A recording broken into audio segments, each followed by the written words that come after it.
The Rise of America 1620. Welcome back, brave explorers of impossible worlds. We are excited to have you here to continue this odyssey together. Before we continue, everything you'll hear is pure fiction. So please don't try to replicate combat techniques at home. This wonderful story in all its rights belong to its brilliant original author. We are only the messengers of entertainment. Want another dose of adventure? Subscribe to our YouTube channel so you don't miss a single chapter. And if you can't wait, our Patreon has exclusive surprises you'll love. Chapter 401. This is a God-given opportunity. The British Empire, on which the sun never sets, was indeed powerful. From the late 17th century to the 19th century, it ruled a vast colony for 3 centuries, a period spanning a small island nation.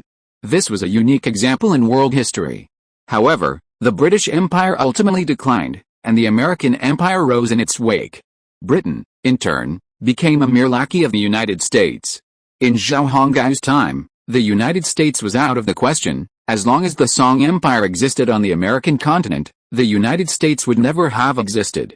Britain, at that time, was still a struggling nation. It was nowhere near the power it had enjoyed at the end of the century.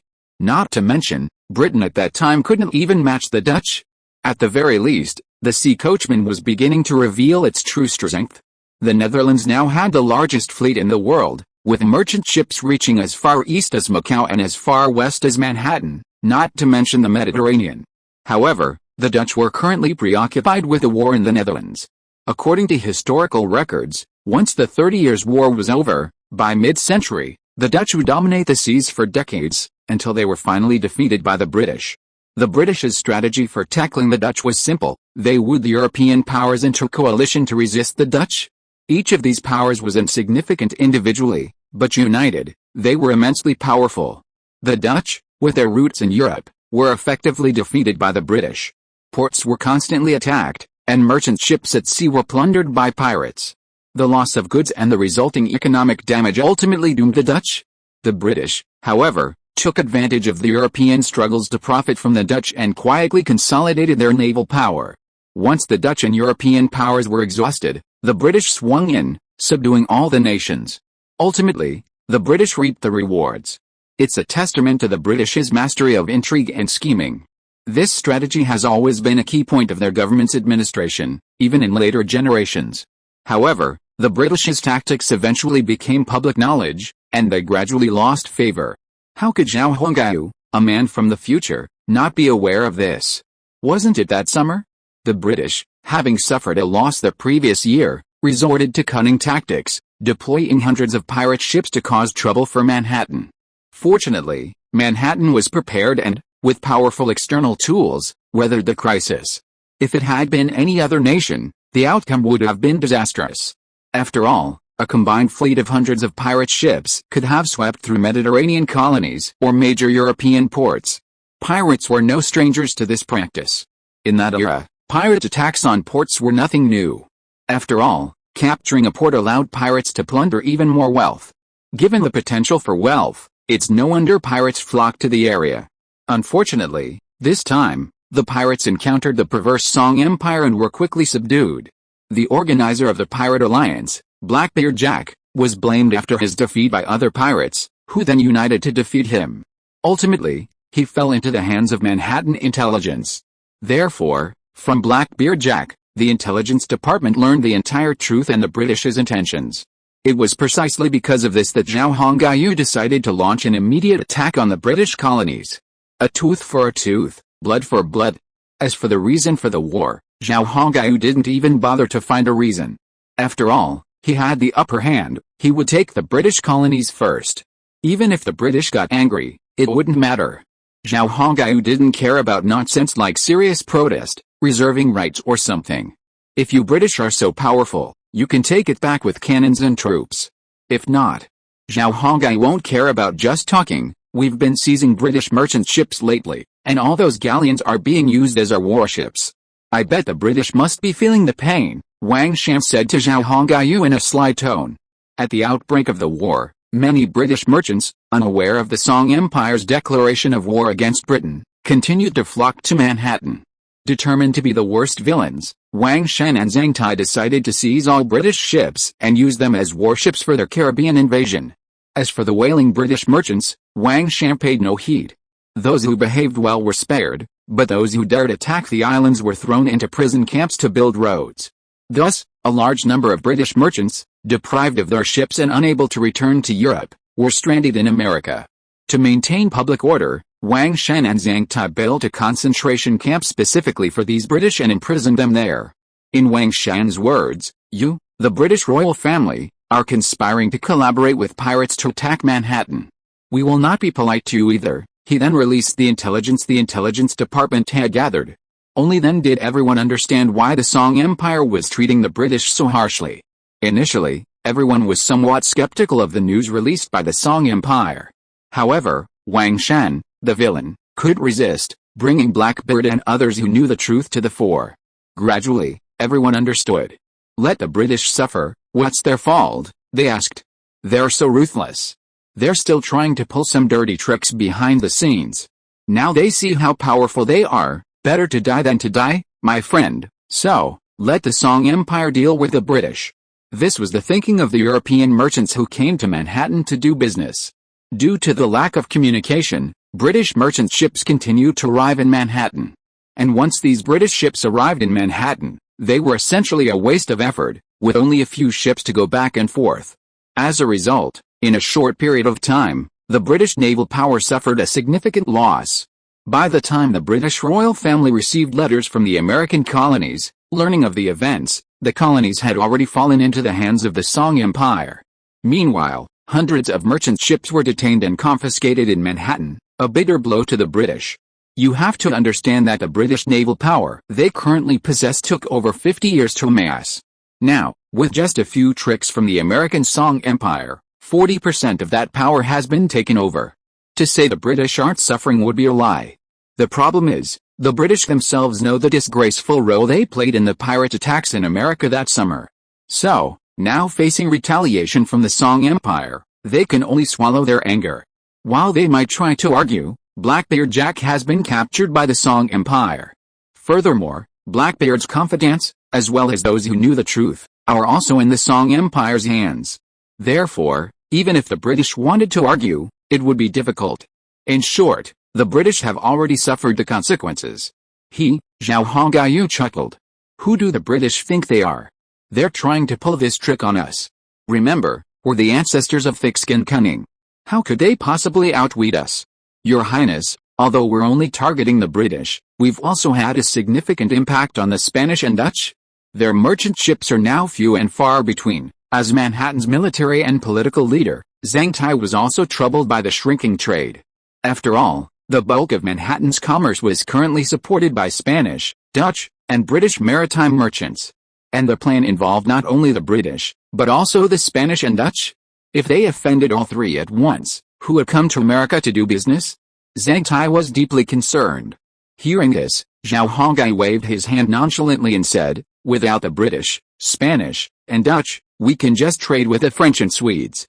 Our products have high profits, so there will always be people willing to do business with us. Zhao Hongyu was not worried at all. Besides, if these three maritime powers want to weaken the powerful country, I think this will give other countries an opportunity. Zhao Hongyu had his own plans. The French also want to develop their maritime power. After the Portuguese uprising is successful, they will also start maritime trade. Sweden has also been focusing its policies on the sea. So, if the British, Spanish, and Dutch are weakened, the latter three will seize this opportunity and rise suddenly. Besides, when we haven't dominated the sea yet, don't you think there are too many powerful maritime powers? Zhao Hongyu turned and said seriously to Zhang Tai. Zhang Tai fell silent after hearing this, thinking about the meaning behind Zhao Hongyu's words. Seeing Zhang Tai deep in thought, Wang Shan said cheerfully, brother, don't be so gloomy. Let me be honest with you. His Highness's meaning is very clear. The naval power of the British, Spanish, and Dutch must be weakened, and we must also give others a chance. Once the naval power of European countries is balanced, I think things will get very busy there. They won't have the energy to care about us in America. Then we'll have time for peaceful development, right? Hearing Wang Shan's words, Zhang Tai, who was lost in thought, suddenly realized, yes, the British naval power has been severely damaged, and most of their ships are under our control. The Spanish are currently under attack from Portugal and France, and I think they will be destroyed soon. The Dutch have also been dragged into the Dutch War. This is a golden opportunity for the Song Empire. If they seize it, then in a few years, dominating the entire ocean will be a real dream. By then, the naval power of European countries will be very balanced, and there will inevitably be years of struggle for naval supremacy. For the benefit of the Mediterranean, all European countries will be involved. At the same time, many more countries will emerge. The Ottoman Empire, the Arab countries. What the Song Empire needs to do is to stay away from trouble spots and develop itself well. After the Europeans decide who is the overlord of the Mediterranean, who knows what the Song Empire will become. Thinking of this, Zhang Tai nodded slowly. In that case, I understand. Wang Shan turned to Zhao Hongyu and said, Your Highness, I will keep a close eye on the intelligence department and the Navy department that is preparing, and let them formulate a plan. The British colonies are now in our hands, that is a foregone conclusion. We need to plan now and start taking action in the Caribbean. Speaking of the Caribbean, that is, the Spanish and Dutch colonies in Central America, Zhao Hongyu suddenly became interested. Hey, does the intelligence department have any information on the Mediterranean right now? Spain is being attacked by both French and Portuguese rebels. I imagine they're having a tough time. Wang Shan replied with a smile, Your Highness, your guess is correct. The Spanish can't hold out any longer. So they've begun to transfer large numbers of their Mediterranean fleets and legions back to their homeland to fight. The Dutch are doing the same. They're facing a difficult battle in the Netherlands, so they've also begun transferring troops from their colonies. Zhao Hongyu immediately laughed upon hearing Wang Shan's words. Haha, this is a godsend. This way, we'll face much less resistance when we try to seize the Mediterranean. With all their warships and land forces back home, once our army is there, Zhao Hongyu raised his hand, stroking his smooth chin with a sly grin. As Zhao Hongyu, Wang Shan, and Zhang Tai were discussing these matters, the battle in Maryland had already concluded. The Virginia Legion, numbering over 10,000 men, was in a panicked retreat. Behind them, the Song Empire's army was engaged in a methodical pursuit. Among them, the bannermen of the Song 8 banners were tying up their captured captives and beheading the enemy soldiers they had killed. After all, these heads were worth precious silver coins to them. They absolutely could not be wasted. Large numbers of Virginia Army soldiers were captured or fled towards Virginia. The Imperial soldiers were not pursuing them quickly, not wanting to pursue these defeated and fleeing enemies to the death. Let the 8 banners pursue them, they seem to enjoy this kind of thing. They've already cut off most of the heads, and they're cavalry, aren't they? Commander Yuan Xiaoming said to his adjutant with a wry smile. To be continued. Chapter 402 Empire Edition. Time flies, and the years flow like a song. In the blink of an eye, it was already the cold 12th month of winter. Britain's colonies on the American continent had now completely fallen under the control of the Song Empire. Aside from the captured original British colonists, those who were lucky enough to escape capture had been driven out to sea. Thus, the British were completely uprooted. After Pennsylvania and Virginia fell under the control of the Song Empire, Zhao Hongyu, still using the British designations, renamed the 2 region states and incorporated them into the empire. The captured British colonists were diehards, so Zhao Hongyu made no attempt to persuade them. Since they were diehards to the end. Zhao Hongyu consigned them all to hard labor in the prison camps for road construction. Since they needed a lot of manpower, these captives would be just the thing. Currently, Songhu and Zhang Tai are building a wide highway. Once completed, it will connect Quebec, Ontario, and Manhattan, forming a triangle. This highway will expedite freight and other errands. Ontario's coal and metal ore will be transported to Manhattan in a steady and rapid manner. Quebec's timber and fur can also be delivered to the other 2 cities. Manhattan, with the largest population, can easily receive supplies from the 2 cities and transport its own grain, vegetables, and beef and mutton to Ontario and Quebec. As the saying goes, if you want to get rich, you must first build roads. Zhang Tai and Songhu aren't building for wealth, they're building for convenience. Remember, in those days, roads were practically non-existent. Therefore, travel between the 3 cities was extremely inconvenient. But with this highway, everything will become much simpler. Furthermore, It will increase population mobility, allowing people to travel easily between the three cities and even boosting their economies. Besides, with a road, troops could be quickly transported if anything were to happen. Strictly speaking, building the road was also for military reasons. But regardless, the benefits of such a road outweigh the risks. This year, the weather has been favorable, and Manhattan City has enjoyed a bumper harvest. The vegetables and grain planted in spring yielded a bountiful harvest by the turn of autumn. Besides what they kept for themselves, the warehouses even had an extra 300 tons of grain. This grain is pure grain, pollution-free, and pesticide-free. A check on the space-time trader revealed that the price of this grain and vegetables was 3 times higher than that of ordinary vegetables and grain. This excited Zhao Hongyu immensely, as he had long considered agriculture a promising field, and the prices on the space-time trader confirmed his belief. Remember, only 1% of Manhattan Island's land has been cultivated. A significant amount remains unused. This year's agriculture has only utilized a small portion of the land. Most of the time has been devoted to cultivating farmland. Likewise, the farmland near Manhattan wasn't being utilized. After all, Zhao Hongyu had only just begun to see some improvement this year, and everything depended on next spring. Currently, Manhattan boasts a full 150,000 mu of documented land. This was just the temporary reclamation this year. If agriculture were fully developed, at least 4 or even 6 times that amount could be reclaimed annually. After all, the population was too small. Even with the purchase of slaves, there simply weren't enough people. Manhattan's commerce was booming, and since people could make money with small businesses, who would bother to toil in the fields? Fortunately, Zhao Hongyu distributed some land to the Huaxijin people as private farms. The Huaxijin masters, who had become farm owners, sought to protect their wealth and land, and thus embraced agriculture. Meanwhile, the Black Bears on Manhattan Island were also working with the Mohicans.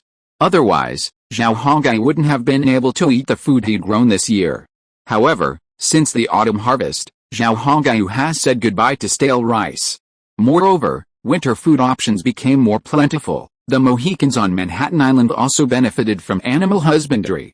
Beef and mutton were in abundant supply in Manhattan, and the population consumed a large amount of meat. Horses were purchased by the military, so free-range horses weren't afraid of losing money.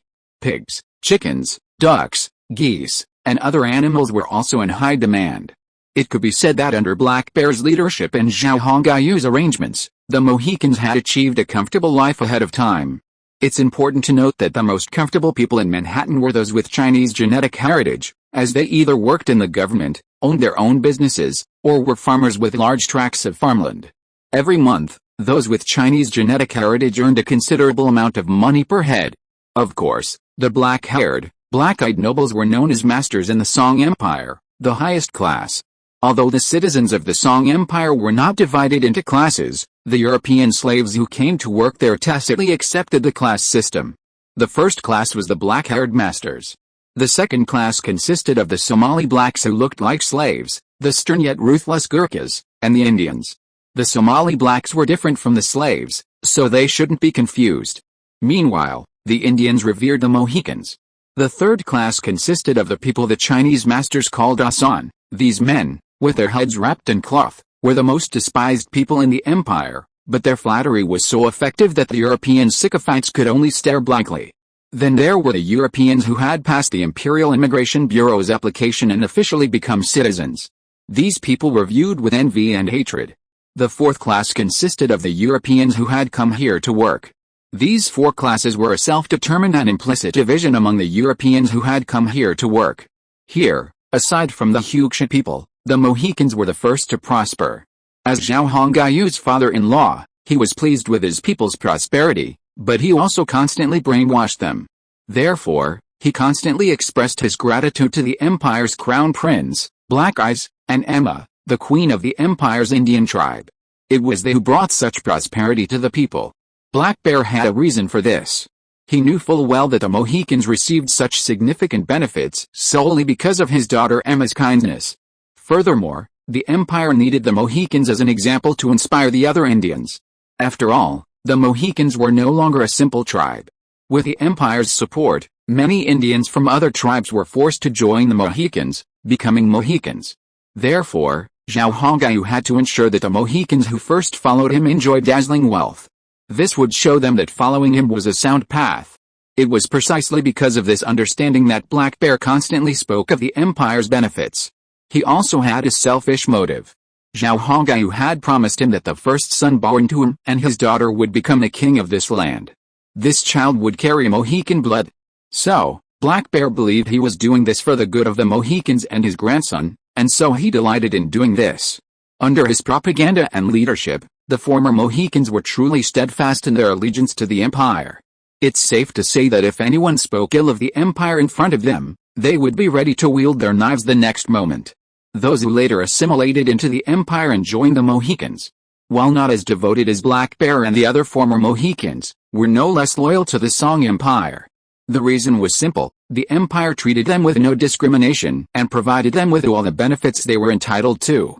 As the saying goes, give a peach, give a plum in return. The Indians are kind-hearted.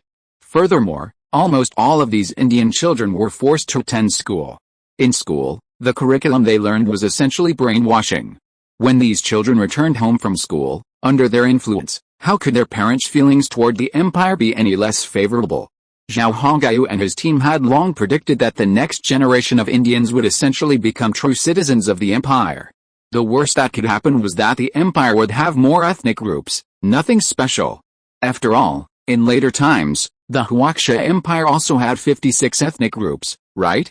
It was precisely because Indian children went to school that the majority of those working in Manhattan shops were European children. Zhao Hongyu didn't stop child labor. These European children needed to eat, and if they didn't work, they would starve to death. A large portion of these children were the children of parents whose parents had passed away for various reasons, leaving them to suffer in the world. Zhao Hongyu wasn't a philanthropist. He couldn't possibly support these children. However, it wasn't difficult to give them a way to earn a living through their own abilities. In Manhattan, anyone with hands and feet who could work and was willing to work wouldn't starve. Waiting for a hotel, delivering takeout at a restaurant, running errands, shining shoes, all jobs that didn't require much physical effort but didn't pay much, could be filled by children. To be continued. Novel Network. Chapter 403. I already have a plan. Manhattan, the Song Empire, and the fertile American continent were the dream destinations of nearly every European sycophant, much like how many third world nations later yearned for the fertile United States. For the impoverished Europeans of that era, the Song Empire on the American continent was an ideal land. It was rich and beautiful, far superior to Europe. There were no exorbitant taxes, no oppression from the church or the aristocracy. As long as you worked honestly, you could achieve the life you desired. Yes, a happy life. The Song Empire treated everyone fairly. As long as you followed their rules and laws, you had nothing to worry about. Taxes were also low, unlike those in Europe. Furthermore, the Song Empire's military was formidable, meaning there was no need to worry about war. In short, the advantages were endless. It was like God's Garden of Eden, a paradise on earth. Those who visited Manhattan rarely wanted to leave. At the same time, these people informed their relatives in Europe of the situation in Manhattan, hoping they would board a ship to live with them in America. As word spread, Manhattan became a destination that every European longed for. Furthermore, Europe was plagued by frequent wars and instability. Many Europeans fled their homes and found merchant ships to reach America. Suddenly, the Manhattan docks were filled with makeshift shacks, housing these new arrivals. It was like a new slum had suddenly appeared in Manhattan, and the timing was quite unexpected. Fortunately, imperial regulations prohibited non-citizens from leaving the port area, otherwise an influx of these people would have severely destabilized public security. Even so, public security at the port deteriorated significantly. Petty theft, even robbery, and other crimes skyrocketed during this period.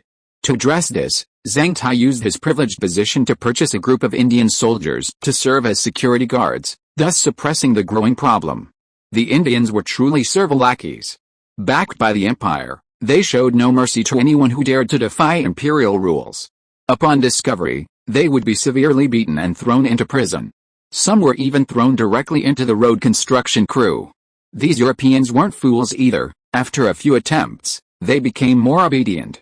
They knew that the Americans weren't easy to please, they could be terrifying. But as long as you didn't commit crimes or break the law, life here was actually quite pleasant. Furthermore, They had learned from some older Europeans who had spent over a year in America, and as a result, public security gradually improved. The stubborn ones had largely disappeared, and the few who remained were no longer daring to act. The port area had expanded significantly. Due to the constant influx of Europeans, Zhao Hongyu and his team were once again faced with a plan for port expansion. With these arrivals, the port's labor force suddenly increased. The shortage of laborers had been severe, but now it had finally been alleviated. Loading and unloading cargo on merchant ships was no longer a time-consuming task. With work, they could earn money. People's reluctance to commit crimes gradually faded. I can't believe the unrest in Europe has led to so many refugees arriving here. How many people are pouring into Manhattan Harbor every day? Zhao Hongyu labeled all these Europeans refugees. This label wasn't wrong. After all, they had crossed the ocean to America because of the frequent wars in Europe. Wang Shan stood before Zhao Hongyu, picked up the documents, and flipped through them. According to research, approximately 400 people arrive at Manhattan Harbor every day and settle in shanty towns. At this rate, the pressure on the harbor will be enormous in less than a month. While a larger population is a good thing, it also has its drawbacks. After all, these people, after arriving in Manhattan, have made a mess of the harbor with their haphazard construction. Furthermore, they urinate and defecate everywhere, making the once pristine harbor smoky and foul. This was unbearable for Zhao Hongyu. It also displeased the Europeans who had moved to Manhattan last year, accustomed to the clean, fresh air. Yes, European cities were stinking like that. It was only after arriving in America that people discovered how clean life could be. After getting used to such a clean environment, who would want to live in such filth? But these Europeans who came to Manhattan because of the unrest in Europe brought their bad European habits with them. If that doesn't work, send these people to Quebec or Ontario City. Manhattan's population has already exceeded 500,000. Any more won't be enough for the city. You know, our health system and urban services are completely inadequate to support over 500,000 people, Zhao Hongyu said to Wang Shan with a headache. Wang Shan picked up a pen and made a note on the document. Okay, Your Highness. I'll do this right away. There's a shortage of miners on Lake Ontario, and I heard the pay is good. It's a bit hard work, but I don't think these Europeans will be picky. After making the note, Wang Shan said to Zhao Hongyu. Yes, having a job these days is good enough. Anyone who finds it fussy is asking for trouble.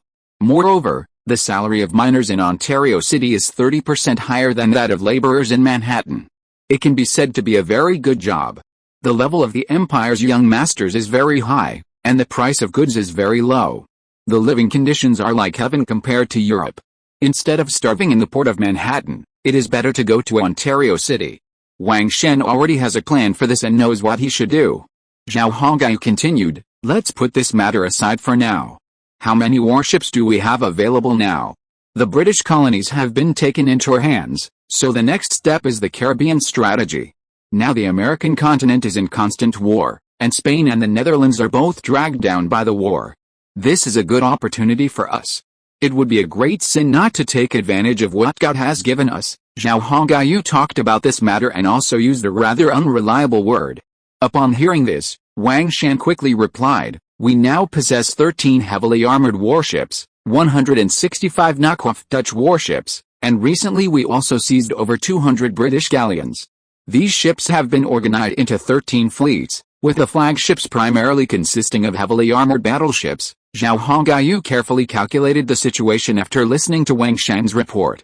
The knockoff Dutch warships, combined with the over 200 captured British warships, totaled approximately 300 to 400 ships. Distributed among the 13 fleets, each fleet would have at least 30 warships. This wasn't a weak naval force. By summer, they could easily hold their own against those pirates. Zhao Hongyu was quite satisfied with this. You know the situation in the Caribbean Sea and Central America. Both the Spanish and the Dutch have mobilized large numbers of warships, and some have returned to their homelands to participate in the war. Therefore, the military strength of the Central American colonies is extremely weakened. We must seize this opportunity to capture them in one fell swoop, Zhao Hongyu said seriously to Wang Shan. Wang Shan nodded, yes, Your Highness. The intelligence department has intelligence information about the Spanish-Dutch colonies in Central America. Of course I know this. You are right. The military strength in the Caribbean region is very weak now. This is a great thing for us." Having said that, Wang Shan paused and observed Zhao Hongguyu's expression. Seeing Zhao Hongguyu's genuine interest, Wang Shan continued, "And with the naval power we possess now, we have every possibility of invading the Caribbean. As long as we seize and control all of the Caribbean colonies in a short period of time, then even if the Spanish and Dutch learn of our occupation, we won't have to worry, right?" Zhao Hongguyu laughed. "Yes, that's a good thing. By the time they learn of our occupation, it will be too late for them to come back to rescue us. The Spanish are already tied up in their own wars, so there's no need to worry too much. The Dutch war in the Netherlands won't end anytime soon, and it will also spill over to the sea, with the primary battlefield being Europe. So there's no need to worry too much." Zhao Hongguyu, of course, understood Wang Shan's meaning. This was a perfect opportunity for them. With the Caribbean under their control, the entire Americas would belong to the Song Empire. At that point, all Zhao Hongguyu had to do was develop the American continent. A complete American continent, if well developed, would be enough capital for Zhao Hongguyu to conquer the world. Have the Navy, military intelligence, and intelligence department draw up a battle plan as soon as possible. I hope to dispatch troops before the new year and complete the Caribbean campaign by spring. Your Highness, rest assured, we can complete this campaign," Wang Shan responded confidently. "It would be best if we could achieve the greatest results at a fraction of the cost. It would be best if there were no casualties. Of course, I know that's unlikely, but I still hope you can take this into consideration when drawing up your battle plan." Zhao Hongguyu then made a small request. Wang Shan smiled and said, "That's not difficult. I already have a plan in mind. It's not quite ready yet, though. Let's see how we do it. Once we've finalized it, I'll present it to you." Chapter 404, New Year is coming soon. When news reached Britain, far away in Europe, that the British American colonies had been seized by the Song Empire, the nation erupted in turmoil. For a time, some frantically clamored for the immediate dispatch of warships to America to safeguard national interests. However, in the face of this outcry, the British royal family reacted strangely. Since receiving the news, the royal family had not commented on the situation, leaving everyone baffled. Later, news reached Britain that Manhattan had seized British merchant ships. Those who had previously clamored for the dispatch of warships to America to safeguard national interests immediately subsided. Along with this news reached Britain, news broke that Manhattan had seized over 200 British merchant ships. This number represented nearly a quarter of all British warships. The Song Empire was undoubtedly ruthless. In this single blow, they had caused the British to lose a quarter of their warships and, in turn, gained over 200 more. With this sudden surge of strength, the British dared no further comment. Moreover, the British themselves knew exactly why things had turned out this way. If the common people knew that the royal family was behind this conspiracy, offending the Song Empire and thus severing a significant source of income, who knows how they would riot. You know, in this era, you can get over the past, but you can never get over money. Money is omnipotent. And some well-informed businessmen certainly knew what was going on. After all, the American Song Empire had already made the whole story public. It had also made it clear that it would not give the British face. From now on, the British were not welcome in America. They even closed the British office in Manhattan and imprisoned a minor nobleman who worked there. The British wanted to fight, but their navy had suffered heavy losses and had to cross the Atlantic. Not to mention resupply, even by the time they reached America, their sailors would have little energy left. The Song Empire, on the other hand, could wait for the enemy to tire out, which was a significant advantage. The Atlantic Ocean was a natural barrier for the Song Empire in America. Furthermore, the Song Empire was rumored to have already commissioned numerous heavy battleships, having also built a number modeled after Dutch warships. Now, with the addition of the numerous British ships, its naval power might have surpassed Britain's current warships. Therefore, going to war with the Song Empire now was unwise. Finally, after much deliberation, the British had no choice but to swallow their pride and accept this heavy loss. They had no choice but to accept it. What else could they do? Unless they truly disregarded everything else, assembled all their warships, and sailed across the Atlantic to America for a decisive battle with the Song Empire. However, no one would be so foolish. This would be tantamount to committing suicide. Besides, the cost of supplying so many ships alone would be enormous. Britain today was a typical tyrannical nation. That was a huge sum of money. Previously, they had been able to survive by relying on trade with Manhattan. However, they foolishly offended the Song Empire, and now not only is their business at risk, but they've also lost over 200 ships and their only 2 colonies in the Americas. The British suffered devastating losses. With the arrival of winter, the Atlantic monsoon has shifted its direction, making it impossible for the British to reach the Americas even if they had intended to. Unless they could endure the ordeal and travel from Britain to Africa, and then from Africa to America, that would take far longer than just 40 days. Regardless, the current situation is extremely unfavorable for Britain. The American colonies are beneficial to the royal family, but not so much to the common people. British merchants have suffered devastating losses in this war. The mere fact that Manhattan will no longer trade with the British is enough to bring them to tears. After all, American products are the best-selling products along the entire Mediterranean. The British withdrew from Manhattan trade, and the first to do so were the French and other nations. After all, Manhattan goods have a market share. Now that the British had withdrawn, the share of goods would inevitably fall to other countries. Whether the British cried or not was none of their business. Of course, no one knew. Despite suffering such a heavy loss, the British still devised a solution, issuing letters of marque, sending their warships to the Mediterranean or Atlantic to plunder other countries' ships. In short, if they couldn't do business themselves, others wouldn't either. This British move immediately threw Europe into chaos, confining European warships to the Mediterranean, sparking a century of chaotic warfare. It can be said that Britain, the troublemaker, had completely distorted history. Of course, that's a story for another time. This order from the British royal family was issued in secret. Because of their losses in the Americas, they intended to seek compensation from other European countries. Meanwhile, France was engaged in a fierce war with Spain. Meanwhile, the Portuguese uprising was overwhelming the Spanish. In short, Western Europe had no energy to pay attention to the British.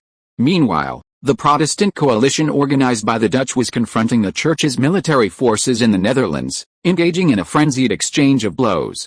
This led to unrest in Eastern Europe due to the war. Therefore, even if the British colonies in America were seized by the Song Empire, no one cared at this point. Upon hearing that the British colonies had been seized by the Song Empire, the Spanish and Dutch both felt that Central America might be in danger as well. However, both the Spanish and Dutch were currently preoccupied with their own problems and no longer had the experience to care about matters in America. Therefore, both sides secretly prayed that the Song Empire would not set its sights on the Caribbean after conquering the British colonies. The Spanish and Dutch understood that they had withdrawn a large portion of their fleets and armies from the Caribbean colonies back to their homeland in the autumn. The military forces currently remaining in the colonies were simply not enough to withstand the massive forces of the Song Empire. If the Song Empire truly set its sights on the Caribbean, they would be doomed. Unfortunately, their god was a false idol, so their frantic prayers were futile. Zhao Hongyu and his trusted subordinates had long set their sights on the fertile Caribbean region. Furthermore, if they hoped to dominate the entire American continent, the Song Empire's Caribbean colonies would be essential. Now that the inconvenient British obstacle had been removed, what remained for the Song Empire to worry about? Furthermore, they now had a navy, an army, and had already undergone several battles.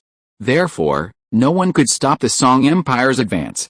During Zhao Hongyu's third winter in this world, the Caribbean invasion finally began. Zhao Hongyu lamented that it had already been 2 years since he arrived in this world. When he first arrived, he hadn't thought he'd survive, and yet, he lived so comfortably.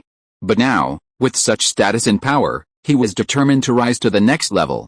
Otherwise, wouldn't it be a shame to have traveled this far? 13 fleets set out for the Caribbean.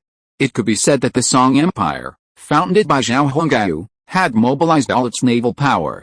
This, in turn, indirectly demonstrated Zhao Hongyu's determination to conquer Central America. A war in the Caribbean would be of little use to the army. Essentially, the Navy was completely reliant. The Navy had just been established, and its sailors were all genetically engineered humans bred in the space-time trader. After 2 weeks of intensive training, these genetically engineered humans were barely capable of operating the model warships. This Caribbean war would serve as a test for them, while also allowing them to gain some experience in naval warfare. After the fleet departed, Wang Shan presented the plans from the Navy and military to Zhao Hongyu's desk. Zhao Hongyu carefully examined the battle plan, then looked up at Wang Shan standing before him. Are you planning a surprise attack? Taking advantage of the enemy's paralysis, landing and directly occupying the port? Seeing Zhao Hongyu's question, Wang Shan replied, yes, we carefully consider this plan. Since we haven't formally declared war on Spain or the Dutch, our fleet can dock at Spanish or Dutch ports. This gives us an opportunity, doesn't it? Zhao Hongyu narrowed his eyes at Wang Shan's words. Yes, Wang Shan was right. War, after all, is about using every possible means. Some insidious tactics are acceptable, as long as the end result satisfies one. And according to Wang Shan, his fleet could easily achieve maximum results with minimal casualties. They could easily capture the Spanish and Dutch ports. If they acted quickly, they could seize half of the Caribbean with a devastating force, taking advantage of the Spanish and Dutch fleet's inability to react. With their fleets now armed with bases and territory, they would have a significant advantage in engaging the Spanish and Dutch fleets. While undeclared war might be criticized, as long as one's strength was strong and the ultimate goal was achieved, it didn't matter. This wasn't some brainless noble duel. There was no need to issue a declaration of war, telling the other side, I'm going to war, get ready. If Zhao Hongyu did that, he'd be the most brainless person in the world. Seeing Zhao Hongyu lost in thought, Wang Shan continued, Your Highness, any means are acceptable in war. As for criticism or abuse from others, let them be. As long as we control the entire Americas and gain the greatest benefits, what does it matter if others criticize or despise us? Wang Shan was worried that Zhao Hongyu would be dissatisfied with the undeclared war and the covert use of trade lies to defraud other ports. Hence, he explained. Little did Wang Shan know that His Highness was not such a hesitant person. As expected, Zhao Hongyu was brought back to his senses after hearing Wang Shan's words. He glanced at Wang Shan's somewhat uneasy expression and, recalling what Wang Shan had just said, he could not help but understand the concerns of his trusted confidant. He burst into laughter, then said to Wang Shan, Ha ha ha, Wang Shan. Don't let your imagination run wild. Do you think I'm that kind of idiot? I certainly understand the principle of not using extremes in war, so you don't have to worry. Zhao Hongyu naturally had to explain to his trusted confidant. After this, Wang Shan's expression relaxed. Zhao Hongyu then asked, Have you evaluated the success rate of this battle plan? Wang Shan immediately replied, A 90% chance. As long as nothing unexpected happens, we can continue to use this strategy. Of course, we're not gods, and there are factors we can't control. But when we formulated this plan, we considered it a success if we could capture half of the colonies in Central America. Wang Shan didn't dare to make any promises. After all, many factors in war are beyond human control. Moreover, many unexpected events can happen, which is something to consider. Therefore, Wang Shan adopted a more conservative attitude. Zhao Hongyu was very satisfied with Wang Shan's attitude. I've reviewed the plan, and the fleet has already departed. Now we just wait here for news from them. I hope they succeed. Zhao Hongyu placed the battle plan on the table and thought for a moment about Wang Shan. Wang Shan stepped forward, picked up the battle plan from the desk, and placed it in the briefcase under his arm. Your Highness, the Lunar New Year is just around the corner. So, should the cities under our control enact some laws for the Lunar New Year this year? Like a holiday or something? After discussing the Caribbean strategy, Wang Shan turned the conversation to the Lunar New Year. It was indeed winter, and the Lunar New Year was just around the corner. Zhao Hongyu's first winter, he spent it in a small Indian tribe, where the concept of Lunar New Year hadn't even occurred. The following winter, Manhattan was still under construction, so he didn't celebrate either. Now, in his third winter, Zhao Hongyu controlled 3 large cities and 5 developing towns. Now he should consider celebrating the Lunar New Year and have a good time with everyone. To be continued, Novel Network. If you are listening to this novel on a channel other than Fanfic World, it means it was downloaded and re-uploaded without effort. We warmly invite you to visit our channel, Fanfic World. There you will find the original version of this story and many other novels of various genres. We look forward to seeing you dive into a world of incredible novels. Chapter 405, Basic Stability. Despite the recent war in the British colonies and the Empire's Caribbean offensive, the people of Manhattan showed no sign of the tension or anxiety brought on by the war. They went about their daily business, especially the British workers. It was as if the fall of the British colonies had nothing to do with them. Indeed, it really had nothing to do with them. The benefits of the British colonies were simply beyond the reach of ordinary people like them, so, even if the Song Empire took control, it wouldn't matter. On the contrary, if the Song Empire occupied the British colonies and established cities in Pennsylvania and Virginia, there would be more jobs, wouldn't it? More and more Europeans were enrolling at Langxiang Technical School. Through their hard work and study, they were constantly transforming their lives and environments. Naturally, they desired as many jobs as possible. Meanwhile, the Chinese shops and homes in Manhattan were being spruced up by their owners. Confused Europeans inquired and learned that it was a festival. In Manhattan, there were no Christmas or other European holidays. The empire strictly prohibited Europeans from observing them, which was perhaps the only point of criticism. Chinese New Year was a completely unfamiliar term to Europeans. Through propaganda from the Chinese people of Manhattan and the government headed by Zhao Honggao, they learned that this festival was the most important of the year, a tradition originating from the ancient East. The empire also stipulated that Eastern festivals like the Dragon Boat Festival and the Double Ninth Festival would be added. During these holidays, shop owners were required to provide their employees with rooms. If they didn't give them a day off, they would be required to pay triple their wages. Europeans had little interest in celebrating holidays, but the increase paid during the holidays made them happy. Therefore, they had no objection to observing these Eastern festivals. Zhao Honggao and his group claimed to be descendants of a dynasty from the ancient Eastern continent called the Song Dynasty, who had crossed the ocean to the American continent and established a continuation of the dynasty. While this claim was riddled with flaws, Europeans didn't dwell on them. As long as they had jobs and money to earn in Manhattan, they didn't care about much else.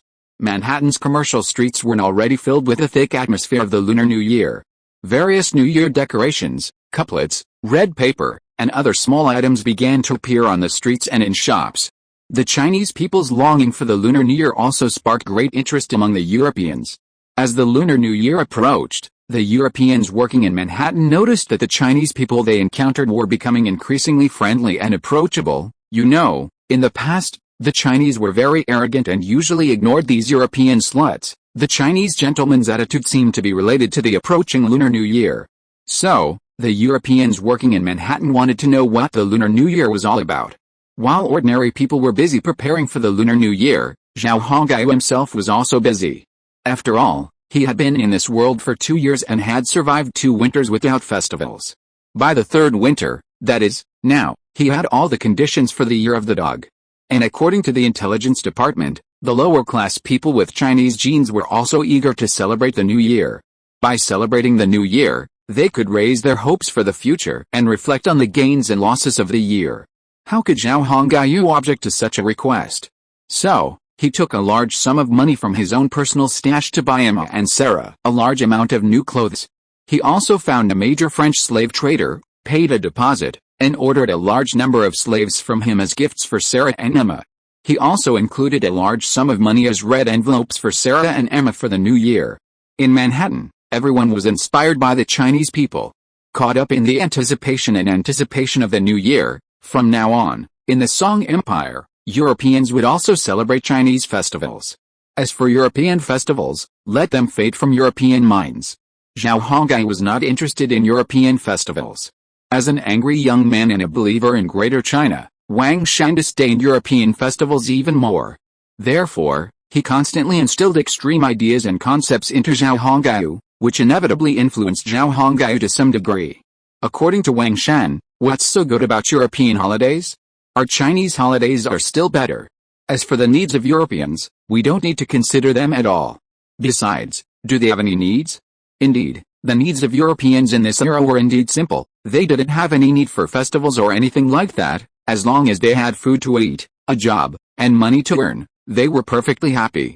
Modern Europeans don't have high expectations for life. They're far less demanding than in later generations.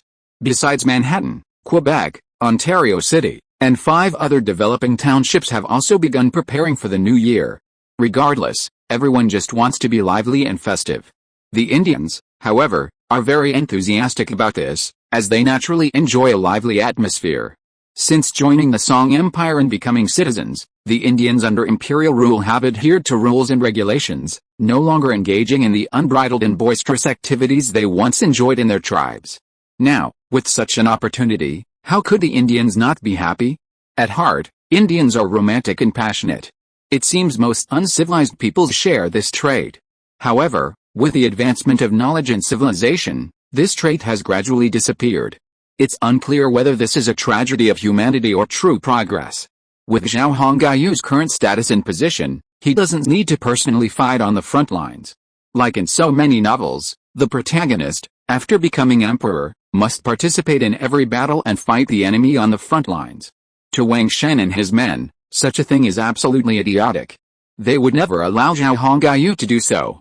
Last year, it was impossible. After all, their strength wasn't sufficient.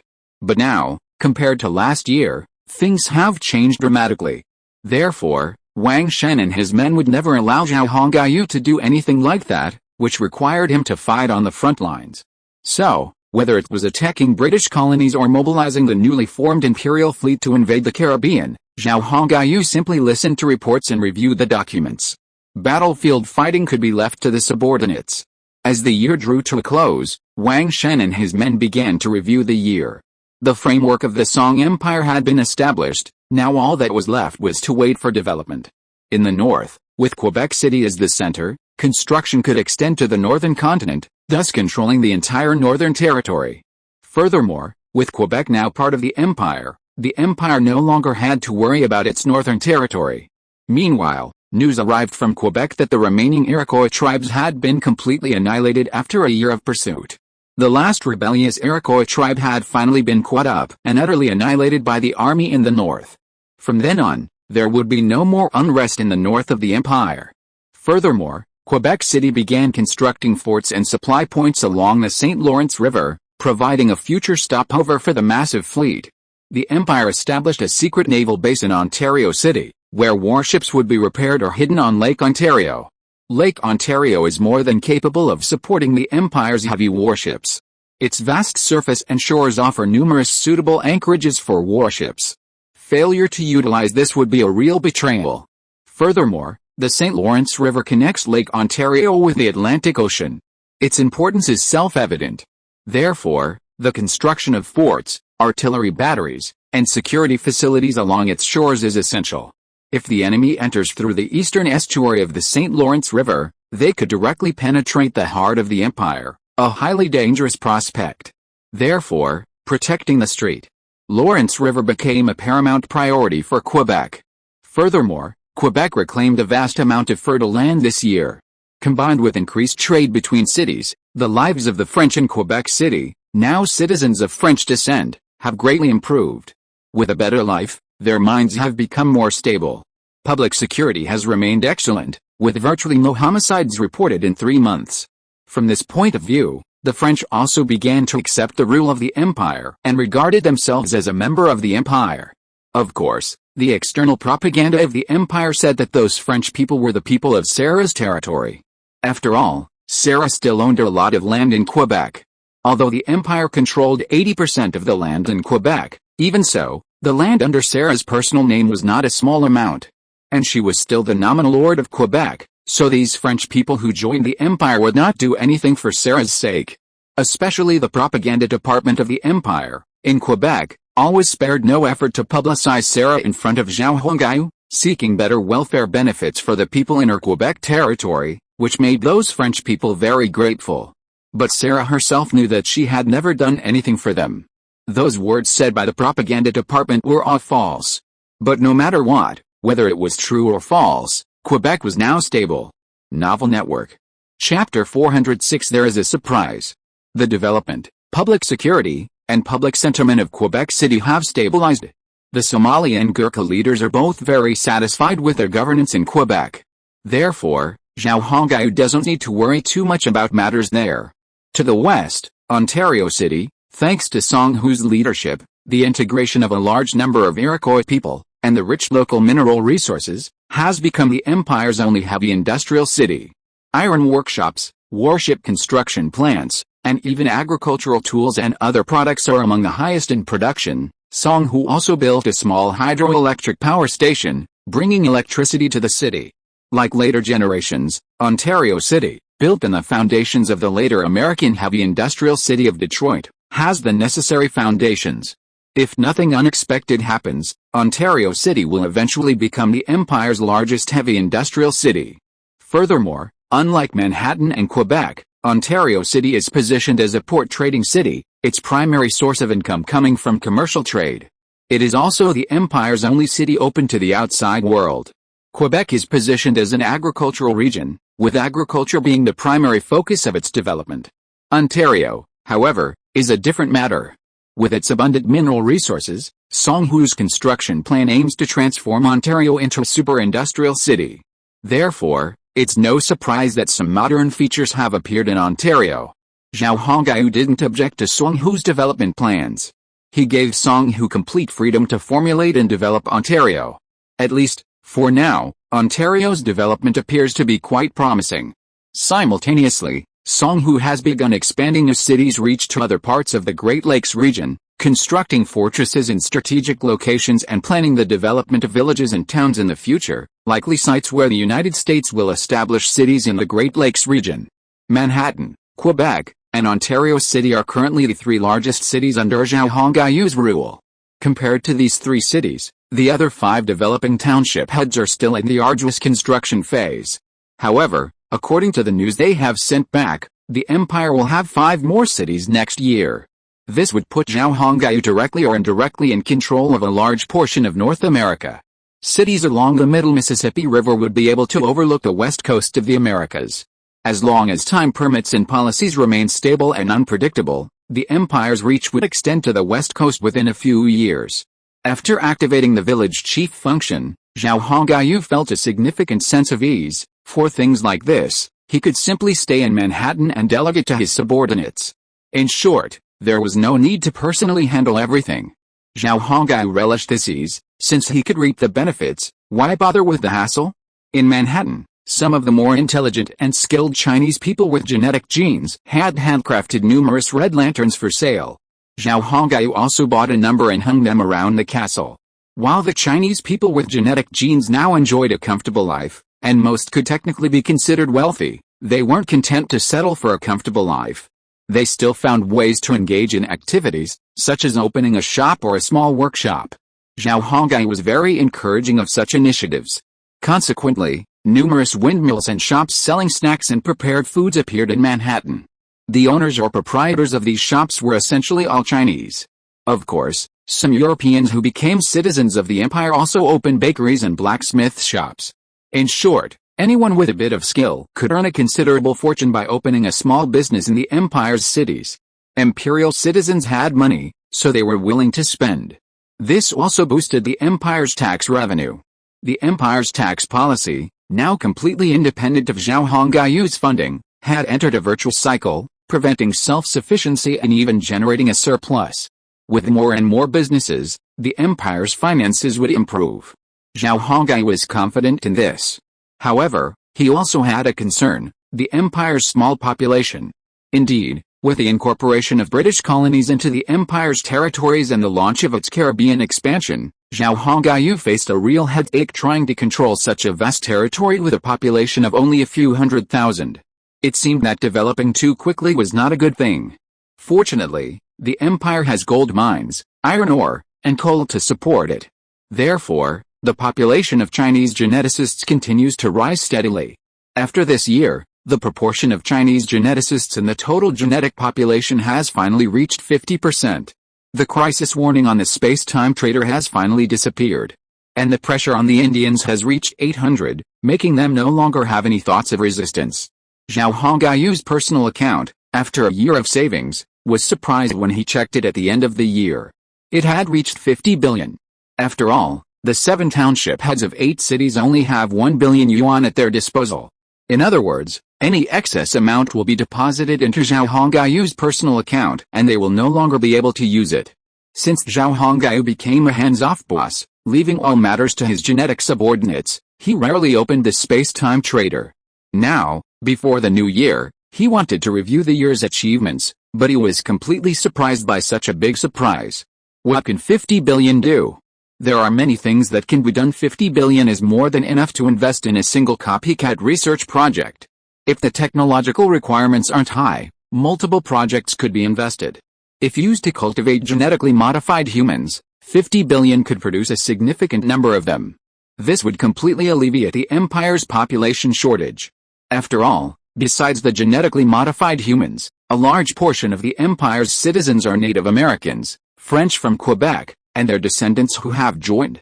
Faced with a population shortage, Zhao Hongyu had no choice but to implement a policy of accepting immigrants. The empire now controls vast territories. Without a population, how could the empire truly control them? And what Zhao Hongyu wanted wasn't just control, he wanted actual territory. Garrisons and cities would require a large population. Now that he had such a large sum of money, Zhao Hongyu felt not only delighted but also emboldened. Therefore, he found a free day and began planning how to use the money. First, he checked his copycat investment institution and reviewed the progress of various investments.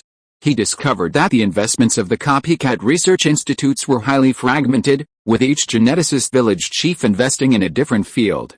Some invested in agriculture, some in heavy industrial machinery, and some in light industrial chemicals. Song Hu, for example, invested in military-grade musketry, a fact closely related to his personality. Zhang Tai, on the other hand, invested in research and development of advanced products, including warship armor and artillery. This was crucial to ensuring smooth trade. However, because each of them had a limited amount of funding, their research progress had been minimal, with some even reaching only 10% of the development stage. Research investment was no small matter, even billions of dollars could not guarantee success. Otherwise, China wouldn't have had so much money to invest in research, would it? Even a powerful nation like the United States spent a considerable amount annually on research into various heavy industries and machinery, often exceeding its military budget. It was simply that this amount remained hidden from the public. This didn't even include the amount spent by private institutions on their own R&D. After taking a look around, Zhao Hongyu had a rough idea. Song Hu's investment was in rifle research, and the current progress was 28, leaving a long way to go before success. Furthermore, Zhao Hongyu knew all too well the pitfalls of copycat research institutions. Even if he invested 100% of the progress, there was still no guarantee of success. He'd give you a hint, failure, when the time came. He'd probably be crying his eyes out. Zhao Hongyu's previous investments had been in small food research, and he'd failed many times, so he knew the ropes. However, he still agreed with Song Hu's investment strategy. Ultimately, the strength of an empire rests on its military and weaponry. With world-leading weaponry and a reliable army, who could stop the empire's rise? And while flintlock rifles might look impressive, they were still difficult to load. They were only marginally better than matchlock rifles. Without the empire's tactics, their success in so many battles wouldn't have been possible. But the Europeans weren't fools after all. They were now learning these tactics, too, so the Song Empire's lead would gradually shrink. Therefore, Zhao Hongyu had to find a way to invest in weapons. Please invest. The minimum one-time investment in rifle research is 100 million, with no upper limit. As Zhao Hongyu clicked on the rifle research investment, a system prompt appeared. Because Zhao Hongyu was now a town mayor-level official, the system had enabled voice communication, eliminating the need for communication via the prompt bar as before, making it much easier. Is 100 million the minimum? Zhao Hongyu frowned at the prompt. Although he knew investing in arms would be expensive, the minimum still made his eyelids twitch. Finally, Zhao Hongyu gritted his teeth and invested 1 billion yuan in one go. But looking at the progress bar, he gasped. A 1 billion yuan investment only advanced a bar by 8. The rifle research progress had now reached 36, up from 28, to be continued. Please search for better novels and faster updates. Chapter 407. It's really a ripoff. 10 billion yuan in funding only increased progress by 8%. Such an investment was undoubtedly expensive. Fortunately, Zhao Hongyu already had 50 billion yuan on hand. But even so, the pain was excruciating. After all, these 50 billion yuan had been accumulated over a year. Such money didn't just appear out of thin air, but regardless, the investment had begun, and continuing wouldn't work. Zhao Hongyu invested another 8 billion yuan, finally bringing the progress to 100%. Then the notification chimed in. Attention, there's an error in the weapons research direction. The rifle production line is completely scrapped. Please reinvest. Please reinvest, oh my god.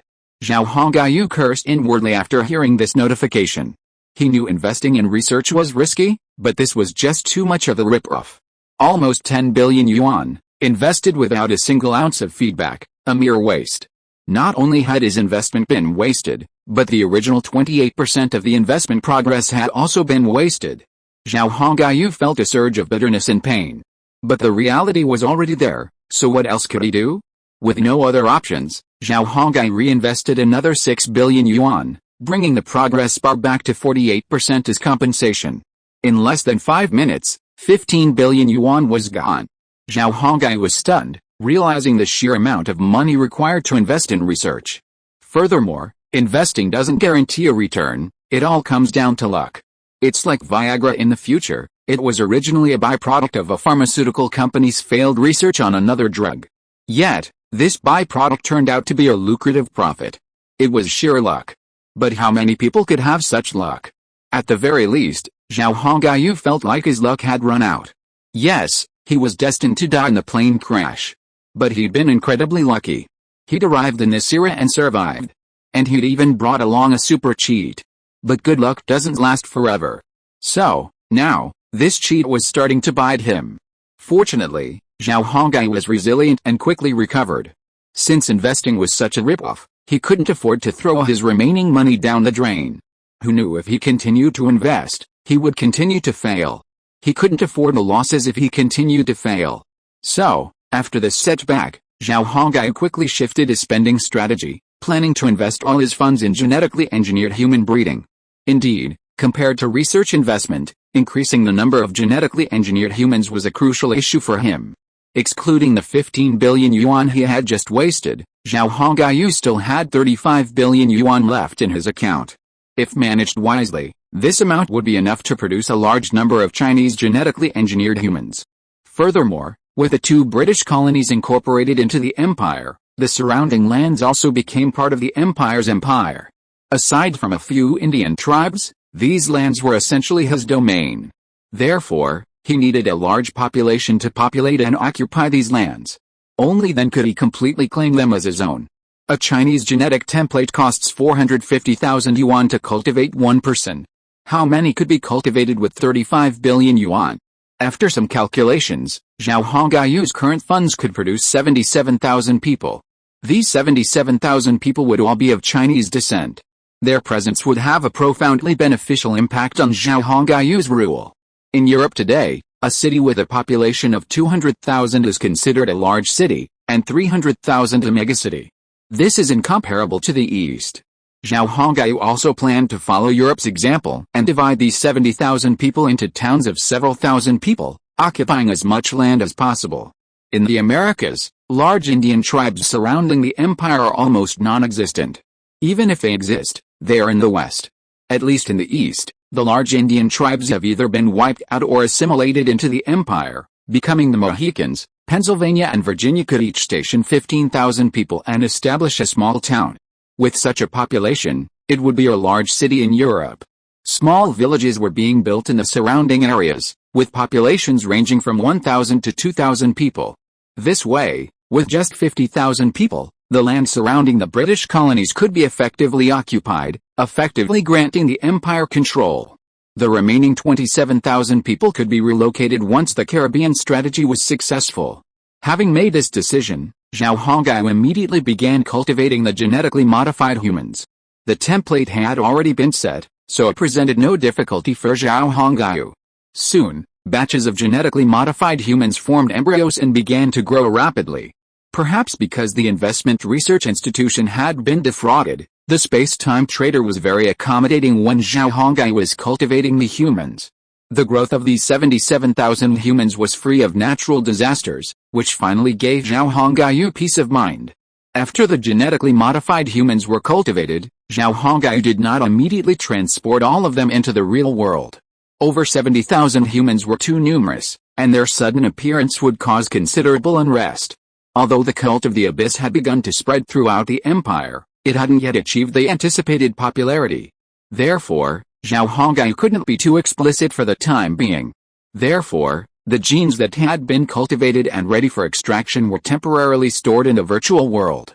He immediately summoned Wang Shen and Zhang Tai and informed them of his cultivation of over 70,000 genetically modified individuals. Wang Shen and Zhang Tai, who had rushed to the castle upon receiving Zhao Hongaiu's notification, were both delighted. Yes, the significance of these 77,000 Chinese genetically modified individuals might not be understood by others, but they were well aware. The presence of these individuals would further increase the number of Chinese individuals within the empire.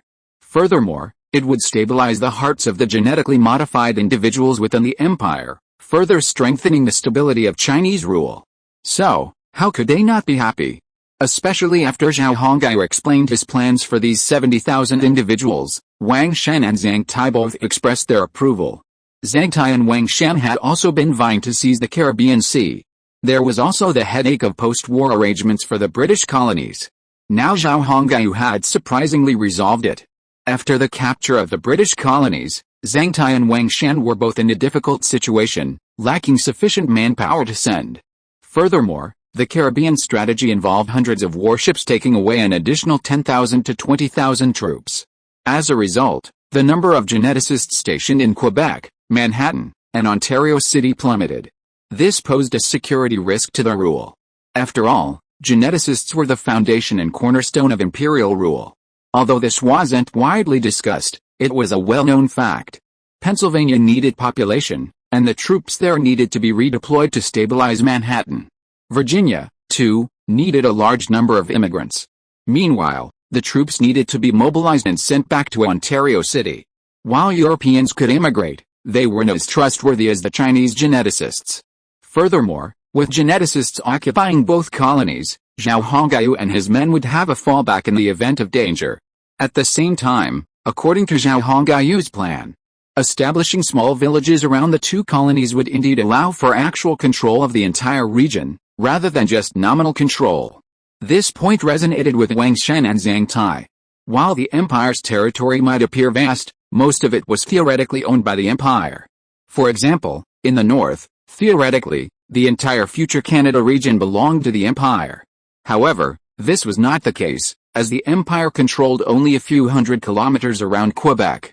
The empire's population was too small to establish numerous cities across Canada. Therefore, a targeted, global approach was impossible.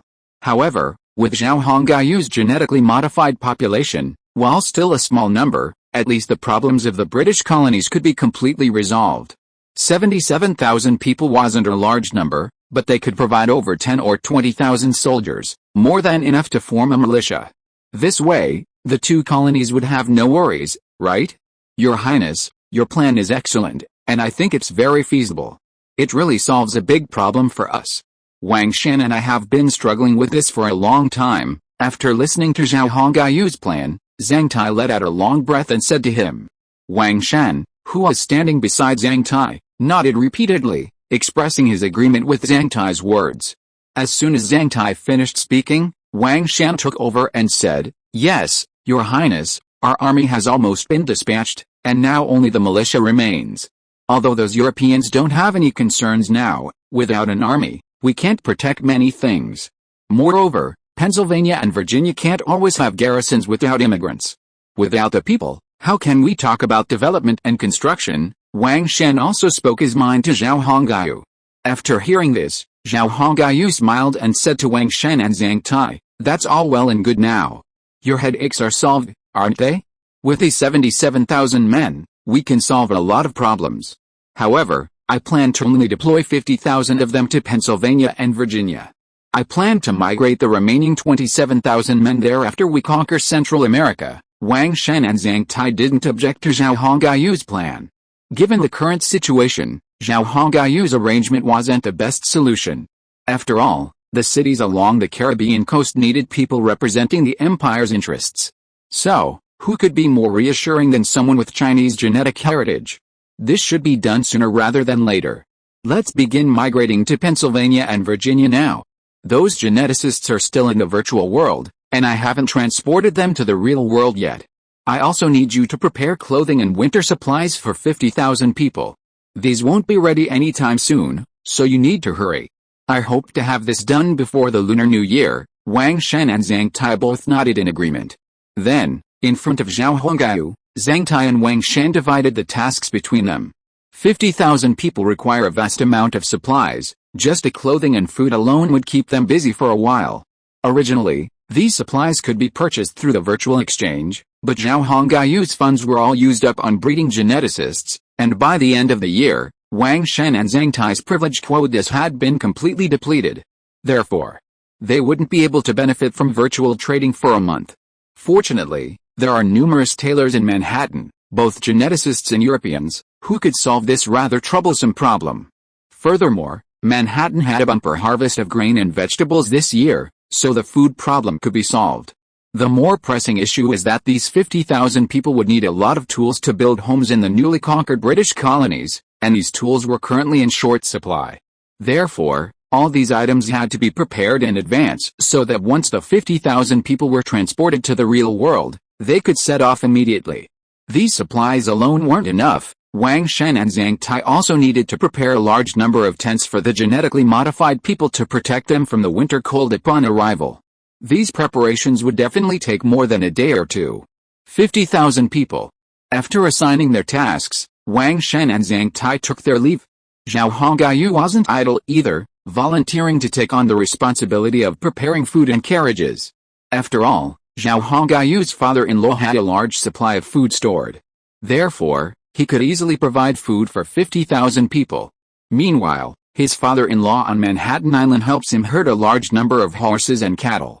Meanwhile, with winter approaching, the Mohicans have nothing to do, so they can make a temporary living as carpenters. You know, after the establishment of Langxiang Technical School, many Mohicans have joined and learned first-hand skills. The slogan "Learn skills at Langxiang, and you will have a lifetime of worries" is not in vain. Chapter 408. There are so many Indians. The North American continent had now completely emerged from the shadow of war. After resolving the issue of the British colonies, people gradually returned to normal life over the next 2 months. One day, every tailor in Manhattan received an order from the government. The order was enormous, far too large for a single person to handle.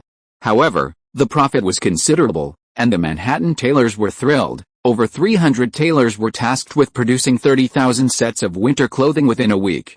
Breaking this down to each person, that's 100 sets of winter clothing, a truly arduous task. Tailors of that era were largely self-employed, rarely hiring help. After all, it was a craft. Fortunately, Wang Shan, while checking inventory, discovered an overstocked backlog of 20,000 black cotton military coats in the Manhattan warehouse. Otherwise, the tailors would have needed even more orders. Fortunately, the government offered a generous payment, so despite the large and demanding workload, the Manhattan tailors accepted the order. With that, the winter clothing problem was solved. Zhao Hongyu immediately rushed to Manhattan Island to visit his father-in-law. Zhao Hongayu's father-in-law, Black Bear, was arguably the wealthiest Indian. Even compared to people of Chinese descent, his wealth was immense. Of course, a large portion of his wealth belonged to him and Zhao Hongyu, and he was merely a trustee. Even so, his wealth was enough to make people jealous.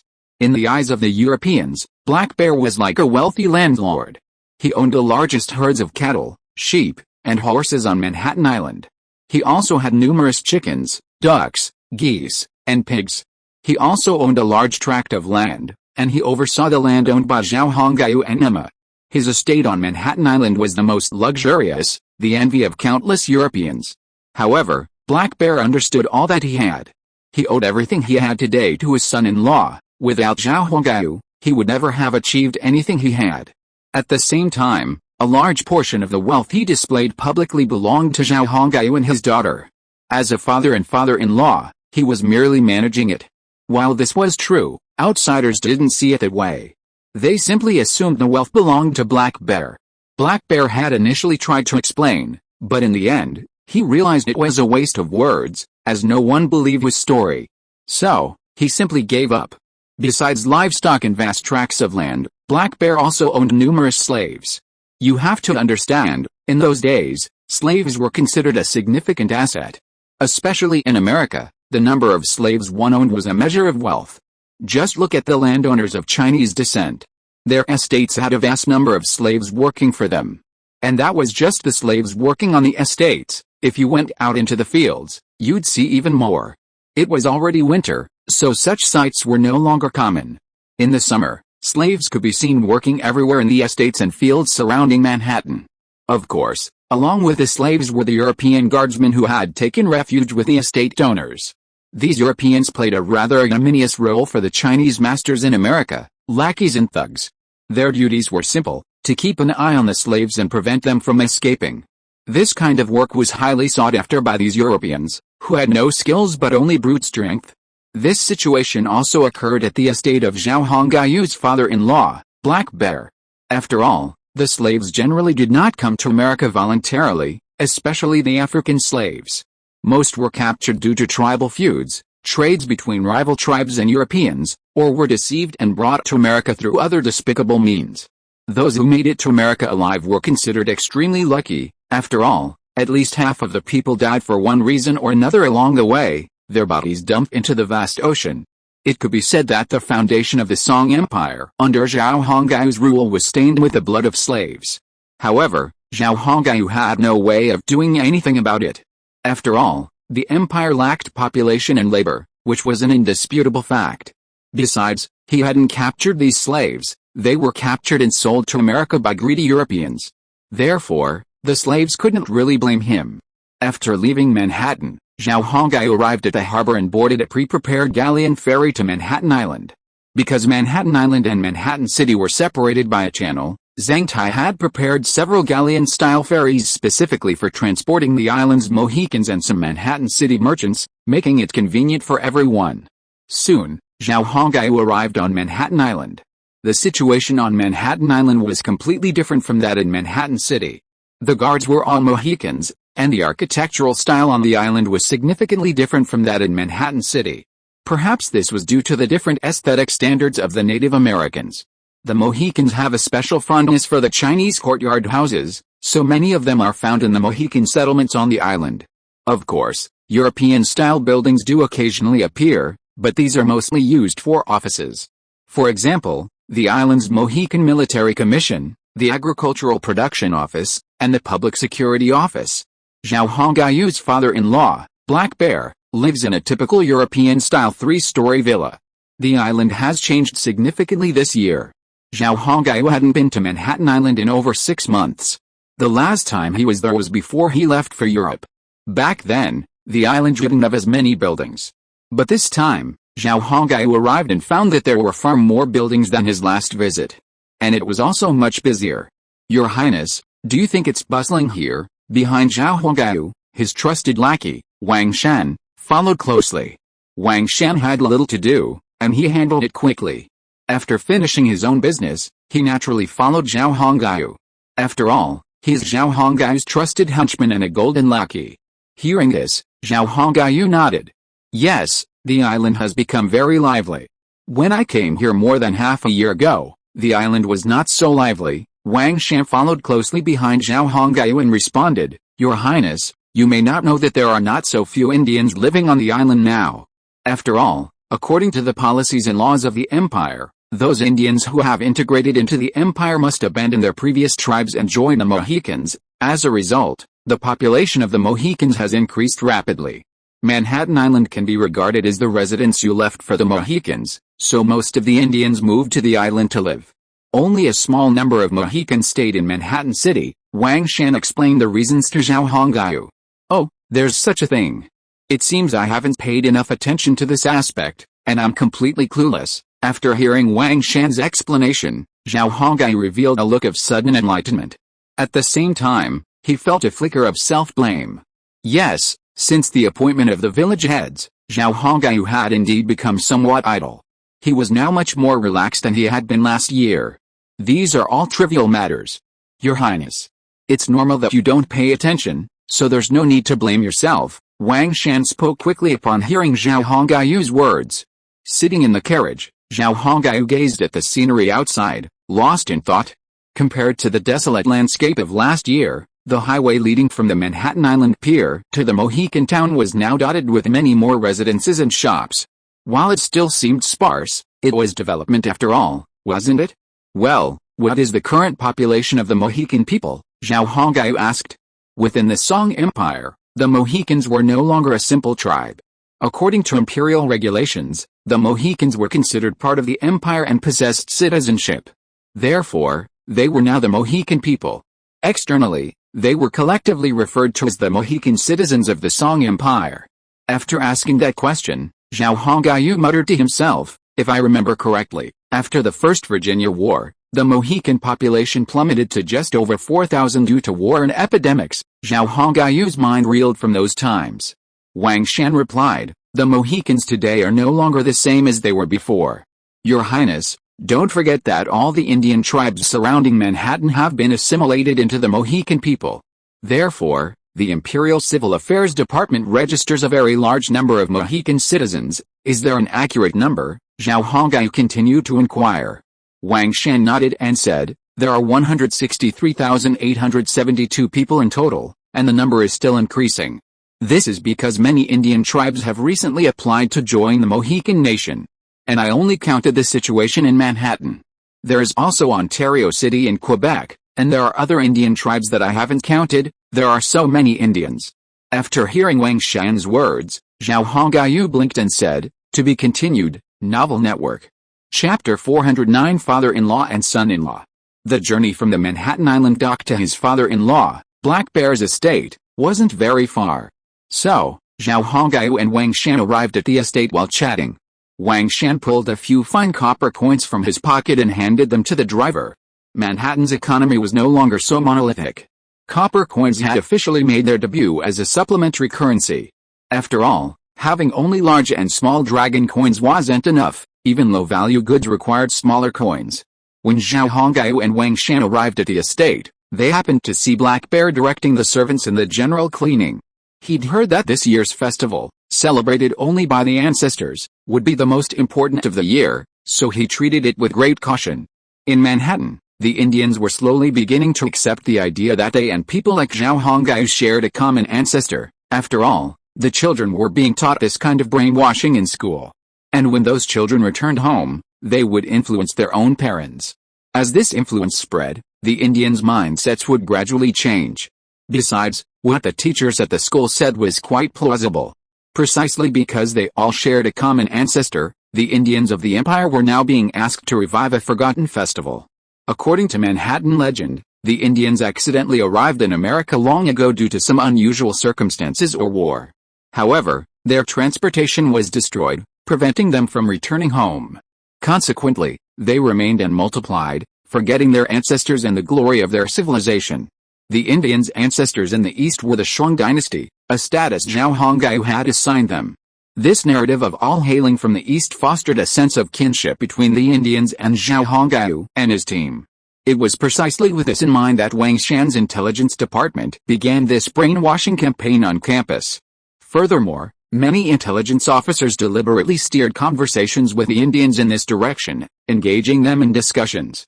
As the saying goes, dripping water wears away a stone. Time reveals success. Today, Indians living in Manhattan have begun to accept this view and concept. Indian children, in particular, are the most thoroughly convinced and the most committed. They are very fond of the revised version of investiture of the gods taught in school, because their homeland exists in this mythological story. Although the ending is not very happy, this does not stop the children from liking the story. You go over there and clear the snow. You take the men to tidy up the road outside. It's almost New Year's Day, and I heard we have to worship our ancestors. The house needs to be cleaned up properly. Zhao Hongyu and Wang Shan entered the manor and saw Black Bear standing in the garden. The snow had been cleared, revealing a clean surface, loudly directing the servants. Not far away, Zhao Hongyu's mother-in-law, surrounded by several maids, stood there, looking at her husband with a smile. His mother-in-law's clothing was typical of the northeastern style of pre-liberation China, a black cotton jacket and bell-bottom pants. Cotton shoes, hands tucked into sleeves. If it weren't for his mother-in-law's appearance, Zhao Hongyu would have mistaken her for someone from the northeast. His father-in-law, Black Bear, wore an otter-skin hat, a black cotton padded jacket, and a tiger-skin coat. He also wore knickerbockers with the legs rolled up, tiger-skin boots, and a brass-buckled armor belt. Zhao Hongyu was momentarily lost in thought, nearly blurting out a classic line. The King of Heaven covers the earth. Yes. Zhao Hongyu's father-in-law, Black Bear, looked unmistakably like Yang Ziren from Linhai Yuan. The couple, dressed this way, truly exuded a strong sense of pre-liberation northeastern style. He'd purchased his tiger skin from a Dutch merchant, who, in turn, had sourced it from India. Master, the crown prince has arrived, Black Bear's slave steward, now a shrewd creature with a black skin and a yellow heart, spotted Zhao Hongyu with his sharp eyes and immediately warned Black Bear. Zhao Hongyu didn't know whether to praise or despise his father-in-law's steward. He knew him so well that he was at a loss for words. A fellow black man, a slave trafficked to America, he had been chosen by sheer luck to become a minor steward. However, he was ruthless in his management, reporting anyone who attempted to escape, often personally suppressing them. It was through these tactics that he gradually caught Black Bear's eye and eventually became his steward. As steward, he remained loyal to Black Bear, but his treatment of his fellow slaves became even more brutal. Zhao Hongyu still remembered the escape of a slave 6 months prior. He was visiting his father-in-law at the time, and this black butler personally executed the escaped slaves, including some from his hometown, but this guy didn't even blink before executing them. His cruelty was truly extraordinary. Furthermore, the black slaves Black Bear selected for work on the estate were either obedient or had personalities similar to this black butler. Zhao Hongyu understood perfectly well. These slaves had endured inhumane suffering, and their minds had likely been warped.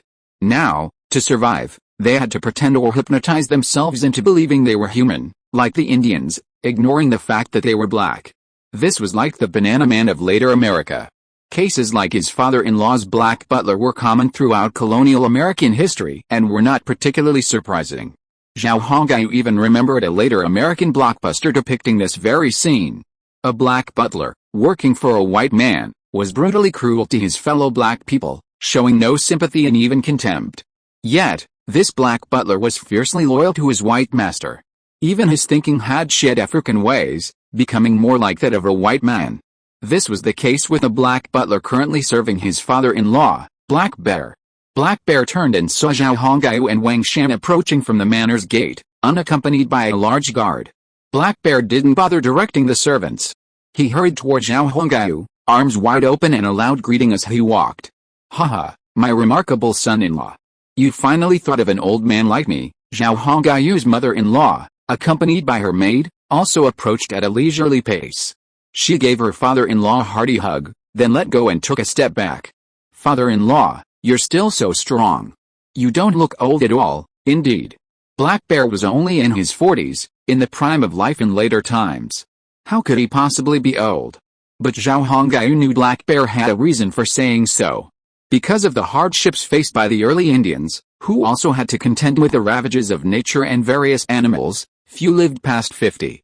Those in their 40s were also rare, so this age was generally considered old.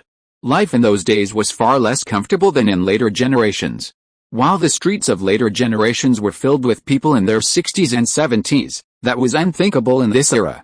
In those days, whether in China or Europe, life expectancy was generally around 50. It might be slightly higher in China, but not by much. This was largely due to living conditions, living standards, material resources, and medical care. Winter was especially devastating for Indians in Europe, the East, and the Americas. Winter was a terrifying time for people of that era. But things are different now. Since Zhao Hongyu arrived in America and met the Mohicans, their lives have undergone a dramatic transformation. In just a year and a half or two, Black Bear and his people have escaped the hardship of living in tents and being afraid to go out in the winter. And they no longer suffer from hunger during the winter due to food shortages. Life was better, stress less, and material abundance more abundant. The most noticeable change was that Black Bear actually looked much younger. Even his mother-in-law felt the same way. It seemed that the pressure of life really did age people quickly. Father-in-law, you still have a lot of life ahead of you. At least another 40 years, Zhao Hongyu's words made Black Bear burst into laughter. Everyone likes to be told they're still young and can live a long time. Black Bear liked it too. So, he laughed heartily. Just then, Zhao Hongyu's mother-in-law came over. Standing behind her husband, she gave Zhao Hongyu a slight nod. Wow, mother-in-law seems to be getting younger and more beautiful. Your skin is so radiant. Zhao Hongyu's eyes widened, and he praised her somewhat exaggeratedly. However, What Zhao Hongyu said wasn't entirely false, for his mother-in-law did look much younger and more beautiful now. The change was so dramatic that it was no wonder Zhao Hongyu was amazed. His mother-in-law seemed a little embarrassed by Zhao Hongyu's praise. "Are you here to visit us or do you have something to do? I know you too well. You wouldn't come if you didn't have something to do." Black Bear's Mandarin is becoming more and more standard, which shows that he is studying very hard. To be continued. If you like this work, you are welcome to vote or vote on Kidian. Your support is my greatest motivation. Chapter 410 Immigration is a good thing. Father-in-law, how can you say that? Do I have to have something to ask you? I've come to see you specifically this time. Of course, I also have a little thing I need you for. Upon hearing Black Bear's words, Zhao Hongyu immediately feigned a hint of anger and began to speak brazenly. It was fine at first, but with a sudden change of tone towards the end, Zhao Hongyu's true colors were exposed. Actually, Zhao Hongyu did this intentionally. After all, they were family, so an occasional show of humor wasn't a big deal. Besides, given his current status, if he always acted arrogantly, it would leave a bad impression on Black Bear. So, this kind of playful antics also let Black Bear know that he wouldn't put on airs or act pretentiously in his presence. Black Bear and his wife exchanged a glance, each seeing a doting look in the other's eyes. Yes, when it came to Zhao Hongyu, they loved him dearly. As the saying goes, a son-in-law is half the son, so Black Bear and his wife treated Zhao Hongyu incredibly well. Adding to Zhao Hongyu's skill, Black Bear and his wife were even more attentive to him. Black Bear raised his hand, pointed at Zhao Hongyu, and revealed a look of bewilderment. You're always like this." Despite his words, Zhao Hongyu could see that Black Bear was actually quite pleased. He simply refused to admit it. "Father-in-law, mother-in-law has become younger. I don't remember her changing so much just 6 months ago." Zhao Hongyu was intrigued. He didn't know what had caused such a dramatic change. "Your mother-in-law has a secret recipe for beauty treatments. It's what's behind these changes. She didn't have the time or energy before, but now it's different. We have plenty of time, so she's picked it up again, beauty treatments." Zhao Hongyu's eyes flashed. He glanced at his mother-in-law. Judging by the change in her appearance, her beauty secrets were clearly working. At that moment, an idea suddenly struck Zhao Hongyu. If this succeeded, wouldn't it be another great way to make money in the virtual world? After all, the virtual world, like the real world of later generations, has a vast consumer market for beauty products. However, right now wasn't the time to discuss this. Zhao Hongyu had more important things to attend to. So, he had to suppress this thought for the time being. He could discuss it with his mother-in-law later. "I'm here not only to see you, but also to inquire about the availability of food and vegetables on the land I own this year," Zhao Hongyu explained to Black Bear as they walked. "We recently defeated the British and occupied their Pennsylvania and Virginia territories, but they need immigrants. So my father sent me tens of thousands of immigrants, but they don't have enough food." Initially, Zhao Hongyu claimed that he had another father and that there were larger cities and people in the heart of America. Therefore, he could only continue to fabricate this old excuse. Fortunately, no one delved into this matter, otherwise Zhao Hongyu's lies would surely have been exposed. However, because Zhao Hongyu's administrative rank had been elevated, he had acquired the additional functions of township head. Furthermore, development and construction had indeed begun in the central region. Therefore, given time, he could cover up his lies. After all, in those days, communications and roads were not very developed. So, he didn't have to worry about his lies being exposed in a short time. Upon hearing this, Black Bear responded, "Haha, my good son-in-law, you've given those white people a bit of a lesson this winter, showing them who the true masters of this continent are. I'm very pleased. Originally, when I heard this news, I also felt that such a large area of land would be inconvenient without a population, but now that you mention it, it seems my in-laws have already made arrangements." Zhao Hongyu's desire to immigrate there was very much to Black Bear's liking. In Black Bear's view, as long as a population settled in those two colonies, those territories would bear the mark of the empire. At least, nominally and practically, it would belong to the empire. That was better than just wasting away there. Honestly, it's been over a year or two, and I haven't even visited my in-laws. As a father-in-law, I'm really feeling a bit chubby. Since Zhao Hongyu had mentioned his supposed father, a figure that didn't exist in this era, Black Bear used the opportunity to express his desire to meet his in-laws. Son-in-law, if you have the chance, please pick a time and let me go to the imperial capital to meet my in-laws. Besides, you've been away for so long, don't you miss your father? Black Bear said to Zhao Hongai with deep concern. It was a disaster. Where was his father? He'd made that up. And the whole capital thing was just a figment of his imagination. So, how could he arrange for Black Bear to meet his in-laws? But he couldn't refuse, not even with any excuse. As Black Bear had said, he'd been away from home for so long, and this was quite unusual. A normal person would have missed home long ago. My daughter, Emma, hasn't even met your in-laws yet. As your wife, she should definitely meet your parents, Black Bear continued. Honestly, Black Bear's request was perfectly normal and not at all awkward. Any ordinary person would have agreed. But the problem was, everything Zhao Hongai had said about home and family was completely fabricated. His arrival in this era was illogical, and there was no way to explain his time travel to Black Bear. What was he supposed to do? Zhao Hongai was racking his brains.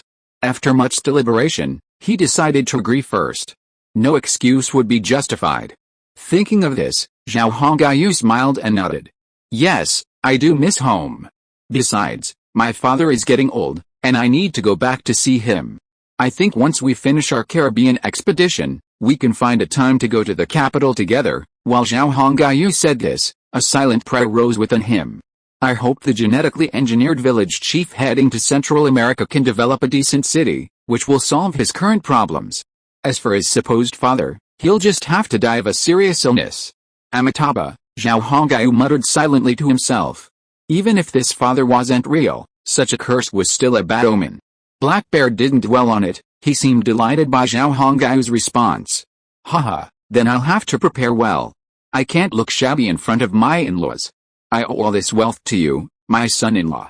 While I can't compare to your father's, I'll carefully select some gifts. By the way, how many people are you planning to immigrate? After a while of excited chatter, Black Bear finally came to his senses. His son-in-law hadn't come to discuss this matter, he wanted to know how much grain the land under his name had produced this year. 50,000 initially. For a total of 77,000 people, so we'll need a lot of food, Zhao Hongai replied. It truly was a vast empire, suddenly attracting 77,000 immigrants.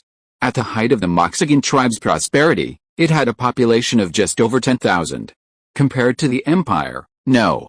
There was no comparison. The harvest was good this year. You own the most land, and we've harvested 30,000 tons of grain, plus plenty of radishes and potatoes. I've stored them all in the warehouse. Black Bear quoted a figure to Zhao Hongai, giving him an idea. While 30,000 tons of grain wasn't a lot, it was enough to feed 50,000 people. Furthermore, this grain was pollution-free and green. If sold through the space-time trader, the profit could easily buy back 3 times that amount. That's 90,000 tons of aged rice. With these 90,000 tons, the food shortage for the 50,000 immigrants wouldn't be too great. If divided evenly, each person could get enough for one meal. Even if someone was a glutton, that would be enough to last them a year. Remember, one meal weighs 2,000 kilograms. How could one person possibly finish it all? Of course, after the immigrants arrived in Pennsylvania and Virginia, they produced almost nothing for 2 years. After all, the first year involved cultivating the land and building homes and basic infrastructure. Only in the second year could they plant crops on the cultivated land. But even then, the harvest wouldn't arrive until autumn. So, judging by this, the immigrants would have relied on this food for a year and a half. 2,000 kilograms of grain, already stale, would only leave about 1,500 kilograms after removing the moldy and spoiled rice. 1,500 kilograms of rice would last for a year and a half or two, which was a bit tight. Fortunately, Zhao Hongai had an outsider. As long as the immigrants could survive the first year, the second year would be easy. Zhao Hongai was running out of funds, otherwise he wouldn't have resorted to this last resort. But at least it was good to have a solution. Besides, Black Bear had mentioned that he had stored plenty of radishes and potatoes. These would be good for the winter and would provide some relief. That's great. With all this food, immigration can proceed smoothly. Zhao Hongai smiled happily after hearing Black Bear describe the amount of food he currently possessed. Father-in-law, would you like to make some extra money? Zhao Hongai asked. Oh, any good deals? Black Bear was immediately intrigued. Although Black Bear was now wealthy, he still had a keen interest in money and wealth. So, when Zhao Hongai mentioned a business opportunity, he perked up. Zhao Hongai couldn't help but laugh at his father-in-law's enthusiasm. He had never imagined that the bravest warrior among the Mohicans was such a money grubber. Ugh! Money grubber. When Zhao Hongai thought of the word money grubber, Emma suddenly came to mind. Yes, Emma was also a little money grubber, much like Black Bear. It seemed likely that Emma's obsession with wealth was inherited from her father-in-law, Black Bear. As expected, like father, like daughter. After a moment of inward grumbling, Zhao Hongai said to Black Bear, "Haven't many of the Mohican citizens on the island studied at Langxiang Technical School?" Although he didn't know why his son-in-law asked, Black Bear nodded and replied, "Yes, many have. Since we're all idle anyway, learning a few skills is a good idea. Besides, their slogan is brilliant, learn skills at Langxiang, and once you acquire them, you'll have peace of mind." See, that's absolutely true. Black Bear held Langxiang in high esteem. He even learned basic carpentry and agricultural techniques there. You know, these skills are generally not taught to outsiders. The Native Americans also have this tradition.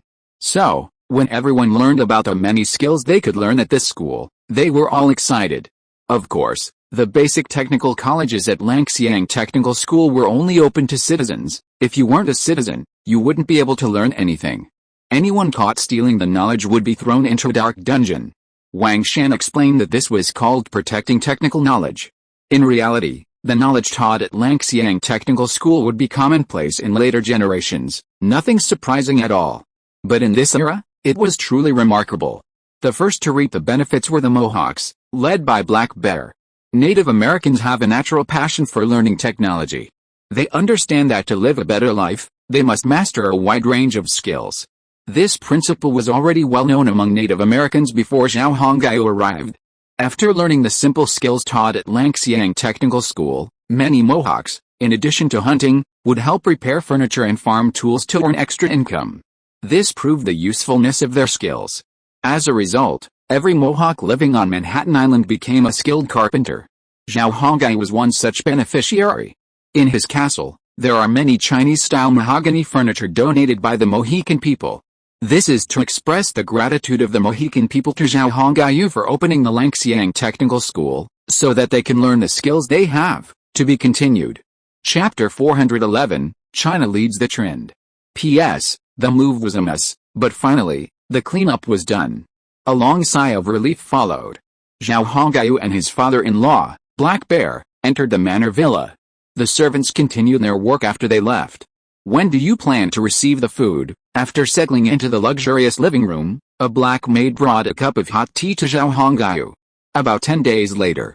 After all, there's still a lot of supplies to prepare. It's not easy to prepare enough supplies for 50,000 people through the winter, Zhao Hongai replied. Black Bear nodded, understanding that this matter couldn't be rushed. 50,000 immigrants was no small number.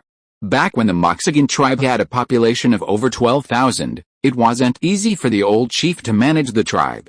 "So, you just told me you had a business deal to introduce me to. I'd like to know what it was." The two had been discussing this topic, but it had been temporarily diverted. Now, Black Bear brought the conversation back to the point. "We need farm tools and some iron weapons, as well as a large number of horses and vehicles, a significant amount. Since it's best to keep the wealth within our family, I intend to let you, my father-in-law, prepare the supplies, and the government will handle the procurement." Black Bear's heart raced after hearing Zhao Hongai's words. He quickly calculated in his mind and came to an exciting conclusion. If he could provide all the supplies himself based on the immigration figure Zhao Hongai had given, the profits would be enormous. Zhao Hongai then gave Black Bear the prices for the farm tools, iron weapons, horses, and vehicles. He also told him that within those prices, Black Bear could have his tribesmen make them. He didn't care how much Black Bear earned. As long as it didn't exceed his price, it would be fine. He also had to ensure quality, with no defective goods. Black Bear patted his chest, promising that he would never offer fake goods to Zhao Hongai.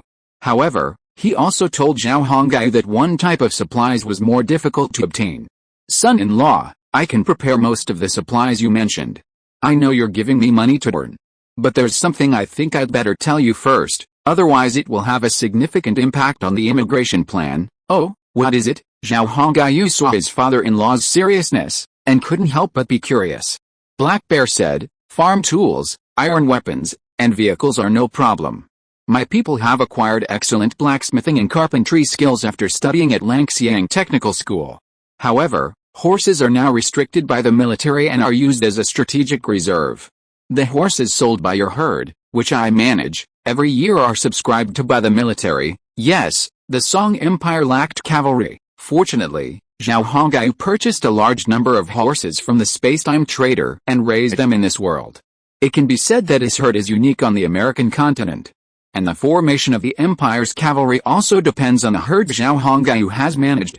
Therefore, Zhao Hongyu's plan to purchase some horses and give them to the immigrants was unrealistic.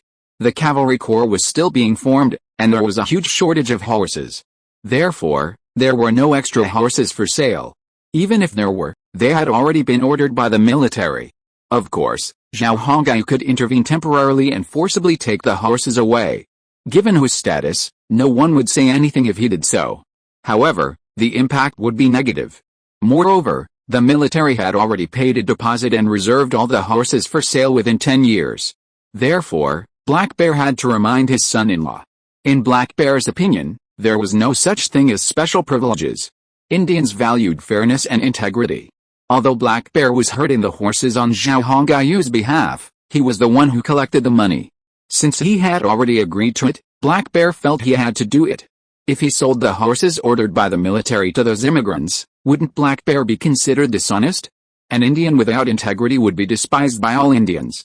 He would have no place in the Indian world. Furthermore, Black Bear was the chief of the Mohicans and the father of Queen Emma. If his reputation was damaged, it wouldn't just be his own problem. It would also affect his entire family. Hence, Black Bear reminded Zhao Hongyu that, if necessary, he had already decided to defy his son-in-law on the issue of the horses. After all, Black Bear took integrity very seriously. Moreover, as the chief of the Mohicans, if word of his dishonesty spread, would other tribes still assimilate into the empire and become citizens of the Mohican nation?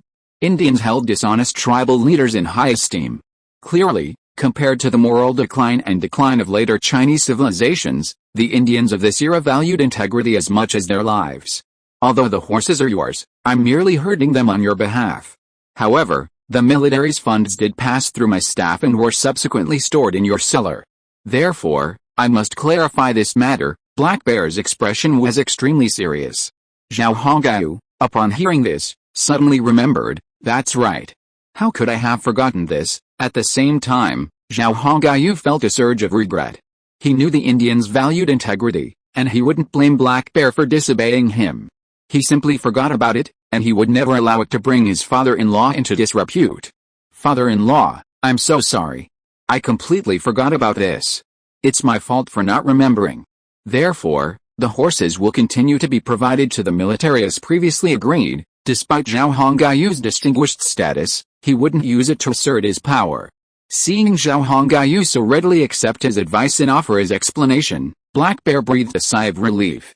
My dear son-in-law, I'm glad you think so, Black Bear said to Zhao Hongyu with a pleased smile. But then he thought, 50,000 people do need some animal power to do things, so why would his naughty son-in-law make such a request? He couldn't give him horses now, but he had to solve this problem. After thinking it over, Black Bear said to Zhao Hongyu, you can't give us horses, but you can give us some cattle. The herd has given birth to quite a few calves this year. Even if they've supplied Manhattan with beef for a year, there are still plenty of cattle. Zhao Hongyu hummed at this and came to his senses. Yes, Black Bear's reminder reminded him. If horses can't move, cattle can. Plowing the fields, pulling carts. Cattle are more useful than horses for work. How could he have forgotten this? Zhao Hongyu raised his hand and patted his forehead with some regret. Oh, how could I forget about this herd of cattle? Horses are handy, but cattle are just as useful, son-in-law. You mean cattle will work too, right? Black Bear asked. Yes, of course, absolutely, Zhao Hongyu said to Black Bear.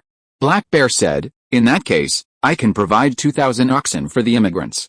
Is that feasible? While 2,000 oxen might still be a bit small for 50,000 immigrants, it would be enough to accommodate 25 people per ox. Besides, this number could be increased by the end of next year. Would that solve the problem? Zhao Hongyu nodded happily at this thought. Yes, of course. If possible, we could also provide some sheep. These sheep can produce milk, which would be an additional source of food for these immigrants, and just like that, as Zhao Hongyu and Black Bear talked, the immigrants' food and animal power problems were resolved. On Manhattan Island, Black Bear, either herding himself or on behalf of Zhao Hongyu, raised a wide variety of cattle and sheep, including beef cattle, draft cattle, and aged oxen, all purchased by Zhao Hongyu from the space-time trader. Zhang Tai also purchased a considerable amount each month and gave it to Black Bear to graze. Even Song Hu, far away in Ontario, wasn't taking the development of animal husbandry lightly. After all, grazing meat was easier and less dangerous than hunting. Many French people in Quebec would travel to Ontario or Manhattan to purchase cattle, sheep, pigs, and other animals to raise. Now, animal husbandry in these three regions had slowly formed a virtuous cycle. Consequently, the citizens of the empire on the American continent no longer lacked meat. Even the Native Americans' appetite for meat had waned, and they began to favor a variety of fresh vegetables. The Native Americans' initial dislike of meat stemmed from the limited variety of food available. Without meat, they had little else to eat. But now it is different. The variety of food in the empire is increasing, so people are starting to eat more and more exquisitely. At the same time, the people with Chinese genes have also inherited a talent from the Chinese people, that is, they are very particular about eating. Therefore, under the leadership and influence of the people with Chinese genes in the empire, citizens of other ethnic groups have also begun to learn the diet of the people with Chinese genes. After all, the power of example is limited. Who made the people with Chinese genes always lead the trend of the empire and walk at the forefront of the trend? And as the most noble class in the empire, it is normal to be imitated by others.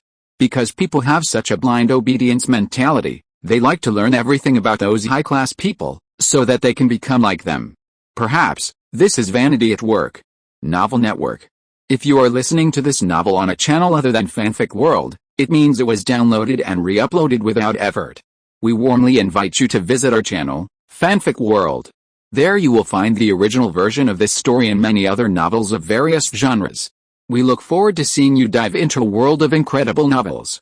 Chapter 412. Yes, there are pickled vegetables to eat. Black Bear and his wife were very pleased with their son-in-law, Zhao Hongyu. With Zhao Hongyu as their son-in-law, their status within the empire and among their tribesmen also rose. At the same time, the lives of the tribesmen within the empire underwent a drastic change. It was no longer like before, when they were constantly hungry and had to fight against the heavens and the earth to get a full meal. Therefore, every time they saw Zhao Hongyu, Black Bear and his wife were very happy. This time, Zhao Hongyu's arrival brought another big business deal, which would make the tribe a huge profit. If this news got out, the white people would definitely be jealous. Black Bear was always happy when it could make the white people jealous. He joined the empire much earlier than the white people. And his daughter was the queen, so the white people couldn't be jealous. Although his son-in-law had a white woman by his side, it was impossible for a man not to have a few women around him. After all, Zhao Hongyu had promised him that his daughter's child would become the king of the empire. Therefore, Black Bear wasn't particularly concerned about Sarah's existence. Why should he care too much about a woman who wouldn't threaten his daughter's position? Black Bear and Zhao Hongyu discussed business matters, which led to the discussion of the empire's future development and its recent strategy. Zhao Hongyu didn't hide anything from his father-in-law. We've recently begun our offensive in the Caribbean. If all goes well, the empire's territory will expand again this spring. Zhao Hongyu explained the Caribbean strategy to Black Bear. Black Bear had no idea what the Caribbean was. After all, he had no deep understanding of geography. Fortunately, Black Bear had learned some basic geography during his studies at Langxiang Technical School, so he immediately had his servants bring him a globe he'd purchased at great expense. He then located the Mediterranean Sea on it. The globe had been created by a history teacher at a Manhattan school, also a person of Chinese descent, and not very old, only in his 40s. Zhang Tai, leveraging his privilege, specially cultivated these individuals with special educational talents. In Manhattan, any intelligent Chinese people would use their talents to earn money and improve their lives. Those with cooking skills would open small restaurants or barbecue stalls, or at least set up street vendors. In Manhattan, The most famous place is the ramen shop on the pier. The young owner of the ramen shop, a young man with Chinese genes who married 3 Native American women, has become a typical representative of the Chinese American population. The school teachers, while lacking cooking skills, carpentry skills, or agricultural knowledge, can still trick some parents into offering tuition fees. This is a unique characteristic of Manhattan, a characteristic that carries a strong afterlife tinge. Zhao Hongyu had no objection to all this. After all, they were making a living by relying on their own skills. The history teacher, on the other hand, had spotted the educational market in Manhattan and partnered with his Native American wife to manufacture and sell globes, earning a considerable sum. Most of the globes sold in Manhattan today were made by this history teacher and his wife. After examining the globe and figuring out where the Caribbean Sea was, Black Bear looked up at Zhao Hongyu and said, "This means another vast expanse of land. We'll have to migrate again." Zhao Hongyu leaned over and examined the globe. The country markings on this globe were different from those of later generations. Because genetics are known to humans, some information cannot be revealed today. Therefore, while the continents remain the same on the globe, the countries are unmarked. Even so, it's enough to give people a sense of what the Earth looks like. There are plenty of immigrants, so there's no need to worry too much about that.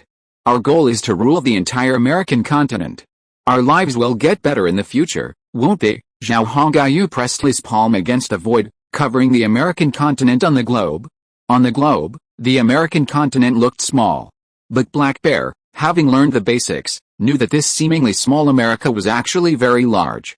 Well, if the empire could truly control the entire American continent, that would certainly be wonderful.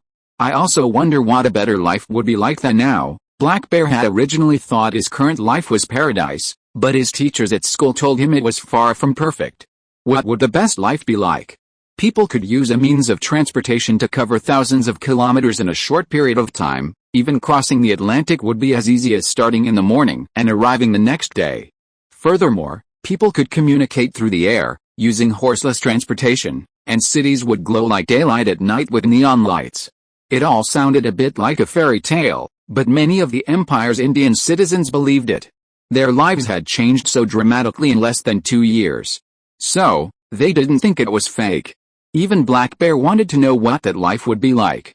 Meanwhile, some Indians who had traveled to Ontario to trade livestock had reported back that Song who had built a small hydroelectric power station and started supplying street lights to the city.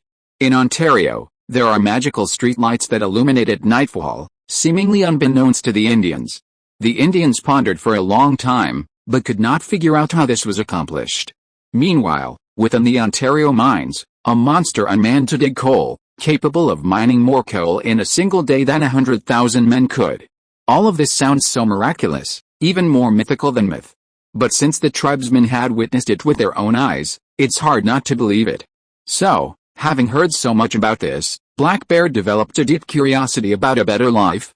Yes, as long as we develop gradually, we will be able to live that wonderful life. You know, we all come from the same country, share the same ancestors and beliefs, and are all favored by the gods, Zhao Hongyu said to Black Bear in a rather mysterious tone. Seeing the father-in-law and son-in-law conversing happily, and Zhao Hongyu showing no sign of leaving, Black Bear's wife, Zhao Hongyu's mother-in-law, beckoned a maid over and whispered a few words to her. It was already noon, so Zhao Hongyu would definitely stay for lunch. Wang Shan, standing behind Zhao Hongyu, remained silent. He watched with dry interest as Zhao Hongyu and his father-in-law chatted away. Wang Shan also chuckled to himself when Zhao Hongyu mentioned sharing a common ancestor with the Native Americans. There's no definitive answer to the question of where the Native Americans came from. Even in later generations, there are conflicting accounts. Some claim the Indians arrived in the Americas from the Bering Strait, while others claim they were ancient Mongols. But in Zhao Hongyu's words, the Indians became descendants of the Huaxia people, arriving in the Americas in ancient times. Furthermore, the brainwashing workers portrayed them as descendants of the Shang dynasty, using stories from the investiture of the gods as historical material to teach Native American children.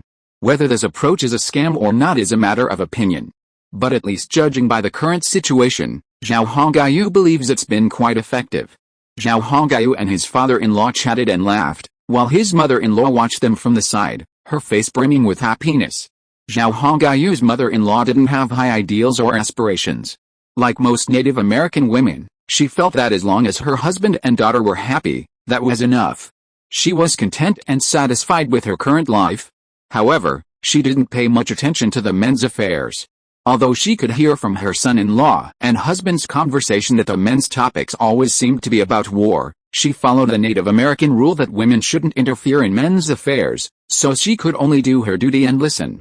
About half an hour later, the servants brought in the table and cutlery and set it up. "Oh, it's already noon. Let's have lunch. Let's chat while we eat. I bet you're hungry." Seeing the servants setting the table, Black Bear knew it was time for lunch, so he stopped chatting with Zhao Hongyu. Zhao Hongyu nodded. He wasn't above being polite with his father-in-law. "It just so happens that I'm hungry. I wonder what to have for lunch today." Gurgle. Just then, a series of rumblings echoed from Zhao Hongyu's stomach, as if confirming something. "Sauerkraut and pork, this is the most delicious winter dish. And there's also beef stew with potatoes. Let's have a drink together today." While the dishes weren't extensive, it was winter after all, so Zhao Hongyu couldn't expect too much. After all, winters in the 17th century weren't as abundant with vegetables as they are today. But after hearing his father-in-law name a dish, Zhao Hongyu was still somewhat surprised. Sauerkraut? Could it be that sauerkraut has already appeared in Manhattan? He turned, a questioning look in his eyes, and looked at Wang Shan. As a person from the later era, Zhao Hongyu certainly knew the importance of sauerkraut. In northern China, before greenhouses and underdeveloped agricultural technology, sauerkraut was a winter staple. This clearly showed how crucial sauerkraut was. To be continued. If you like this work, you are welcome to vote and vote on Kidian.com. Chapter 413, My Father-in-Law is Worried. The creator of sauerkraut was a female geneticist of Chinese descent. Manhattan Island boasted abundant cabbage cultivation, which caught her attention. Since most of Zhao Hongyu's geneticists came from rural areas, their families often pickled sauerkraut for the winter. Thus, she learned the art of pickling sauerkraut from her mother in the virtual world. After arriving in this world, she thought, why not use this skill to make money pickling sauerkraut? Thus, a casual thought created a huge business opportunity that winter. Sauerkraut spread like wildfire across Manhattan. Those who tasted it were impressed by the deliciousness of this new food. Both the Native Americans living in Manhattan and the European laborers who arrived to work there were eager to eat it this winter. Zhao Hongyu's father-in-law, Black Bear, also loved sauerkraut, eating some at home almost daily. The shredded sauerkraut paired with a pork belly was simply delicious. Eating sauerkraut in winter also had the added bonus of being an appetite whet. Black Bear had never imagined being able to enjoy such a delicacy in winter. It was something he'd never dared to imagine before. And all of this was brought to him by his son-in-law's empire. A large iron basin of steaming sauerkraut was brought up. From afar, Zhao Hongyu could smell the aroma, instantly piqued his appetite. Zhao Hongyu asked Wang Shan to leave first. He told him to go to the side room for lunch, since he didn't need to accompany him. Then, Zhao Hongyu's eyes settled on the sauerkraut in front of him. The sauerkraut in the basin was covered in a thick layer of fat, and the well-balanced pork belly inside looked incredibly appetizing. Meanwhile, the beef stew with potatoes, pickled sweet garlic from the market, and strips of green slaw were all served. This was a typical northeastern lunch. Zhao Hongyu couldn't help but smile. Oh my goodness, when did the northeast wind become so prevalent in the Americas? Especially when accompanied by his father-in-law and mother-in-law. The attire of a wealthy northeastern peasant from the Republican era made Zhao Hongyu feel particularly troubled. However, these were minor matters. Zhao Hongyu didn't need to dwell on them. At Black Bear's urging, Zhao Hongyu picked up a piece of pork belly with his chopsticks and placed it in his mouth. It's a little hot. Because the sauerkraut was covered in grease, the heat was trapped inside and couldn't dissipate, so the pork belly was still very hot. Sigh, Zhao Hongyu gasped in a continuous stream of air after placing the pork belly in his mouth. His antics amused Black Bear and his wife. Eat slowly. It's very hot, Zhao Hongyu's mother-in-law quickly warned him.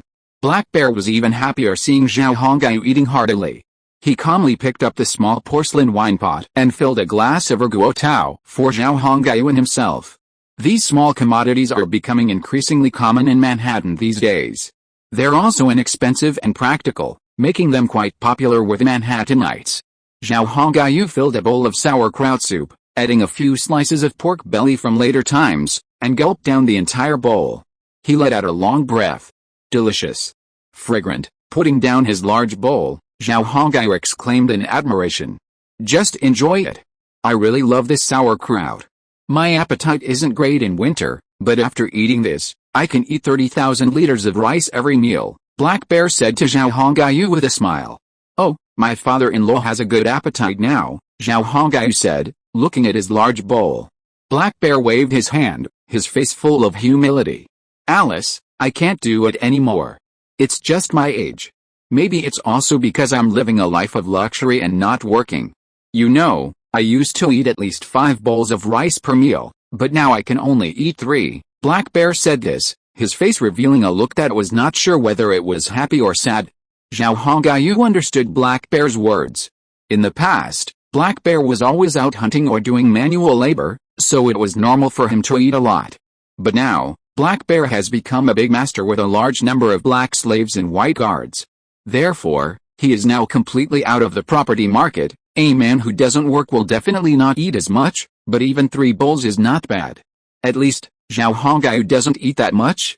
Of course, if Black Bear continues to live like an old man, his appetite will become smaller and smaller in the future, and he will also become fatter and fatter. Zhao Hongyu thought about this and looked at his father-in-law. As expected, his father-in-law had become much plumper than last year. If he stayed a few more years, he'd probably be even plumper. Eat some vegetables, eat some vegetables. Try this beef stew with potatoes. The vegetables are all grown in our own fields, and the beef is also our own. It's all free. Black Bear sighed and began to urge Zhao Hongyu to eat and drink. The two of them began to chat over drinks, discussing family matters. Someone's child in the neighborhood went to school and became a little disobedient after returning home, even scolding their father. Meanwhile, someone else's child studied at Langxiang Technical School and got a stable job at a shipyard after graduation. You don't know, we still know how to hunt, but these filial sons have completely abandoned the skill since they started school. Their families say they're still confident, saying that the knowledge and skills they've learned will allow them to live a life of ease. They won't have to work so hard hunting anymore. Black Bear slurped down a glass of wine and complained to Zhao Hongyu. We Mohicans, I think we shouldn't forget our roots. It would be a shame to lose the hunting techniques passed down from generation to generation. After hearing Black Bear's complaints, Zhao Hongyu felt that this might be a clash of old and new mindsets. Older Indians like Black Bear believed that young people needed to acquire hunting skills, as only by doing so could they prove themselves to be true Mohicans, Indians, rather than just hunting like the white people.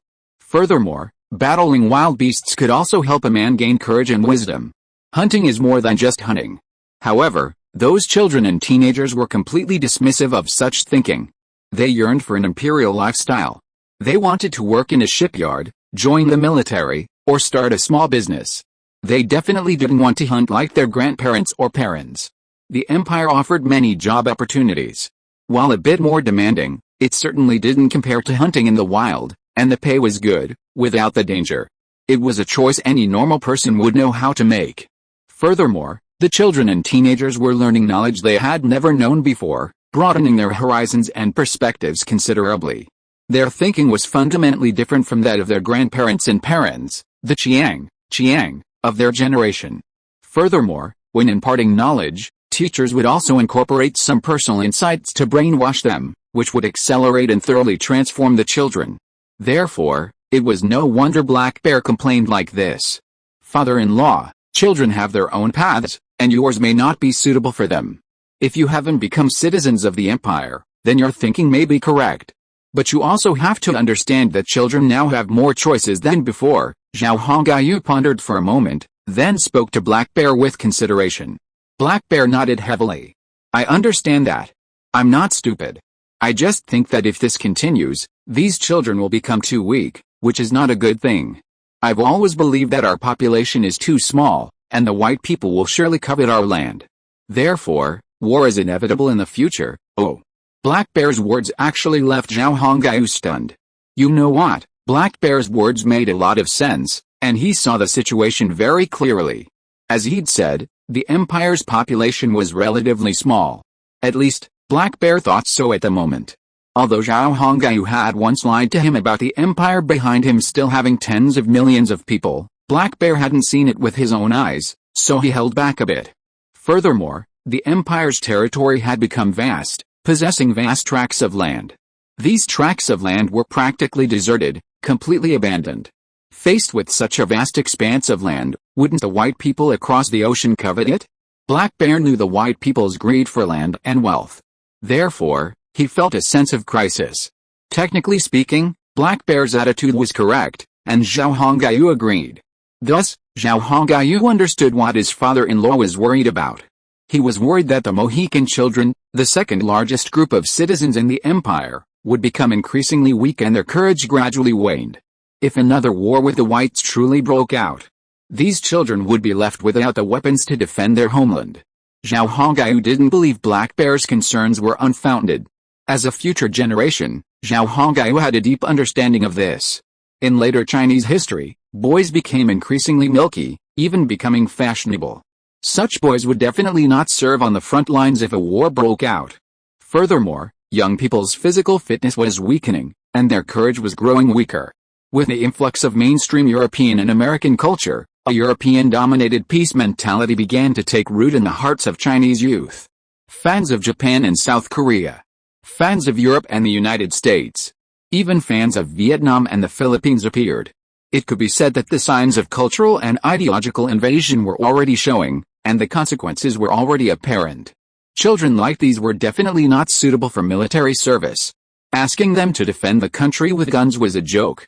Taking this as a lesson, Black Bear's concerns were likely to occur in the Song Empire as well. However, the potential problems facing the Song Empire were far less numerous than those of later China. Black Bear's only concern was the boys' weakening physique, their lack of combat experience, and their timidity. You have to understand that future Chinese youth will also face cultural invasion and a barrage of traitorous rhetoric. Zhao Hongyu had discussed this issue with his friends, and they concluded that if war broke out in China, at least 70% of the population would be traitors. There wouldn't be many who would stand up. In the current climate, the money-first mentality has made the Chinese people extremely selfish. Furthermore, if war breaks out, it will be the children of ordinary people who will suffer, both in battle and in battle. The children of high-ranking officials would have already fled the country. This is obvious. Can't you see which high-ranking official would appear in such a dangerous situation? That's war. Zhao Hongyu and his friends were deeply disheartened by this conclusion. But they also understood that it was an indisputable fact. Zhao Hongyu also remembered the overwhelming amount of traitorous rhetoric online in the future, mostly among 18-year-olds. I really wonder if the Song Empire will face a similar situation in the future. But Zhao Hongyu thought again and felt that this was unlikely. Because the Song Empire was already very powerful, both militarily and culturally. Therefore, they had the right to invade others, not others to invade them. Don't you see that later generations of Americans didn't make such treacherous remarks about the US? Because they had something to be proud of. China might shout loudly, but what it truly boasted about was, haha, national pride.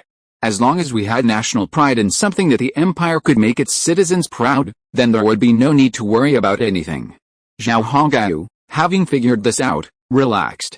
Of course, the issue Black Bear was worried about also needed to be addressed.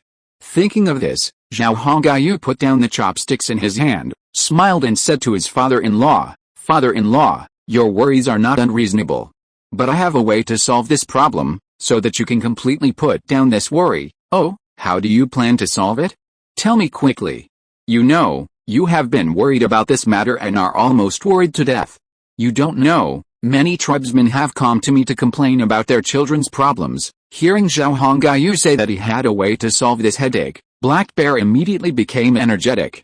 You know, when those tribesmen really encountered this problem, they would come to him for help. This is also the style of Indians doing things. As the saying goes, if there is something that cannot be solved, go to the chief.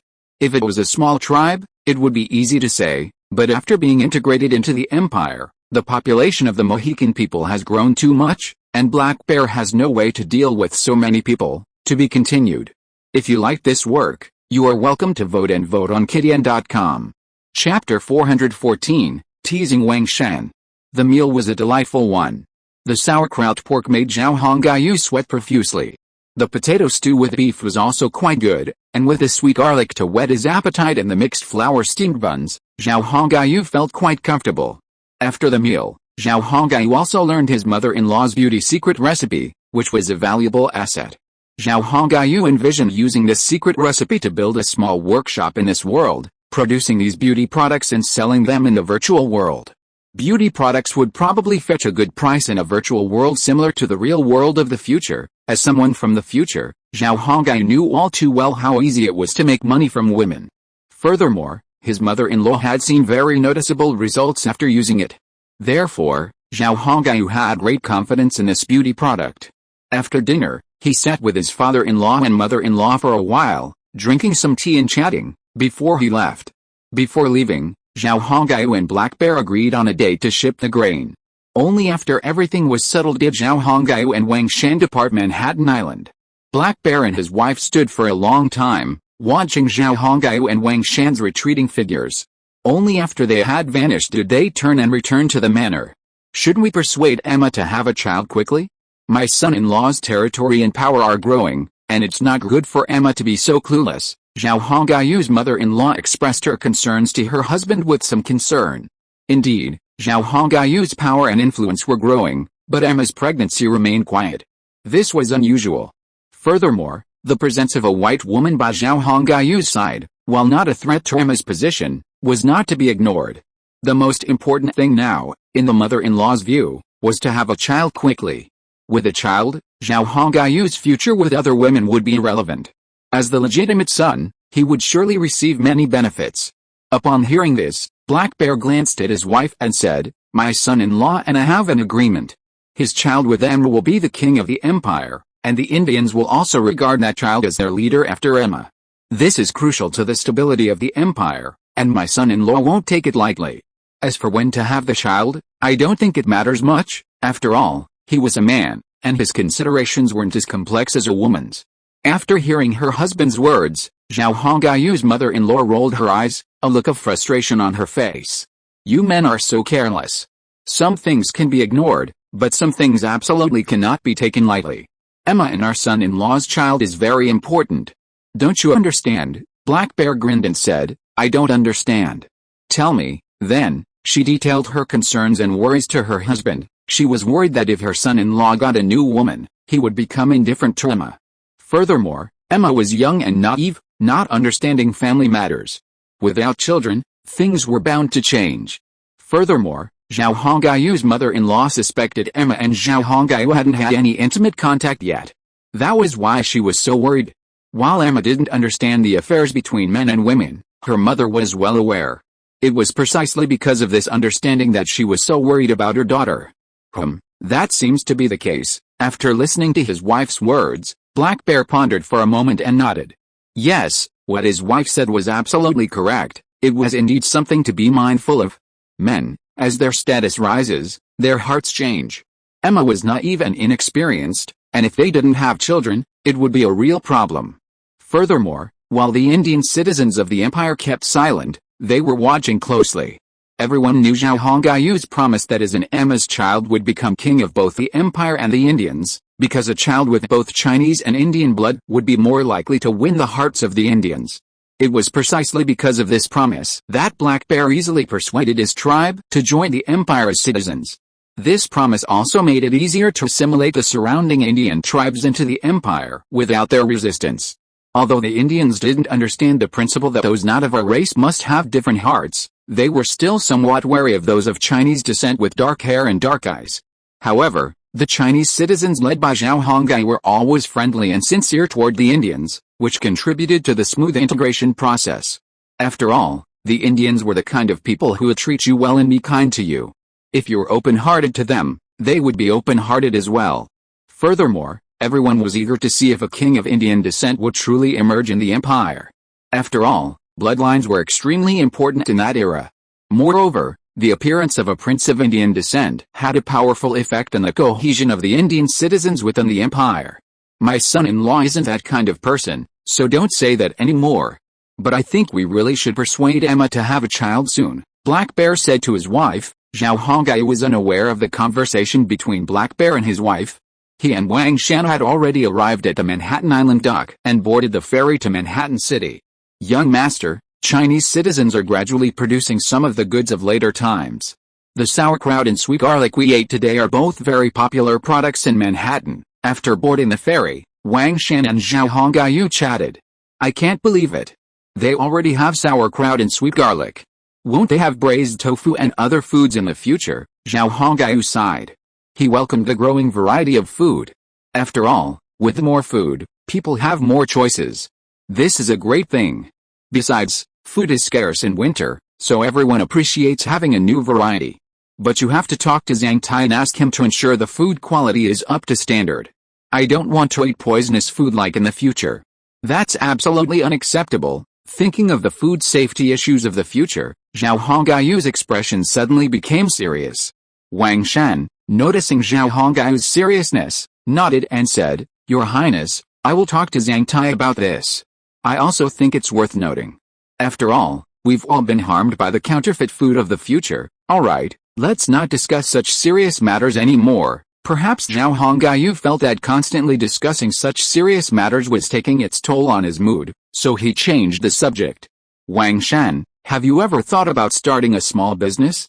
Are you planning to just follow me around and earn a small salary as my bodyguard? To be honest, none of his three original genetic subordinates, Zhang Tai, Song Hu, and Wang Shan, now run businesses, own land or estates, or even slaves. Of course, the 8 banners bondservants under his command weren't considered slaves. It's fair to say that their lives were quite modest compared to other genetic people. Nowadays, those of Huaxia descent all know how to use their knowledge and skills to make money through commerce. Even those without know-how can set up stalls or something like that. Basically, these people live quite well. In comparison, Zhao Hongyu felt a little sorry for his 3 earliest followers. Hearing this, Wang Shan smiled and said, Your Highness, my salary is quite good. 100 royal silver dollars a month is more than enough for a comfortable life. You're well aware of the living standards here, and there's nothing wrong with being your bodyguard. I wouldn't trust anyone else. Wang Shan spoke frankly to Zhao Hongyu. I have no interest in commerce, nor in estates or land. My greatest wish in life is to protect you, Your Highness, and to see you grow stronger and stronger is enough for me. Wang Shan spoke from the heart. He had no real ambitions. He was truly content with his current position. Even so, Zhao Hongyu still felt he'd been unfairly treated. You're not a child anymore, find a woman to marry. I'm going to give you a piece of land as your estate. It has to be worthy of your status, right? Zhao Hongyu thought for a moment and said to Wang Shan. I think that little girl from Samuel's family is pretty good. At least she's dedicated to pursuing her own happiness. And she's not bad looking, either, a pretty little girl, isn't she? Zhao Hongyu winked at Wang Shan, making him blush. Seeing his men's reaction, Zhao Hongyu chuckled inwardly. He didn't get many opportunities to tease Wang Shan like this. Without waiting for Wang Shan to speak, Zhao Hongyu continued, It doesn't matter if she's young. Girls mature early these days. You can date her first and slowly develop feelings for her. If you find her figure objectionable, that's fine. She's still young, so she can still develop. Anyway, you're taking advantage of her. She's a genuine French chick. There was a reason Zhao Hongyu and Wang Shan had brought up the girl from Samuel's family. Everyone in Manhattan knew about her pursuit of Wang Shan. And Wang Shan's face was now as red as a monkey's butt. To be continued. Chapter 415 Go to the noodle shop.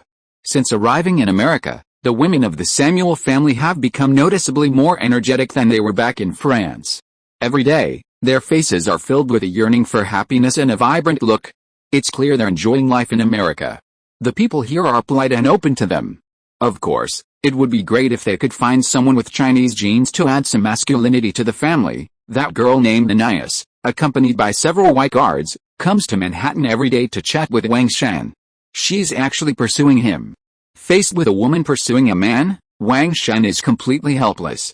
After all, the girl is genuine, and Wang Shan can't say anything mean. Zhang Tai often teases him about this, making Wang Shan feel quite embarrassed. Although Anais's pursuit of Wang Shan is motivated by the old lady and her mother, Zhao Hongyu can see it too. This girl truly loves Wang Shan and is genuinely sincere towards him. Zhao Hongyu was also surprised by the precocious maturity of girls in this era. You're so lucky. Aren't most male protagonists in later generations Lolita loving? They're surrounded by many Lolita lovers. You're doing pretty well now, with a blonde lolly chasing you. What else do you want? Go ahead and smirk. Wang Shan gave Zhao Hongyu a wry smile at Zhao Hongyu's teasing. That girl is indeed nice, but she's too young. Under Ananias's pursuit, Wang Shan had become more open-minded. He was no longer the man who constantly claimed he wanted to marry a woman with Chinese genes. This showed that he had begun to change. As the saying goes, a woman chasing a man is easy. There's some truth to that. Besides, Anais was indeed a beautiful girl, a top-notch beauty even in later generations. She was also delicate and had a scholarly air, a literary Lolita vibe.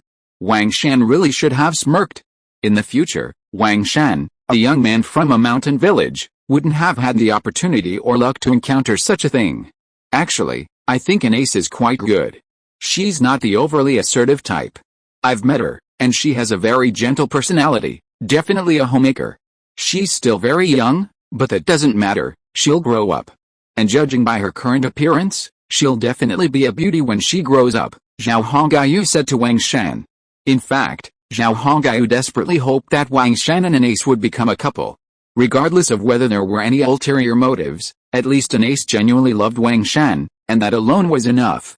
The plans of the women in the Samuel family were understandable. They needed a sense of security, and Wang Shan's status and position would provide them with that. So why not? Don't worry about it. Things haven't been busy lately. The immigrant supplies have been resolved, and with a Lunar New Year just around the corner, I'm planning to give you a day off. You can ask Enz out for some fun, maybe some hunting or something to bond with, and maybe even try to get in touch with her. Zhao Hongyu gave Wang Shan an encouraging look, making him feel a bit embarrassed. After a moment of hesitation, Wang Shan nodded. Okay, I'll try to talk to her. Zhao Hongyu laughed and said, there's nothing to be embarrassed about. Girls mature early these days. Even in France, 8-year-old daughters of noble families are getting married. What are you afraid of? Besides, you're just chatting, not asking for anything. Don't look so gloomy. If this happened to Zhang Tai, he'd probably die of laughter. Wang Shan believed what he said. Zhang Tai dreamed of marrying a big horse. According to Zhang Tai, the angry young man, as a Chinese man, riding a big horse was the only way to show his status and strength. Unlike Zhang Tai, Song Hu, far away in Ontario City, had a special fondness for Native American women. As early as last year, Song Hu had been in a passionate relationship with a Mohawk widow. Now serving as the military and political leader in Ontario City, he had long since used his power to bring the widow over to live with him. Look at that young owner of the port noodle shop. He has 3 Indian Lolita wives, and their life is so blissful and prosperous. Isn't he very happy? Zhao Hongyu said, referring to the young owner of a ramen shop on Manhattan's Pier Commercial Street. Indeed, that young owner of the ramen shop was now a microcosm of Manhattan's Chinese citizens, a typical example. He had 3 Lolita wives and ran a ramen shop. Through their own hard work, the couple was living a happy life. Such a thing would be unimaginable in later generations. The ages of that guy's 3 wives alone would be enough to make him drool. Of course, there were people who disliked him. Many women with Chinese ancestry don't like this guy. They think he's a pervert and a Lolita complex. But he's really good to his wife and treats his in-laws well. He's also hardworking and capable, and his wives follow his lead. Business is booming at the ramen shop, and they've expanded considerably. They've already contracted a large piece of land and will become landlords next year. That guy is absolutely hardworking and a great businessman. That's why his ramen shop has always been a great success, and it's well known. Wang Shan agreed, nodding in agreement when Zhao Hongyu mentioned him. And his 3 Indian wives are also very capable. Although they're young, they're all very hardworking. I've heard that he and his wives have never had a fight or anything like that, and their life is very harmonious, and his wives are also very sensible. They never argue about anything and are always courteous to each other at home. I have to say, he's a very lucky guy, Wang Shan exclaimed. Zhao Hongyu smiled and said, Indian women, regardless of their age, are very capable. We've seen this firsthand. And the good business at the noodle shop will provide them with a better life, which will further motivate them. Besides, my husband's earnings will also help support his in-laws. Right. As they chatted, the ferry slowly approached the Manhattan Pier.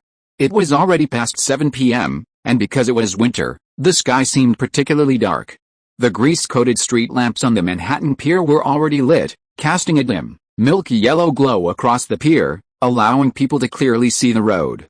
"Let's go sit over at the noodle shop. I heard they've added egg pancakes and scallion pancakes, in addition to ramen," Wang Shan suggested. Zhao Hongyu nodded. "Let's go check it out, then.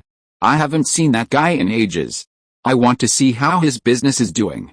You just said his shop's expanded, so I bet he's making a killing." The two of them headed towards the shopping street. In the dim light, some intelligence officers followed them, secretly protecting Zhao Hongyu. The shopping street was bustling at night. Manhattan residents and workers earn high salaries, so they're willing to spend. This is a virtuous cycle. With a Lunar New Year approaching, the shopping street is selling more goods. Meanwhile, various promotions and discounts are significantly stimulating consumer spending.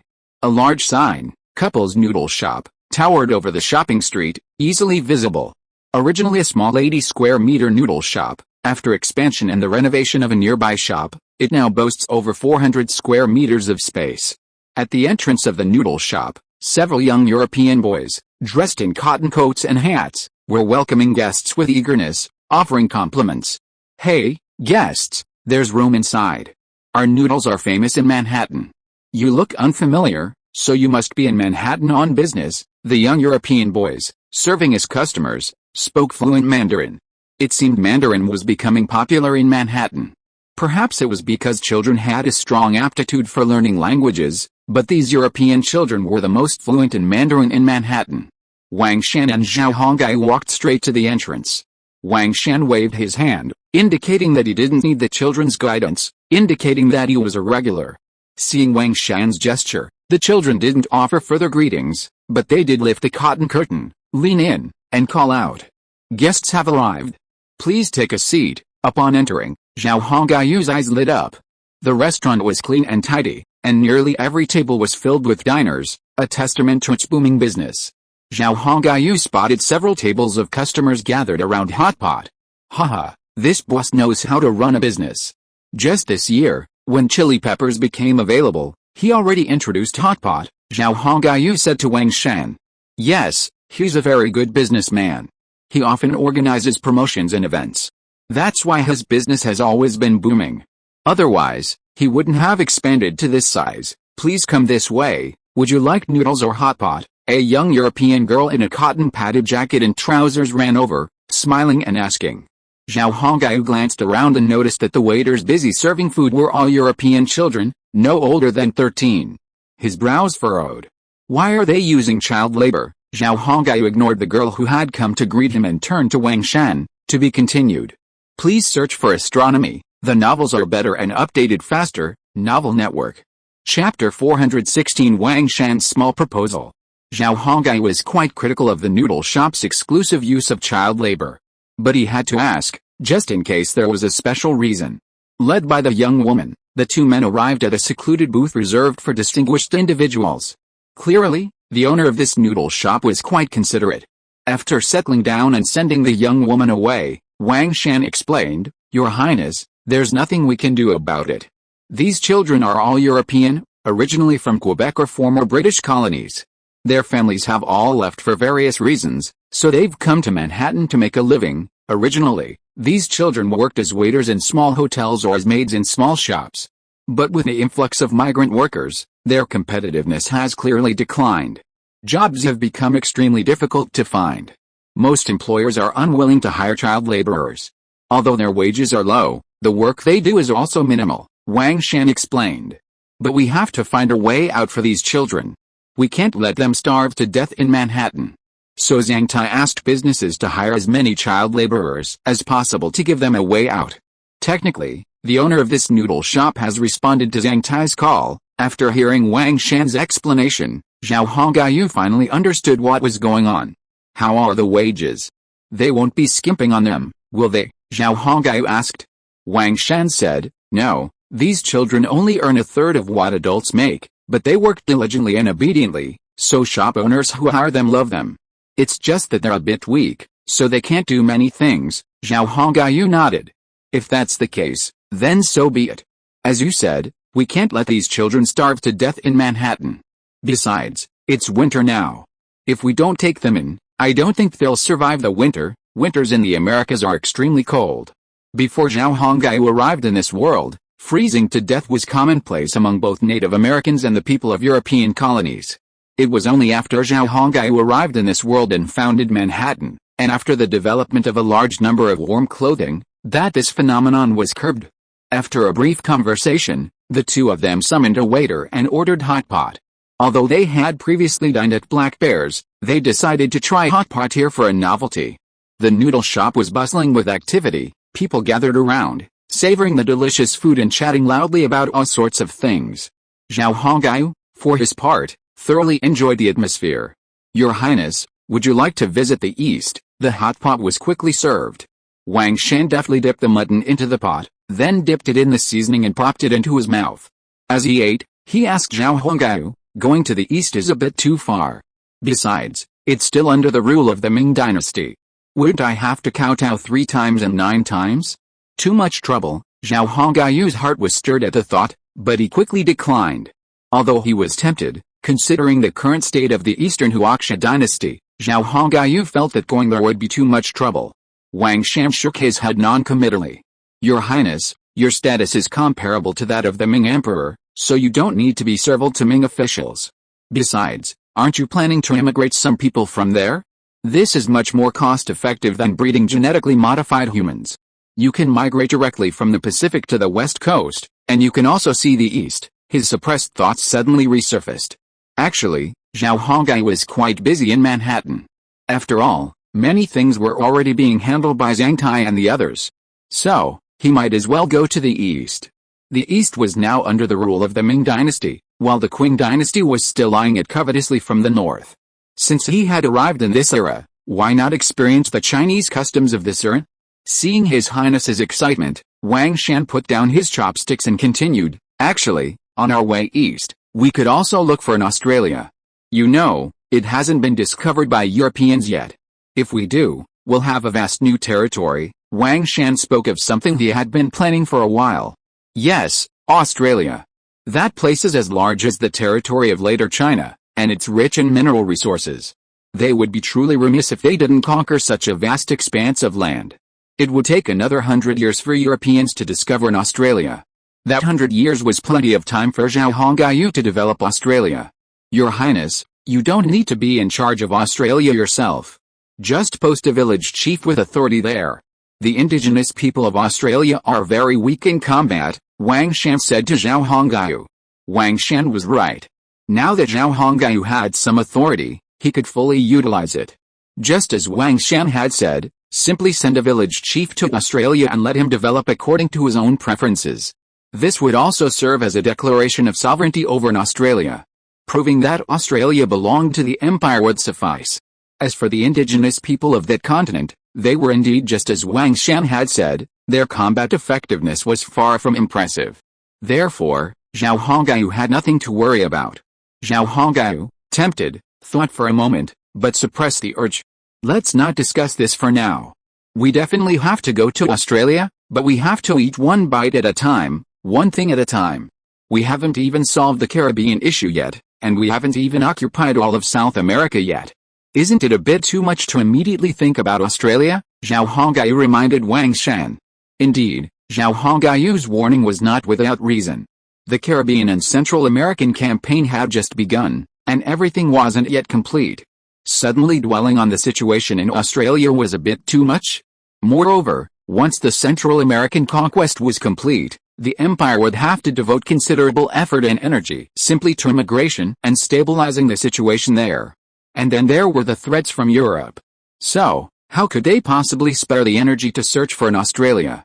According to Wang Shan, sending a geneticist with the authority of a village chief to Australia was a good idea, but the problem was that all the geneticist administrators with authority were currently developing their own cities on the American continent, leaving no one available. Could it be that Wang Shan wanted to go to Australia himself? Because Wang Shan himself was the only geneticist leader with authority who hadn't yet developed a city. Let's first establish the title. Don't Europeans have a rule that whoever discovers a continent owns it? I mean to use this to determine Australia's ownership first, to avoid any further complications, Wang Shan said to himself. Wang Shan, don't you think the entire American continent is enough for us to mess around with? We haven't even fully controlled North America yet, and now we're about to have Central America, and South America too. Aren't you afraid of biting off more than we can chew and ending up with nothing? Zhao Hongyu looked at Wang Shan with a mixture of amusement and tears. Wang Shan picked up his chopsticks again and began to simmer the meat. No, after we've dealt with the Spanish and Dutch in Central America, we'll have no enemies in the entire American continent. So we can develop slowly. But Australia won't wait. If something changes, that would be terrible, wouldn't it? Wang Shan naturally had his own thoughts, and Zhao Hongyu certainly understood. Wang Shan was worried that their arrival in this era would lead to historical deviations. Besides, Australia was still a lord's land. If Zhao Hongyu and his team could conquer it, it would be great. After all, who can complain about too much land? With Australia, the entire empire's territory would be greatly expanded. By the time we have Australia, we can see how we can take control of Siberia and the entire Bering Strait. Our empire will then be the largest in terms of directly controlled territory in history, and our name will go down in history. Wang Shan spoke excitedly as he ate. Zhao Hongyu couldn't help but smile bitterly. Oh, this kid is imagining things again, he thought to himself. It sounded reasonable at first, but now Wang Shan's words are getting more and more mysterious. Just the British colonies alone are giving Zhao Hongyu a headache, let alone the immigration to Central America. Even these things keep Zhao Hongyu busy, let alone places like Australia. Without a population, none of this would be possible. Your Highness, work harder. Your current administrative rank is town mayor. Once you're promoted to county mayor, you'll be able to appoint town mayors and township heads. Therefore, sending a few administrative officials to Australia and Siberia is quite feasible. Wang Shan's words startled Zhao Hongyu, who then thought to himself, indeed, if my administrative rank were raised, what Wang Shan said would actually be quite easy to do. According to him, when I reach the rank of county mayor, I'll be able to appoint town mayors. And the number of township heads will increase accordingly. At that point, sending 2 or 3 geneticists with township head privileges to Australia wouldn't be a difficult task. Furthermore, judging by reality, a county would need at least 3 or 4 towns. Based on this calculation, I'd have at least 3 or 4 geneticists with town mayor level authority, as well as 20 or so township heads. With these 20 or so township heads, Siberia, Australia. Zhao Hongyu chuckled foolishly. But after a moment of chuckling, he sobered up. Because all of this could only be achieved after his own administrative rank was elevated. But right now, he still needed over 200,000 people to reach that level. That's a significant number. So, this matter would have to be approached slowly. Let's put this aside for now. Let's resolve the current issues first. Wang Shan shrugged nonchalantly. He'd said everything he needed to say. The final decision rested with His Highness Zhao Hongyu. If he truly had no interest in Australia and Siberia, then no amount of Wang Shan's persuasion would be of any use. Furthermore, some of Zhao Hongyu's words were also valid. They weren't even gaining a firm foothold in the Americas, yet they were already turning their attention elsewhere. That was a bit greedy. At the very least, they had to secure the Americas, eliminating any threats, before moving forward with their next plan. It was precisely with this in mind that Wang Shan stopped trying to persuade Zhao Hongyu, telling him to immediately begin searching for an Australia. Furthermore, even if Zhao Hongyu found Australia, he wouldn't have a genetic administrator to assign there. Could it be that he was being assigned there? Wang Shan had no desire to become a city administrator like Zhang Tai and Song Hu. His greatest dream was to be by Zhao Hongyu's side. So, wisely, he kept his mouth shut. He feared that if he continued, Zhao Hongyu would assign him to Australia to develop and build cities for the empire. The topic faded, and Wang Shan and Zhao Hongyu began to babble about personal matters. Zhao Hongyu then began to tease Wang Shan about his personal problems and a young woman, Anne's, who had pursued him. The two chatted over hot pot in a noodle shop. Time flew by, dividing line, as Zhao Hongyu and Wang Shan chatted on Manhattan shopping streets. The fleet that had departed earlier began to enter the Caribbean. The massive imperial fleet first arrived at the Spanish colonial port of San Diego in the northern Caribbean. The Spanish were extremely nervous about this massive fleet. They had no idea what the sudden appearance of the Song Empire fleet in the Caribbean was all about. After all, Spain's naval forces and huge army have been transferred back to the mainland. The military forces left in the Caribbean are already weak and vulnerable. Fortunately, the Song Empire's fleet of hundreds of warships has no obvious malicious intentions. It seems that they are really conducting naval exercises and are heading to South America.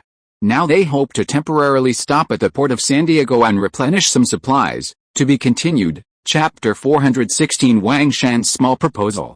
Chapter 417, The Sucker from the North. Exercises? Lucas, the Spanish administrator in San Diego, was puzzled. If it were just a naval exercise, why would the Song Empire fleet come to Central America? And with hundreds of warships? It made no sense. Although he was deeply puzzled, he didn't dwell on it. After all, the Song Empire fleet didn't show any ill intentions. Moreover, with so many people docking at San Diego port, the arrival of those sailors would bring significant economic benefits to the local area. After all, Song Empire sailors are wealthy. Each of them spending a small amount of money in San Diego could significantly boost the local economy. Overall, this was a good thing. So, Lucas agreed. When the San Diego officials conveyed the administrator's approval to the fleet commander, Chelsea felt relieved.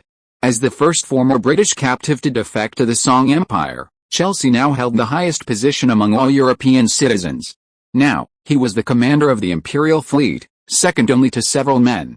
Of course, he also has numerous lieutenants with Chinese genetics, as well as mid- and low-ranking non-commissioned officers, to act as a check and balance. Zhao Hongyu and Wang Shan hadn't failed to take this into account.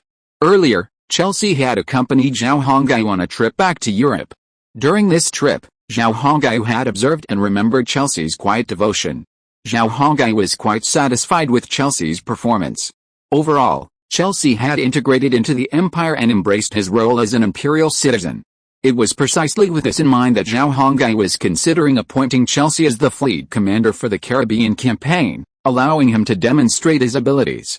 Chelsea had become a banner and a role model for the empire's European citizens. Through Chelsea, the empire was sending a message to them that if they were loyal to the empire, they, too, could achieve nobility, status, and wealth. After all, people always need role models and a goal to inspire greater passion, right? Sir, San Diego has agreed to landing. Should we enter the harbor immediately? The Chinese adjutant inquired after receiving the notification from San Diego. Chelsea smirked, then said, everything is as the general staff assessed. As long as we show no ill intent, the enemy won't be too vigilant. And to minimize our losses, this is understandable. Enter the harbor immediately, and pass on my orders. Everyone, be alert. We will capture San Diego tomorrow night. With Chelsea's orders, the fleet slowly entered San Diego harbor. San Diego was truly a major Caribbean port, established over a century ago by the Spanish. It was surprising that the Song Empire could accommodate 300 or 400 warships and secure berths. Standing on his deck, Chelsea watched the sailors on the surrounding ships shout as they lowered their sails and turned the wheel locks to lower their anchors. He had been with the Empire for over a year or two, originally a handyman on a British merchant ship. But by chance, he became a prisoner of the Empire. But thanks to his foresight and shrewdness, he secured the Crown Prince's patronage and became his confidant, now rising to command the Imperial fleet. Unfortunately, he had no real battle record to show for it. He needed to prove to the world that Chelsea hadn't achieved all this by flattery. Many of Manhattan's European citizens were whispering behind his back that his position was simply due to flattery. Chelsea, in fact, had no real ability. Those who spoke of him were all highly experienced European captains, their experience and knowledge of the sea far superior to Chelsea's. Yet, Chelsea was now far superior to them. It was no wonder they were solitary. They were jealous and envious of him. They saw Chelsea as someone who could do things even better, even if he were a mere handyman. The Song Empire's warships were incredibly sturdy and equipped with even more powerful artillery. Commanding these fleets, they could easily attack any nation. Consequently, they looked down on Chelsea. Because Chelsea lacked their experience, and the Song Empire's warships were powerful, Chelsea could achieve merit without much effort. Chelsea understood all of this clearly. However, he didn't want to argue with them over it. He had joined the Empire first and held bannerman status, serving as a deputy commander of the plain white banner. He was an aide-de-camp to the Crown Prince's father-in-law, a distinguished and honorable position. Therefore, he couldn't let himself down. Humph, these guys knew nothing. The Song Empire didn't value your combat talent or bravery, That was completely useless in the Empire. With the Empire's powerful ships and artillery, personal prowess was useless. The Empire's requirements were simple: obedience. Tactics and strategy were formulated by the General Staff. You simply had to strictly adhere to the operational plan formulated by the General Staff and implement your strategy. Absolutely no unnecessary tasks were to be done. Only then could you be a qualified commander. Chelsea understood this all too well. It was precisely because of his obedience and honesty that he was favored and chosen as the commander of the Caribbean invasion. Before setting off, he received a hint from Crown Prince Zhao Hongyu that upon the success of the Caribbean invasion, Chelsea would be appointed Vice Governor of the Caribbean, concurrently in charge of the Army and Navy. Chelsea had no objection. Being a deputy was a good thing, but he also understood that with his status, he would have to work hard to achieve the position of full commander. Chelsea wasn't someone with unrealistic ambitions, he was easily satisfied. This was precisely what Zhao Hongyu valued.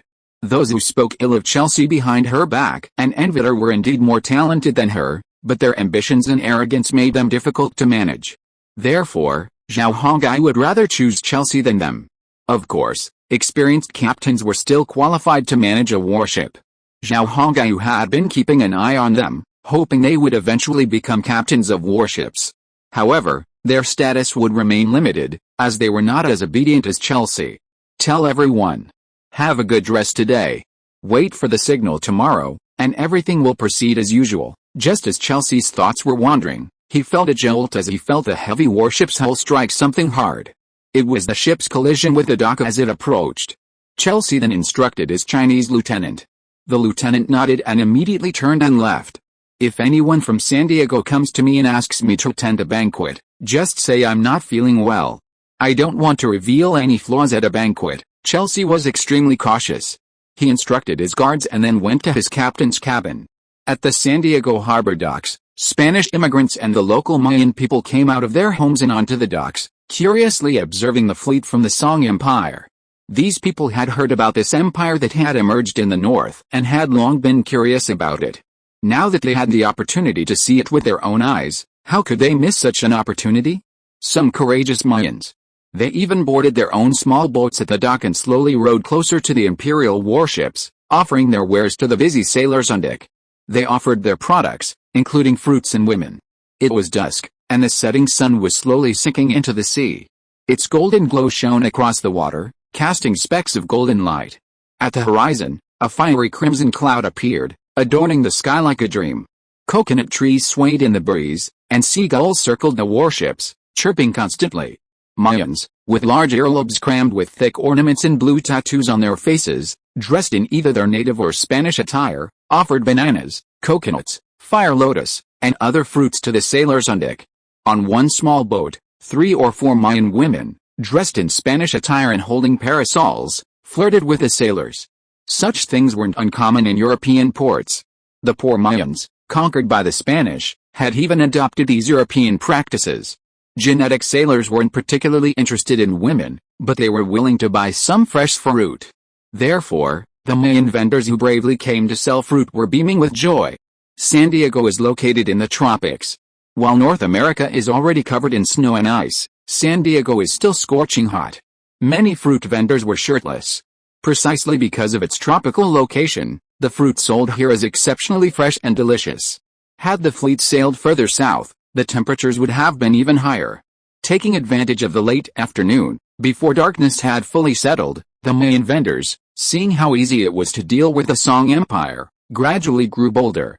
They constantly traveled back and forth between the docks and the warships, transporting fruit, hoping to make a quick buck. You know, these fruits are worthless in San Diego because they are everywhere. Today, they finally got so many suckers, if they don't eat them, they will really be sorry for themselves. To be continued. Chapter 418 Everything is ready. The arrival of the Song Empire fleet, along with a large number of sailors it brought with it, caused a sudden bustle at the San Diego docks. Countless merchants began pouring in, hoping to profit from the Song Empire sailors. The San Diego administrator had anticipated this development, otherwise, he wouldn't have allowed the Song Empire fleet to dock. Foreign ships and sailors needed to resupply supplies in San Diego, and their ability to spend money there was a significant benefit to the local economy. Therefore, There was no reason to refuse the Song Empire fleet's request. Furthermore, there was no conflict between the Spanish and the Song Empire. Denying them access to docking would inevitably offend the Song Empire, a costly proposition. Furthermore, the resulting loss would be substantial. Spain's current situation was precarious, and the country needed significant funds to sustain the war effort. Therefore, generating additional revenue became a major concern for the administrators. But the officials in San Diego didn't know that the seemingly dangerous Song Empire fleet was actually a crocodile with its mouth agape. 13 fleets, totaling over 300 warships. Each ship had a crew of over 260 sailors, plus 6 squadrons of 300 men. This massive fleet numbered over 100,000 men. The economic boost provided by these 100,000 people in San Diego was far more than just a small one. On the first night, the rum, fruit, and drinks in the various hotels and taverns were practically gone.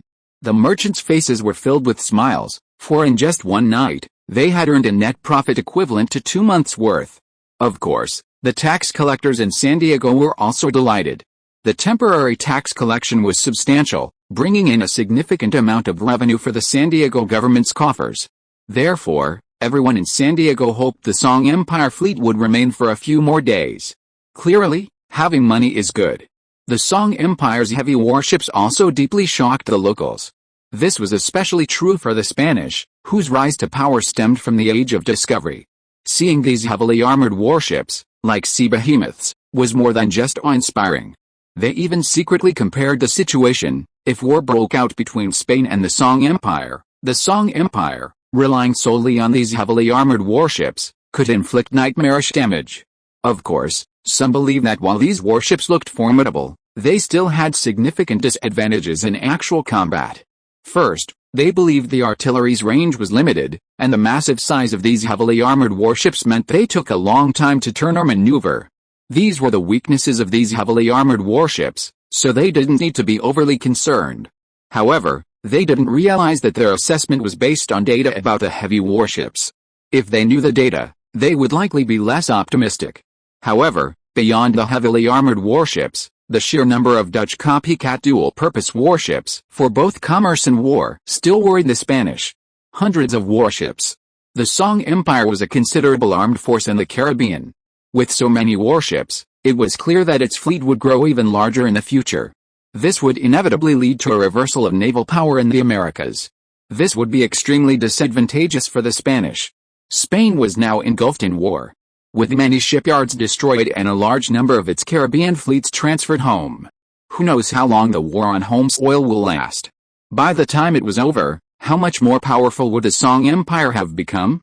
The weakening of the Caribbean's naval power and the rise of the Song Empire's naval power would inevitably fuel its ambitions. At that point, the Caribbean would become dangerous. Some insightful individuals in San Diego had already analyzed this situation very clearly.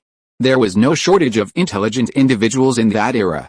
The problem was, they had no solution. After all, the Spanish were in so much trouble. Given the current situation, they could not afford to offend the Song Empire, especially under these circumstances. Just as the Spanish observed the imperial fleet, they secretly discussed and assessed their findings, preparing to report back to their homeland. Chelsea and his men were also discussing and making plans for the capture of San Diego. There are 15 large Spanish warships in San Diego harbor, but they are seriously undermanned.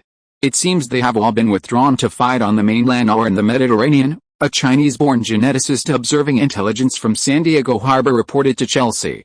Chelsea nodded and said, "Yes, the war between the French and Spanish in Europe has entered a white-hot stage." Information from the Lisbon concession indicates that the French army has reached the outskirts of Madrid and is engaged in fierce fighting with the Spanish. As a senior naval officer, Chelsea was entitled to information from Europe, and therefore had a deep understanding of the war there. At the same time, the French and Spanish fleets engaged in a series of naval battles in the North Sea and the Mediterranean, with both sides winning and losing. However, the French Navy is currently at a disadvantage, as intelligence suggests the British appear to be allying with the Spanish. Chelsea's face remained calm when he heard the news of the British and Spanish alliance. Although he was formerly British, he was now a citizen of the Empire, so he didn't have much inclination towards his former homeland. Furthermore, Europeans of this era had little concept of nationhood, and Chelsea was no exception. If she hadn't joined the empire and become a citizen, Chelsea wouldn't have been brainwashed into understanding what her nation meant to her. Therefore, even if Chelsea had a sense of her homeland, it was towards the Song Empire, not Britain. This is not good news. The British and Spanish alliance will put the French at a disadvantage. After all, the French fleet is at a significant disadvantage compared to the Spanish and British fleets, a genetic officer said. Chelsea said, "Yes, but European affairs are too far away for us to control. Besides, whether the French will be defeated is their own business. Our priority is to seize the Spanish and Dutch colonies in the Caribbean." As Chelsea finished speaking, a mid-ranking naval officer spoke up, "Sir, that's true. However, if the French Navy is defeated, it will have a significant impact on us. If the French Navy is defeated, the Spanish will mobilize their fleets from the North Sea and the Mediterranean. If we haven't conquered the Caribbean colonies by then, we will inevitably face a naval battle with the Spanish or Dutch." The mid-ranking naval officer's concerns were not unfounded. The current weakness of military power in the Caribbean was fundamentally due to the war in Spain itself. If the French were defeated, the Spanish would regroup their fleet. At that point, the Song Empire's fleet would face the massive Spanish fleet. While the Spanish fleet was far from its former glory, a lean camel was still bigger than a horse. The Spanish still had 700 or 800 warships. This number was at least double the number of warships the Song Empire possessed. Chelsea pondered for a moment before speaking. The General Staff has a plan for this situation. Now we need to consider how to seize control of San Diego as quickly as possible. It was premature to discuss the war between the Spanish and French. The most important thing right now is to capture San Diego. So, Chelsea changed the subject. "Sir, give us the 6th Squadron 15 large Spanish galleons. I guarantee we can capture them all within a quarter of an hour." The 6th Squadron's major then stood up and challenged the enemy. "What about the government, the Spanish 6th Army camp, and the protection of the city's residents?" Chelsea asked, glancing around. "We must ensure that news of San Diego remains hidden. After capturing San Diego, we'll need to use the same tactics to seize the other Spanish colonies." Yes, this was the plan formulated by the General Staff. Compared to storming these colonies, this approach would likely incur significantly less damage. Furthermore, the damage to the city would be much less, if not non-existent. And because the Spanish are defenseless, the occupation process will be very easy. Although this tactic is insidious and ungentlemanly in the eyes of Europeans, and will be despised by everyone. But for the Song Empire, this is not the most important thing. The important thing is to be able to exchange the smallest cost for the greatest reward. You don't need to look at the process, just look at the result. Chelsea had complained about this plan of the General Staff headquarters earlier, because his thinking is still stuck in European thinking. But after some enlightenment and brainwashing, Chelsea also accepted this plan. After all, he is now a citizen of the Song Empire, so the rules of war should still abide by the empire. As for the Europeans complaining about this method, let them complain. His Majesty doesn't care about it, so what does Chelsea care about? And doing so will indeed pay a smaller price and get the greatest results. As night fell, the entire city of San Diego fell into a lively carnival because of the arrival of the Imperial fleet. But they didn't know that the next night, the entire city would change hands. To be continued, Novel Network. If you are listening to this novel on a channel other than Fanfic World, it means it was downloaded and re-uploaded without effort. We warmly invite you to visit our channel, Fanfic World. There you will find the original version of this story and many other novels of various genres. We look forward to seeing you dive into a world of incredible novels. Chapter 419 San Diego Start. The order to capture San Diego was secretly distributed to the 6 fleets, each manned by a fleet of ships. By dusk the next day, the genetic warriors had completed the preparations. All they needed to do was wait for nightfall to begin their operation. With a cover of darkness, their movement would be extremely easy.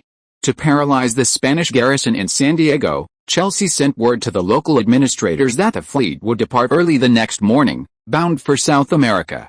The Spanish administrators in San Diego were both relieved and deeply troubled by the news of the Imperial fleet's departure. They were relieved because the Imperial fleet hadn't committed any unfavorable acts. The trouble was, however, that the Imperial fleet's sailors were wealthy and lavishly spent money in San Diego. In just 3 days, incomes across all classes in San Diego had increased several-fold. With such generosity and the potential to boost the local economy, How could the Spanish and the local merchants not want the imperial fleet to stay longer? And so, with a mixture of joy and disappointment, the Spanish accepted this reality. Because of this, the Spanish temporarily relaxed their vigilance against the imperial fleet. After all, they were leaving, weren't they? Therefore, there was no need to continue their surveillance. Furthermore, the imperial fleet had been well behaved for the past 3 days and hadn't done anything out of the ordinary. Furthermore, based on observation, they were indeed only there to restock supplies and had no interest in San Diego. Therefore, most people believe their concerns were completely unfounded. Chelsea's actions effectively paralyzed the Spanish. Furthermore, to further intimidate the Spanish, at dusk, the fleet's sailors and 6 battleships once again flocked to the commercial district near the docks to get drunk. Around 10 o'clock, the docks gradually quieted down. The sailors and soldiers who had been deliberately reckless returned to the docks and boarded their warships, using the excuse that they were leaving San Diego the next day. Time passed, and midnight quickly approached. The docks were deserted, with few people around. Aside from a few Spanish sentries and the occasional meow of a cat. Having relaxed their vigilance, the Spanish sentries were no longer so tense, constantly watching the direction of the fleet's docking. With midnight approaching, they began to doze off. Meanwhile, aboard the Imperial fleet's warships, the genetic soldiers were resting and catching up on sleep, awaiting the early morning attack.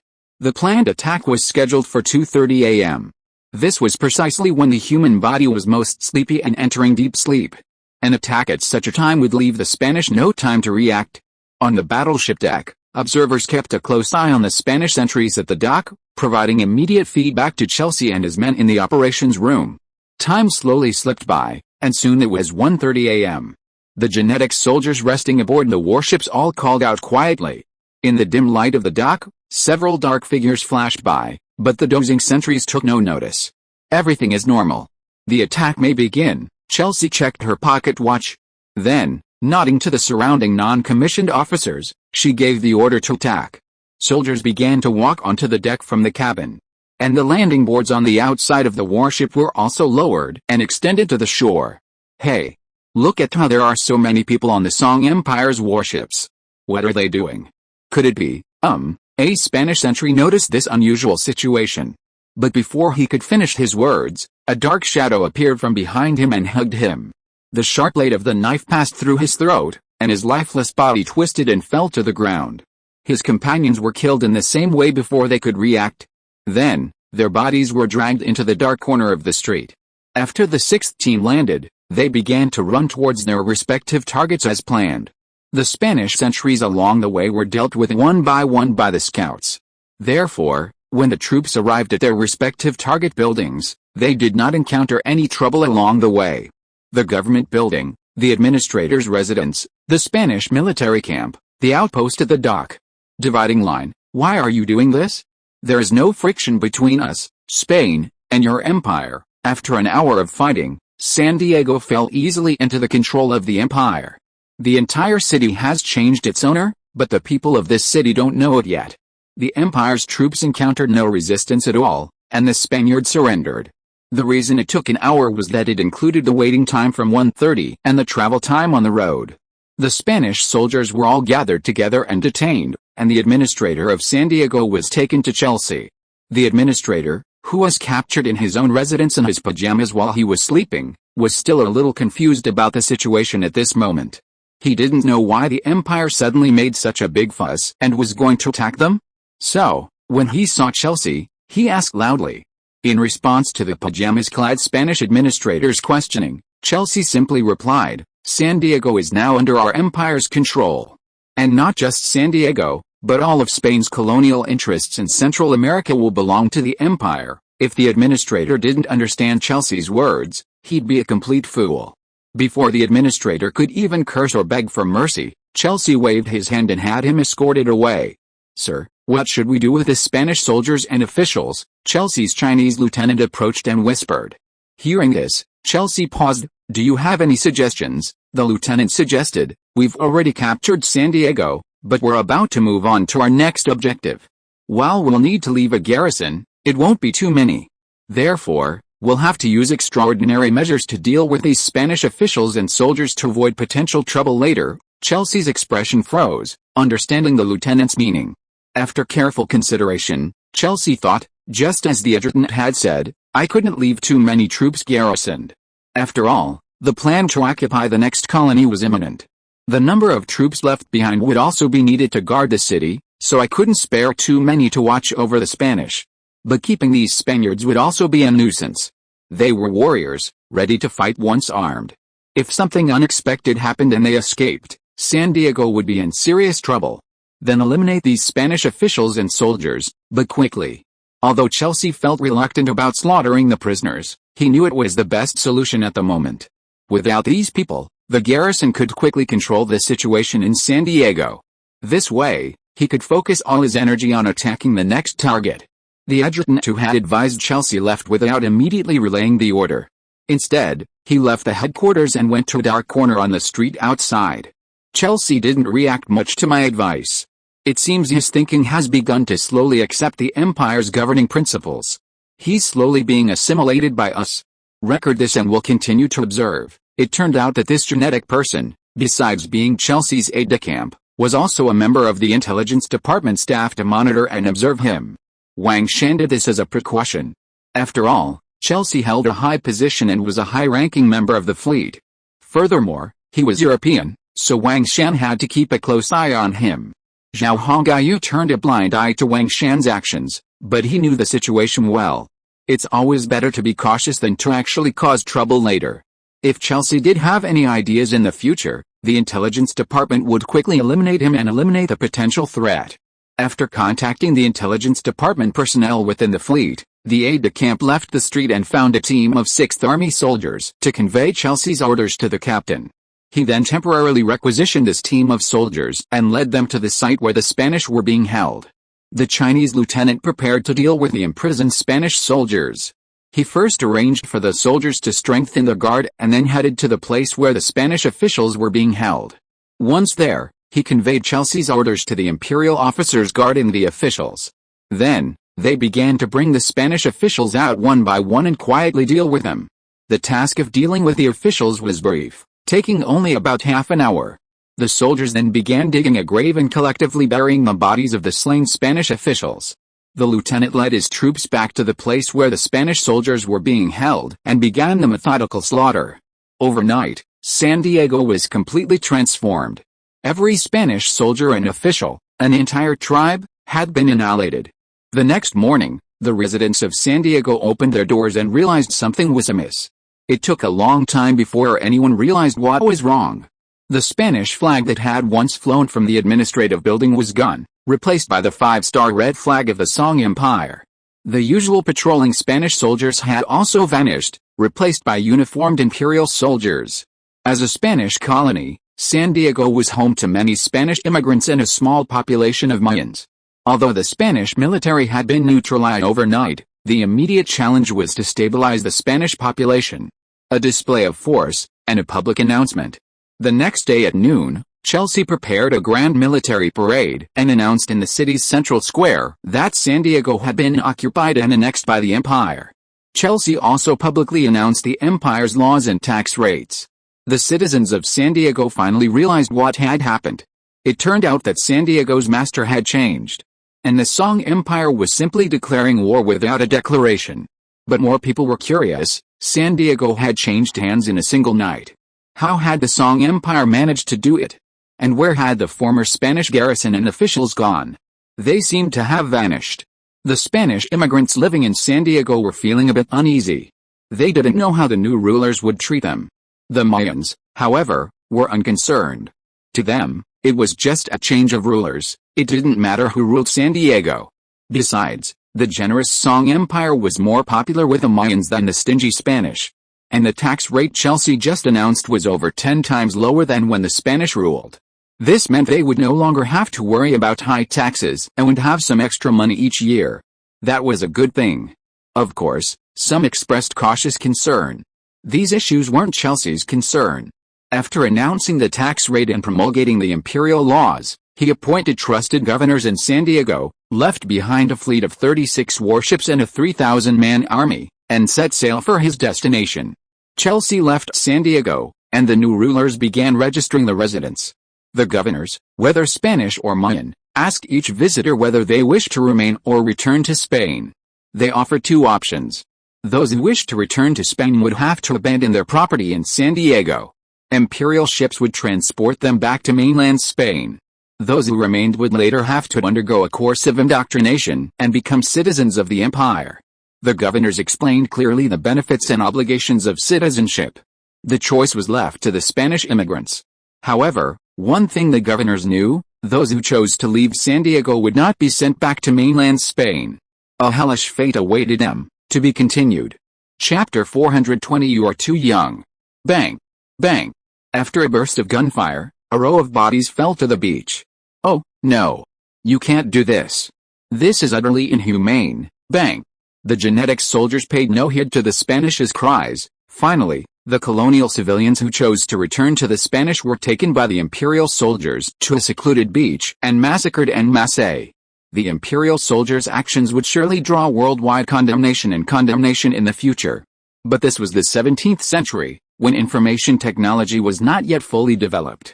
As long as the matter was kept secret, no one would know that such a bloody act had taken place.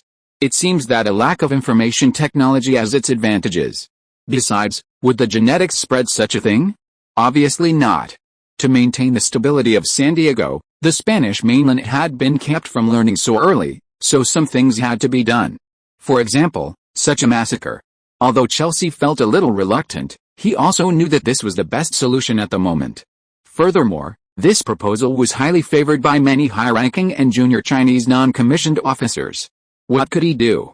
Over 1,000 people were slaughtered utterly on that famous beach in a short period of time. The genetic soldiers finished off the bodies and buried them in pre-dug pits. The sea continued to wash over the shore, slowly dispersing the blood that had lingered there. Everything returned to normal. No one would know that 1,000 bodies lay buried there. Even if someone discovered the pit decades later, they would likely not know how the people died. Chelsea and his men had done a great job, leaving virtually no loopholes. Meanwhile, Chelsea had already led her army to their next target, leaving the remaining garrison to deal with the situation. San Diego, on the surface, had returned to peace. The empire had finally established a foothold in Central America. The plan formulated by the general staff was proceeding smoothly. At this time, there were still 15 days until the Song Empire's New Year. Brother Wang Shan, why do you always avoid me? Is it because Anais really annoys you? Inside Wang Shan's mansion in Manhattan, Anais, the girl who brought him both happiness and a headache, came to talk with him once again. This time, upon seeing Wang Shan, Anais's pink lips puckered, and she asked a question that was difficult for Wang Shan to answer, full of grievance. Anais wasn't stupid. She could see that Wang Shan had been deliberately avoiding her. Anais's passionate heart felt like a bucket of cold water had been poured over it, chilling her. Fortunately, her family's constant support and encouragement kept her going. Otherwise, the heartbroken Anais wouldn't have been able to hold out for so long. Truth be told, the girl had been pursuing Wang Shan for months. From before leaving France, to Cairo, Egypt, and back to America, she had persisted relentlessly. Everyone had seen it all. Even the somewhat goofy and carefree Emma could tell that Anais was interested in Wang Shan. Not to mention everyone else. Ans, why do you say that? I don't dislike you at all. You're a very lovely girl, really. Seeing Anais on the verge of tears, Wang Shan lost his usual composure and became flustered. He stammered to comfort Anais, fearing she would burst into tears right in front of him. Anais, seemingly distressed, was actually laughing heartily at Wang Shan's clumsy and flustered appearance. Haha, this trick my mother taught me really works. Women are like water, meant to be gentle and delicate. Most men can't resist, but my mother has a way. While secretly laughing, Anais had to maintain a pained expression on her face, which was a real test of the young girl's acting skills.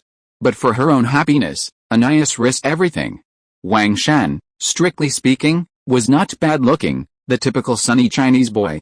His thick black hair, after growing for over a year or two, now reached his shoulders.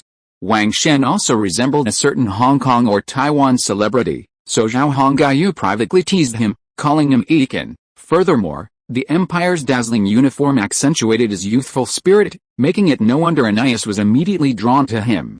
Furthermore, Wang Shan's status and position were high, making him a perfect Prince Charming for young girls. Young? Handsome, wealthy, and prominent, how could such a young man not attract girls? Add to that Wang Shan's exotic features, deep black eyes, and sunny smile, and Anais was captivated. It was completely unprovoked, she simply fell in love. Girls of that era matured much more precociously than those of later generations. So, when Anais fell in love with Wang Shan, she shared her troubles with her mother. Her mother, upon hearing her daughter's woes, immediately saw it as a good thing. Her mother immediately sought out the old lady, the head of the household, and discussed a matter with her. In the end, everyone agreed that a match between Anais and Wang Shan would be extremely beneficial for both Sarah and the Samuel family. Therefore, everyone supported Anais's initiative in pursuing Wang Shan. As for whether Wang Shan would like Anais, none of the women in the Samuel family had considered it. From their perspective, as long as Anais could be Wang Shan's woman, she would be happy. At the same time, the Samuel family would also gain numerous benefits. That was enough. Whether Wang Shan would fall in love with Anais was of no importance. The women in the Samuel family were all widows, and the perspective was indifferent. Furthermore, they were originally from a European aristocratic family, so they viewed many matters through the lens of the nobility. But regardless, their daughter had taken the initiative to fall in love with Wang Shan, hadn't she? For her, marrying the man she loved would be a source of joy. Even if Wang Shan didn't love Anais, he would eventually develop feelings for her over time. People are all made of flesh and blood, right? It had to be said that the women of the Samuel family were very realistic. But that didn't mean their thinking was wrong. After all, their living environments, the things and people they encountered in Europe, were different from those of Zhao Hongyu and the others. Therefore, it was normal for their perspectives to differ. Don't be like that. I told you, you're truly a lovely girl. You have a scholarly air about you. Every time I see you, my heart is at peace, as if you were the incarnation of Venus. It's just that you're so young. Wang Shan's words were a bit corny, even to him. But Anais liked it, and a smile finally broke out on her face. Really? Am I really beautiful? Actually, I'm not very good looking, and I'm very thin. I've never been in good health and I've always been sick. You say I'm young, and I admit it. But I've seen many aristocratic girls younger than me marry into older nobles for the benefit of their families. I don't want that. I don't want to be a tool for such gains. Anais slowly approached Wang Shan, almost touching his chest. Wang Shan wanted to push her away, but worried that it might make the girl cry, he held back. I like you. I like you for no apparent reason. I want to be your wife. The moment I saw you, my heart told me so. Even if you don't like me, it doesn't matter. As long as I can be by your side for the rest of my life, I'll be content and happy, and I'll never leave you. The girl's soft voice softened Wang Shan's heart. Oh my God, she's so good at talking. A girl who could say such words to me, there's no way in the future. And she's a beautiful little blonde. Am I, Wang Shan, truly blessed with incredible luck? No, don't underestimate yourself. You're really beautiful. I kind of like you, too. After all, you've been pursuing me for so long, which shows that you're a girl who appears delicate but is actually very brave. I really do like girls like you. Wang Shan, softened, finally spoke the truth. In the face of such intense pursuit, how could Wang Shan remain so indifferent? The main reason Wang Shan couldn't accept her was that Anais was so young. She was only an 11-year-old girl, completely immature. Even if she was precocious, Wang Shan couldn't accept it. Although imperial law didn't stipulate this, Wang Shan felt he should learn from his own highness and carefully manage certain moral issues. They weren't animals, nor were they brutes. As he spoke softly to Annette, Wang Shan looked down at the shy little girl. Annette was a typical French girl, with thick, almost white blonde hair and a fair face dotted with freckles, but these didn't detract from her beauty, instead adding to her playful charm. She wasn't short. Standing in front of Wang Shan, she almost reached his chest. She was only 11. If she ate well, she'd be no less than 5 feet 4 inches tall. You only know how to talk to me. But my freckles aren't pretty at all. And if you liked me, why were you avoiding me for a while? Although Wang Shan's words had already made the girl happy, she still had a question. I told you, you are too young. I really can't talk about marriage with a girl of your age. Really? Wang Shan sighed and said to Ans. Chapter 421. The road ahead is still long. Doesn't His Royal Highness have Sister Emma by his side? Sister Emma isn't that old, is she? Anais asked after hearing Wang Shan's words. Wang Shan choked at the question. He wasn't sure how to answer. Honestly, Emma was only 2 years older than Anais, so technically, she was still a little girl, but His Highness hadn't touched Emma until now, so he couldn't tell Anais about this directly. This was a big secret, and Wang Shan knew what he could and couldn't say. So, he was in a dilemma. Seeing Wang Shan fall silent, Anais thought her words might have angered him, so she looked a little uneasy. Her mother had told her that men shouldn't contradict her out of temper, they had to be coaxed into doing things. But girls, after all, have their own little tempers and whims, and Anais was no exception. But she was smart enough to immediately recall her mother's words. She quickly changed the subject. Even if I'm young, how old do you think I have to be before you'll accept me? Her tone was still gentle, making anyone lose their temper. Wang Shan came to his senses and said to Anais, if you were 18 now, I wouldn't be so embarrassed. 18? Anais's face wrinkled like a bitter melon. I'm almost 12 now, and according to you, I still have to wait 6 years. But I'm terrified. A lot can happen in 6 years. You'll meet the right girl, and then I'll have no hope. Anais stood there, head bowed, expressing her worries to Wang Shan bitterly. I don't want to end up like that. If you really like me and can accept me, please give me peace of mind. Anais raised her head and, taking advantage of Wang Shan's defensive moment, threw herself into his arms.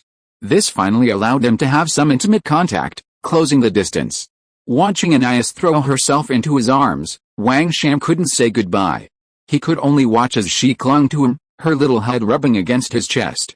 What do you want to do? Wang Shan had come to his senses. Finding a little girl like this wouldn't be bad. He could raise her until she was 18 and see what he wanted, and she was the one pursuing him, which greatly satisfied Wang Shan's male chauvinism. He also felt that instead of finding someone he liked, it would be better to be with someone who liked him. That way, his life would be happier. And just as His Highness had said, having a mixed-race child in the future seemed like a good idea. I don't know. Everything is up to you. As long as you accept me, I'll listen to you from now on. You'll have the final say, both at home and outside. Anais could tell from Wang Shan's words that he had softened considerably. Furthermore, he seemed to be expressing his willingness to accept her. Therefore, Anais was nervous and uneasy. Let's get engaged first. Let's seal our status. We'll get married when you turn 18. Engagement is a sacred thing in our Song Empire.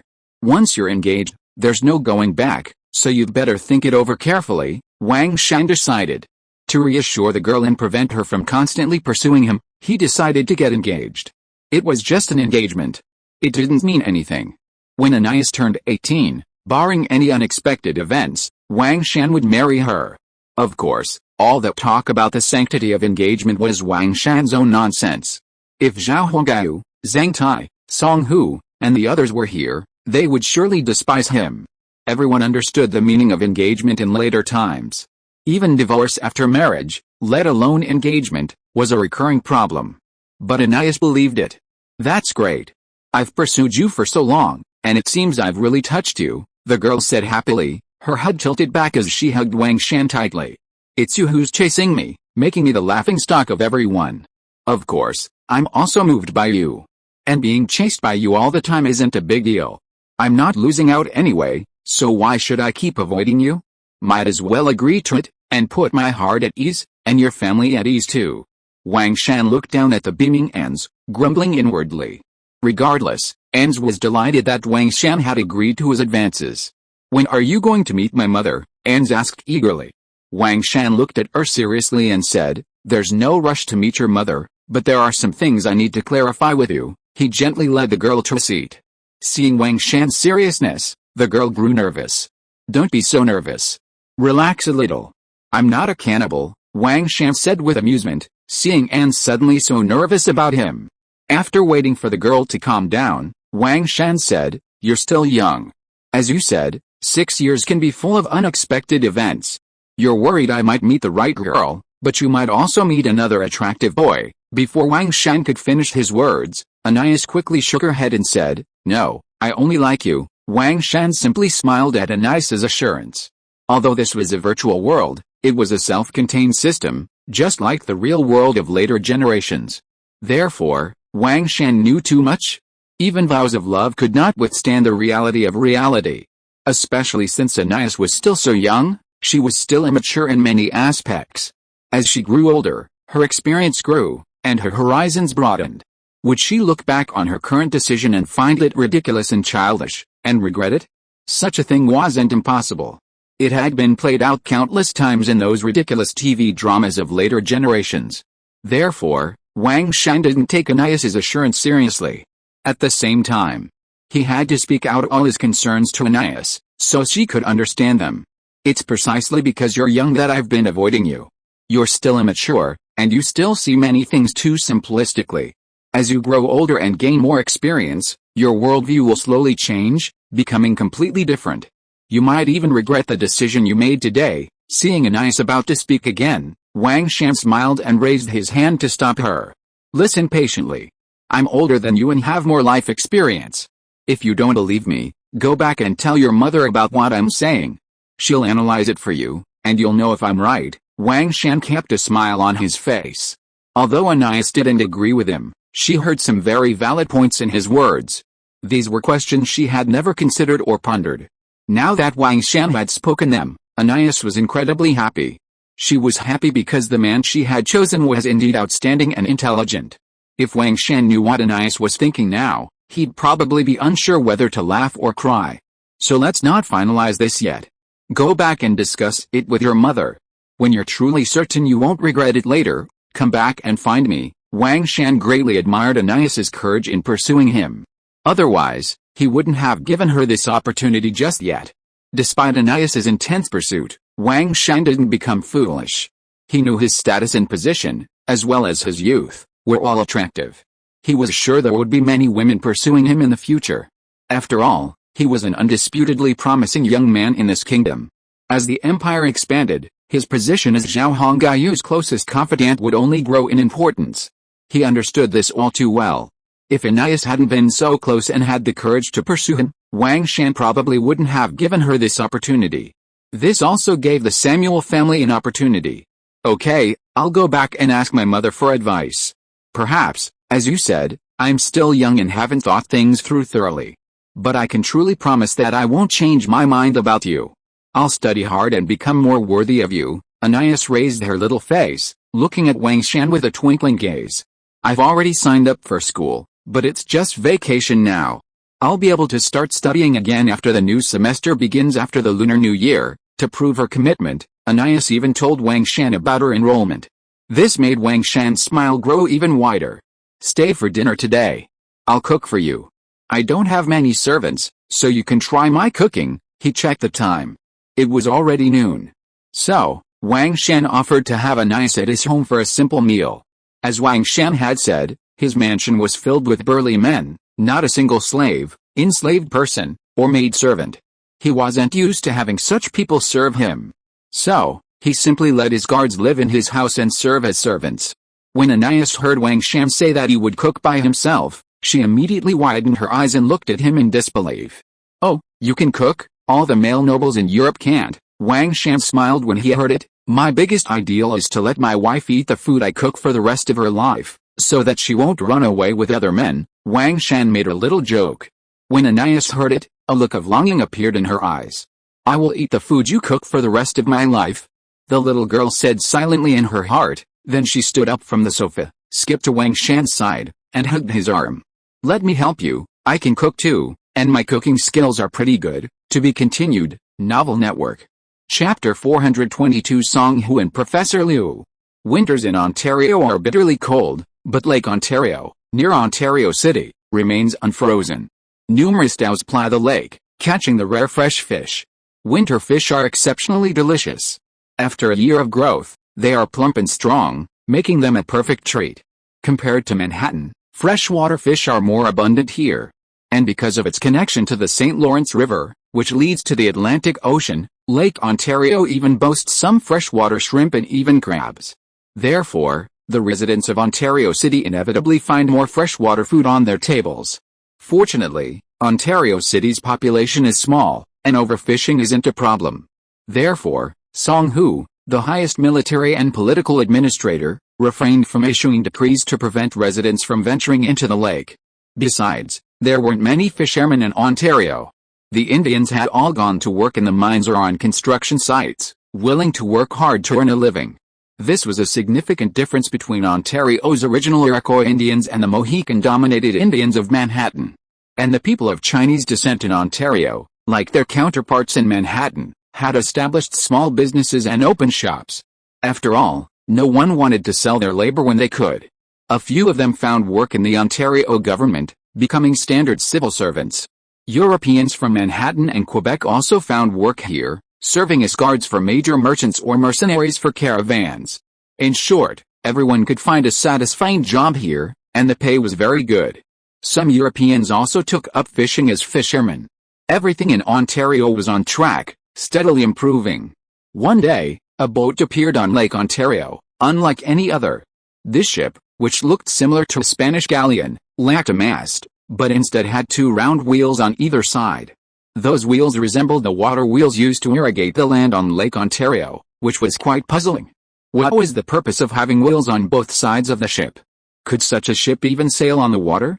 Seeing this, the European fishermen fishing in the lake all had questions in their minds. It seems the administrator is messing around again. He always comes up with strange things from time to time to let everyone see. Finally, when Song Hu appeared on the shore, the European fishermen understood completely. They simply ignored the strange ship on the lake and continued their fishing. Sir, this type of internal combustion ship is fine. Because its hull is made of wood, even though we've modeled it after a 19th century ship, the high temperatures from the coal combustion often ignite the hull.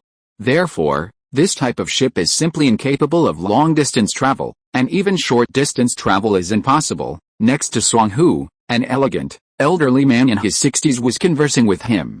Oh, then, how about inlaying it with iron plates? That would eliminate this problem, wouldn't it? Song Hu asked the old man. The old man shook his head and said, we can't solve this problem for now. It's a technical issue. This type of ship was only around for a short time and was quickly phased out. Ironclad warships replaced it. So, sir, I think it's a waste of time for you to focus on this type of ship. The old man persuaded Song Hu to abandon this so-called investment. Song Hu was very respectful and polite to the old man. Alice, Professor Liu, I was just impulsive. Now that I know this idea is unrealistic, I have nothing more to say. I'll notify the shipyard and halt the shipbuilding experiments. The old man smiled happily upon hearing this. You're able to correct your mistakes, which is excellent. I was worried you'd be stubborn, refusing to change even after hitting a wall. It seems my worries were completely unnecessary. The old man Song Hu called Professor Liu was cultivated from the virtual world at great expense. While this old man wasn't the talent he'd imagined, his presence solved a number of problems for Song Hu. You have to remember that Song Hu had spent 2 months' worth of his authority to cultivate this talent. The cost was truly exorbitant. Therefore, Song Hu had always held the old man in his lap, treating him like a treasure. However, unlike what Song Hu had cultivated, this old man was a talented urban planner. Originally, Song Hu had sought industrial talent, but due to the random nature of talent cultivation, the results diverged significantly from Song Hu's vision. This was something Song Hu couldn't help. But after all, having talent is always better than ultimately losing money, isn't it? And so, the urban planning expert, cultivated at a cost of $2 billion, became Song Hu's deputy in Ontario City. Unlike so-called experts of later generations, this old man possessed a strong sense of responsibility and dared to challenge Song Hu on unreasonable matters. This greatly pleased Song Hu. Despite their lack of expertise, Song Hu still entrusted him with important tasks and discussed everything with him. Ontario City's current rapid and successful development is largely due to this old man's presence. The initial construction of the small hydropower station was his initiative. He also planned the city's rail transit system. While the city is only beginning to take shape, with continued development, Ontario City could rival New York City in a few decades. According to the old man's proposal, Ontario City didn't need high-rise buildings. They completely copied the later American concept of housing. Urban planning and construction were based on communities. Commercial areas were commercial areas, residential areas were residential areas, and during construction, efforts were made to preserve the original environment as much as possible, avoiding any damage. It was clear that Professor Liu deeply sympathized with European and American living philosophies. Previously, in the virtual world, Professor Liu's straightforward personality had offended many. His urban planning proposals often conflicted with the government's philosophies. Professor Liu's philosophy was people-oriented, and he tried to consider the feelings of local residents, as well as the impact of completed community construction, during planning and construction. This was a stark contrast to the philosophies of those in power. Consequently, Professor Liu's life was difficult, and none of his suggestions were adopted. However, since arriving on the American continent, he had suddenly become much younger. For him, the American continent was a blank canvas, allowing him to develop plans based on his own views and ideas. It was a fulfillment of his ambition. Moreover, the air here was fresh, and the natural scenery was everywhere. There was no pollution, no noise, and no intrigue. He immediately fell in love with the place. Although it lacked the dazzling lights and glitz of the virtual world, Professor Liu was delighted. After all, given his age and personality, this era and this continent were perfectly suited to his taste. Sir, if possible, you could actually talk to Chen Xianbang again and purchase some rails from him to start building a railway from Ontario City to Manhattan. Professor Liu began to talk to Song Hu about another matter. It was the intercity railway, which he considered extremely important. If the railway was built, the distance between cities would be shortened, and supplies from both places could be exchanged quickly. More importantly, it would also have enormous military benefits. As an urban planner, he considered more than just beautifying the city. Upon hearing this, Song Hu pondered for a moment before saying, "Do we have to deal with that guy again? I absolutely hate dealing with this despicable, corrupt official. Are we going to be unable to progress without him?" Song Hu's brows furrowed at the mention of Chen Xianbang, the virtual world figure. It was clear that Song Hu was not impressed by Chen Xianbang, the man Zhao Hongai had first met and developed a friendship with. Professor Liu sighed and said to Song Hu, "It's because our technology isn't advanced enough to manufacture railroad tracks, so we can only purchase them from the virtual world. And we can't buy them directly, we have to go through this guy. Otherwise, I don't want you to have any contact with him. Frankly, I hate this guy too.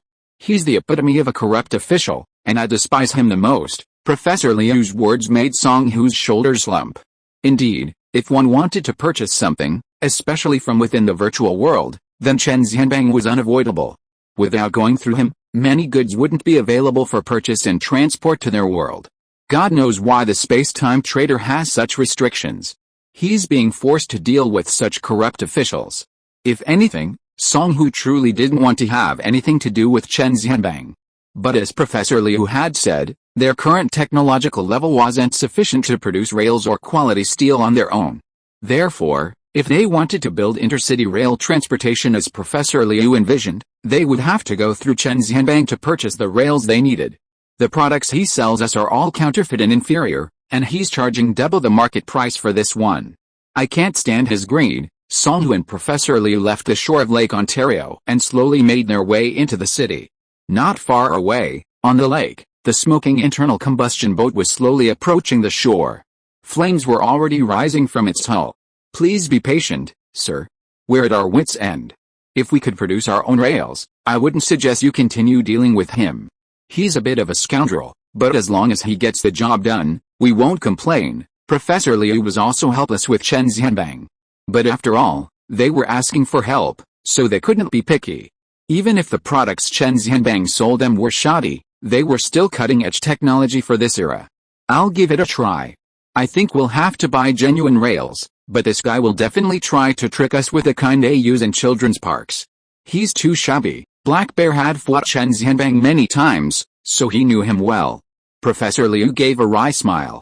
"Even if it's the kind of sightseeing train tracks you see in children's parks, coupled with a sightseeing bus, it'd be pretty good. At least once we successfully build intercity rail, we can significantly shorten travel time and distance. And the trains can carry a lot of cargo, which is much more powerful than human or horsepower, isn't it?" Professor Liu kept trying to persuade Song Hu. Song Hu pondered it, and felt that this was indeed the case.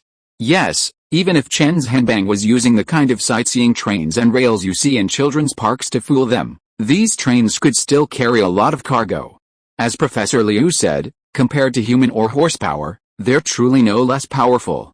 By then, whether it's coal, iron ore, or copper ore, they could all be shipped in large quantities to Manhattan or Quebec City, instead of being piled up in Ontario City like they are now.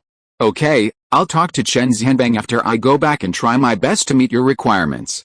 But you also have to give me an evaluation data so that I can have an idea.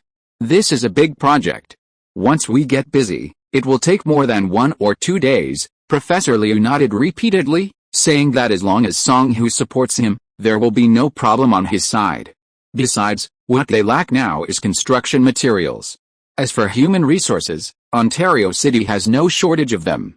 The prisoner trade signed by Zhao Hongyu with France, Portugal and Spain and Europe brought a lot of paid labor to the empire. It would not be a pity if these guys died. Therefore, it is appropriate to give them the blood and sweat work of building railways. Coming to this world, I can finally live a comfortable life. Here we are the bosses, and the Europeans are third-class or even fourth-class people, unlike the world I live in. After Song Hu agreed to his proposal, Professor Liu was in a very good mood and started chatting with Song Hu. To be continued, Novel Network.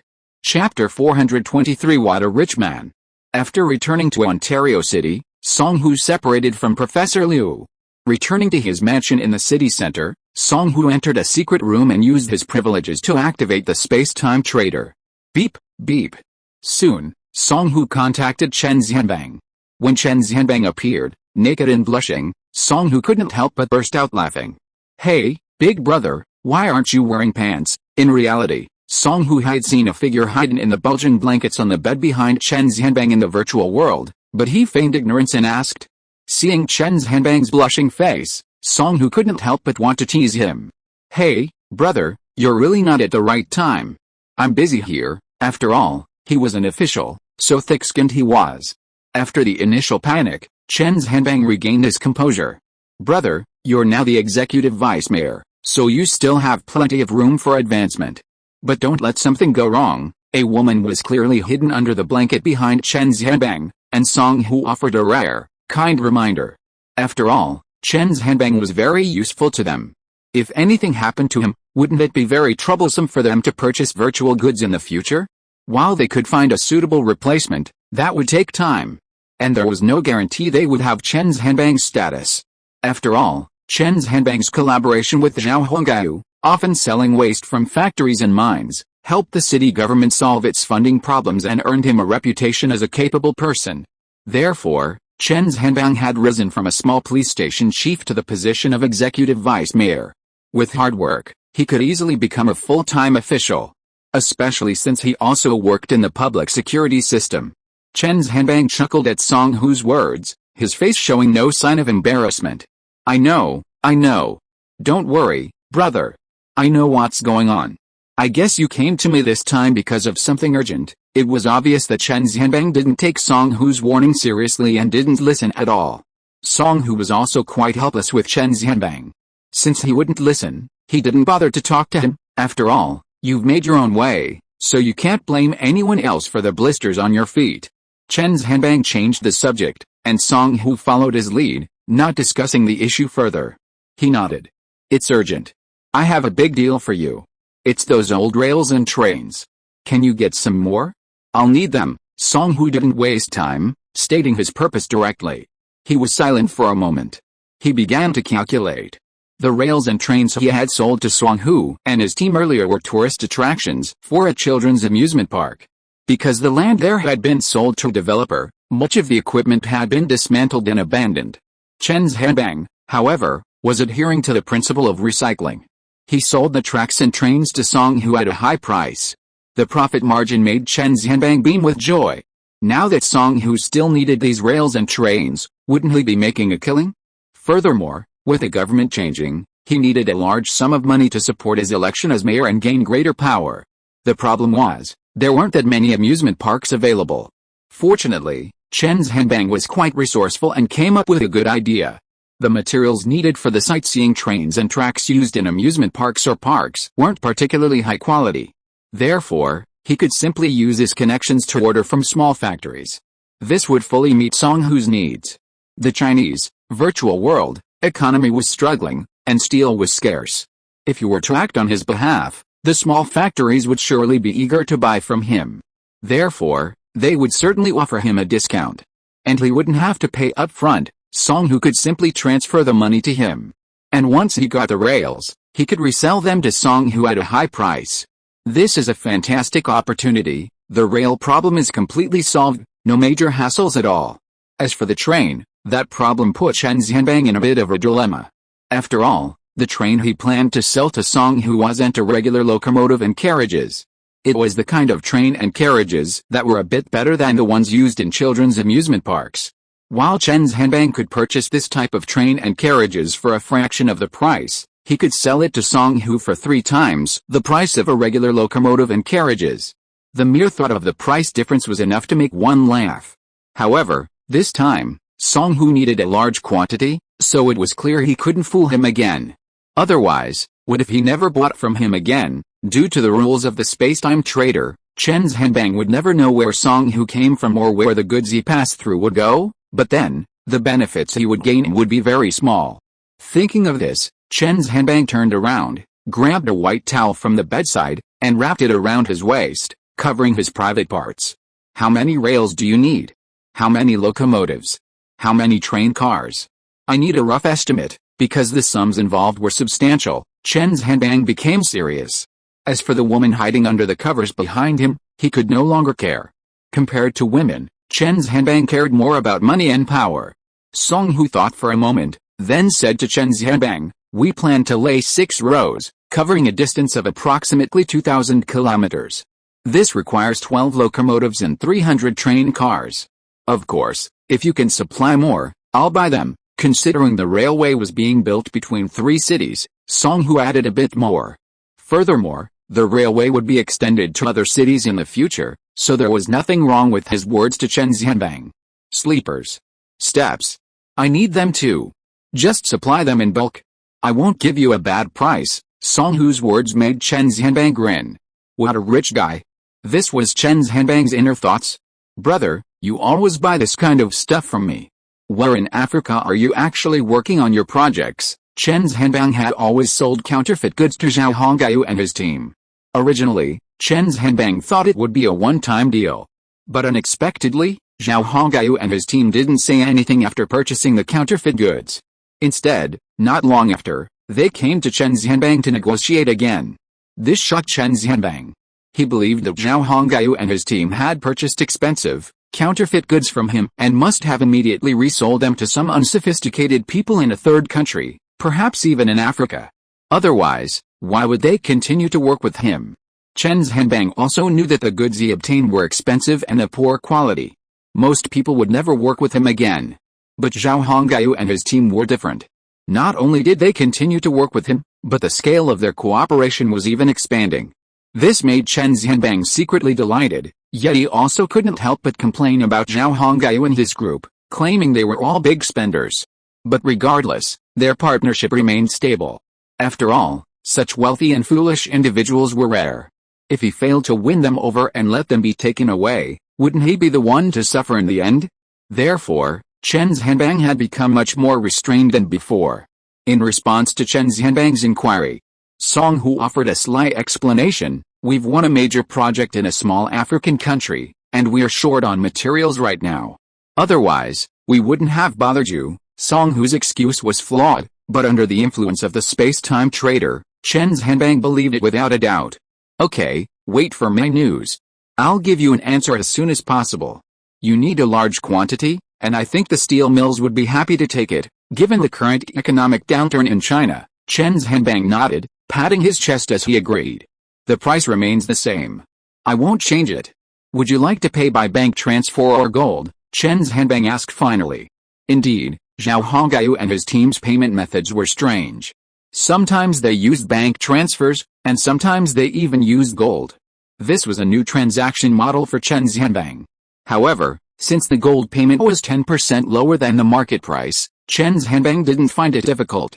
Besides, if he handled it well, he could make another profit on gold.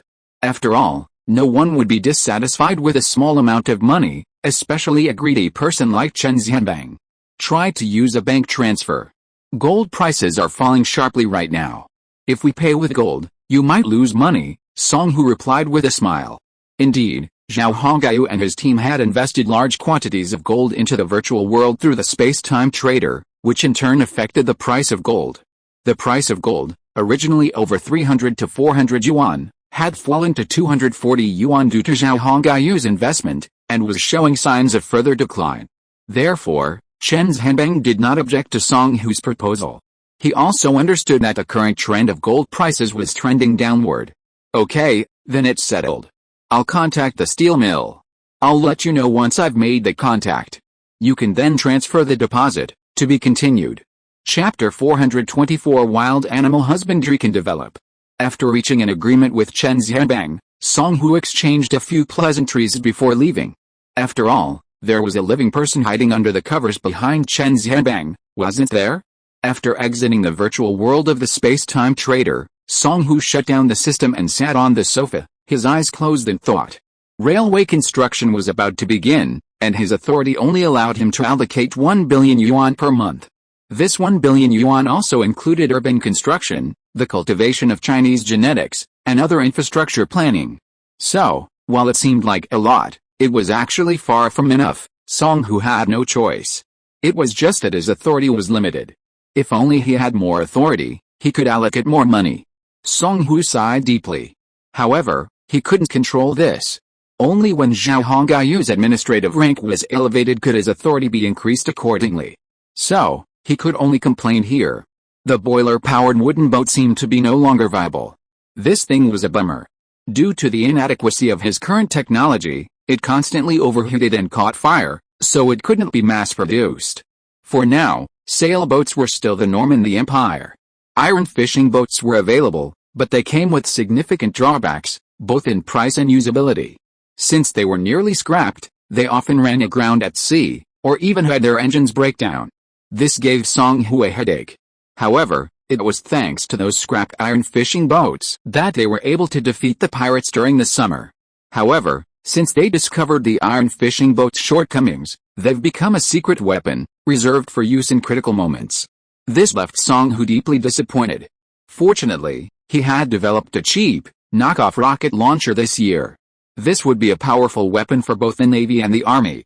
Compared to heavy artillery, this disposable, knockoff rocket launcher was easy to carry and convenient to use. However, it was time-consuming to manufacture, so it wasn't feasible to deploy it on a large scale in the Navy or Army. If there was one thing that truly pleased Wang Shen this year, it was the small hydropower station and the coal mining equipment he had acquired. With this equipment, coal mining has undergone a dramatic transformation, exceedingly faster than manual excavation. With just the coal mine near Ontario City, Song Hu can ensure that Quebec, Manhattan, and his own region have sufficient fuel for winter heating. However, transportation is currently limited, so the honeycomb briquettes can only be transported to these two cities by manpower or caravans. As for the high-quality coke, Song Hu is considering building a small thermal power plant. He plans to generate more electricity next year to prepare for the construction of several factories. Meanwhile, Ontario City has begun using electric lighting. Every night, when the street lights come on, people flock to the streets to marvel at the sight. Ontario City's streetlights have become a nighttime sight for the entire city. Furthermore, although the land in Ontario City is still underdeveloped, it is still a popular destination. However, thanks to the abundant freshwater fisheries, people live a relatively prosperous life. Those working in the mines and on the construction sites, with their generous salaries, could afford to buy food and vegetables that were slightly more expensive than in Manhattan, and even for products from Quebec. Song Hu envisioned Ontario City as a heavily industrialized city, where all the iron products produced and used in the empire would flow. Ontario City had more blacksmith shops and shipyards than either Manhattan or Quebec. After all, Ontario City had a massive iron ore mine. You'll notice that in later generations, this area produced a significant portion of the world's iron ore. The fact that America's auto industry was built here was particularly driven by the iron ore. In this era, the abundance of iron ore resources was crucial to a nation's survival. Compared to gold and silver, iron ore was equally crucial. After all, in both the West and the East, coal was still the mainstream. People's tools were more or less inseparable from iron. This highlights the importance of owning an iron mine. Fortunately, the American continent is rich in mineral resources, including iron ore, gold, and even silver. Ontario, in particular, boasts abundant reserves of iron ore, in addition to easily exploitable coal. There are also vast silver and copper mines, the variety and richness of which is staggering. Furthermore, The Great Lakes region boasts freshwater resources, which inhabit an abundance of wildlife. Therefore, while the people of Ontario may have limited access to food and vegetables, they have no shortage of meat. They can especially fish from Lake Ontario to supplement their protein needs. Of course, nothing is absolute. These days, many caravans travel between the three cities, bringing not only daily necessities but also a wealth of Manhattan-grown grains and vegetables. This is a rare sight in winter. While the vegetables are limited, potatoes, carrots, radishes, and some sauerkraut, even this is a welcome surprise. You know, before Zhao Hongyu and his team showed up, Indians, and even the people of Europe, rarely had access to green vegetables during the winter.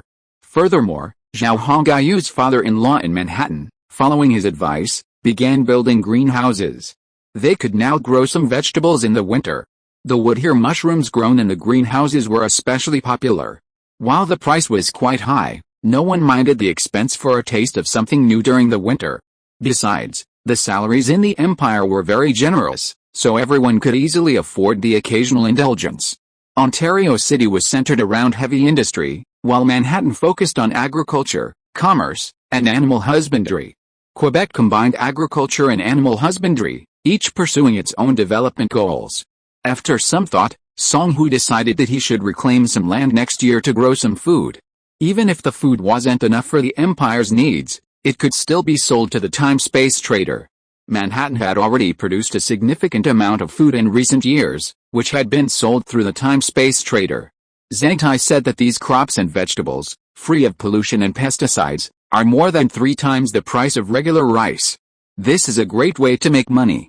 Besides, the natural environment in America is excellent, with dense and vast forests full of wild mushrooms. These things would fetch a fortune in the future. It would be foolish to give up such a great opportunity. Furthermore, there are abundant wildlife resources here, which I could make good use of. For example, there are reindeer, elk, and wild boar. If I could organize the manpower and establish a breeding farm, the annual income from domesticating these wild animals would be very good. After all, they have advantages that no other country in the world possesses. Even if the products they produce can't be sold abroad, they can be sold to the space-time trader. After all, the population of the virtual world connected to the space-time trader is 3 times that of the real world in the future, so the food shortage is enormous. This is especially true in China, where the shortage of edible wild animals is even greater. It's not uncommon for wild animal meat to fetch 4 or 5 times more than human meat. Therefore, raising wild animals in captivity is a good option. Song Hu thought about this and took out his notebook to start taking notes. He planned to implement these plans after the Lunar New Year. After all, while the American continent currently boasts abundant wildlife, if uncontrolled killing continues, these animals will soon be on the verge of extinction. Remember, before their existence, there were no large cities in the Americas, not counting the Mayans, and the combined population of the British, French, Spanish, and Dutch colonies was relatively small. But look at it now. There are over 300,000 people of Chinese descent in the Americas alone, not counting those of other lineages. Furthermore, the influx of Native Americans has further boosted urban populations. Ontario's population now exceeds 600,000. Quebec, formerly a French colony, is primarily French, but even with the addition of British laborers and Native Americans, its population has surpassed 300,000. Manhattan, being the oldest established city, is even more impressive. Furthermore, Manhattan City is particularly attractive to Europeans, so its population is already approaching 1 million. These 3 cities combined already have a population of nearly 2 million, a truly enormous number.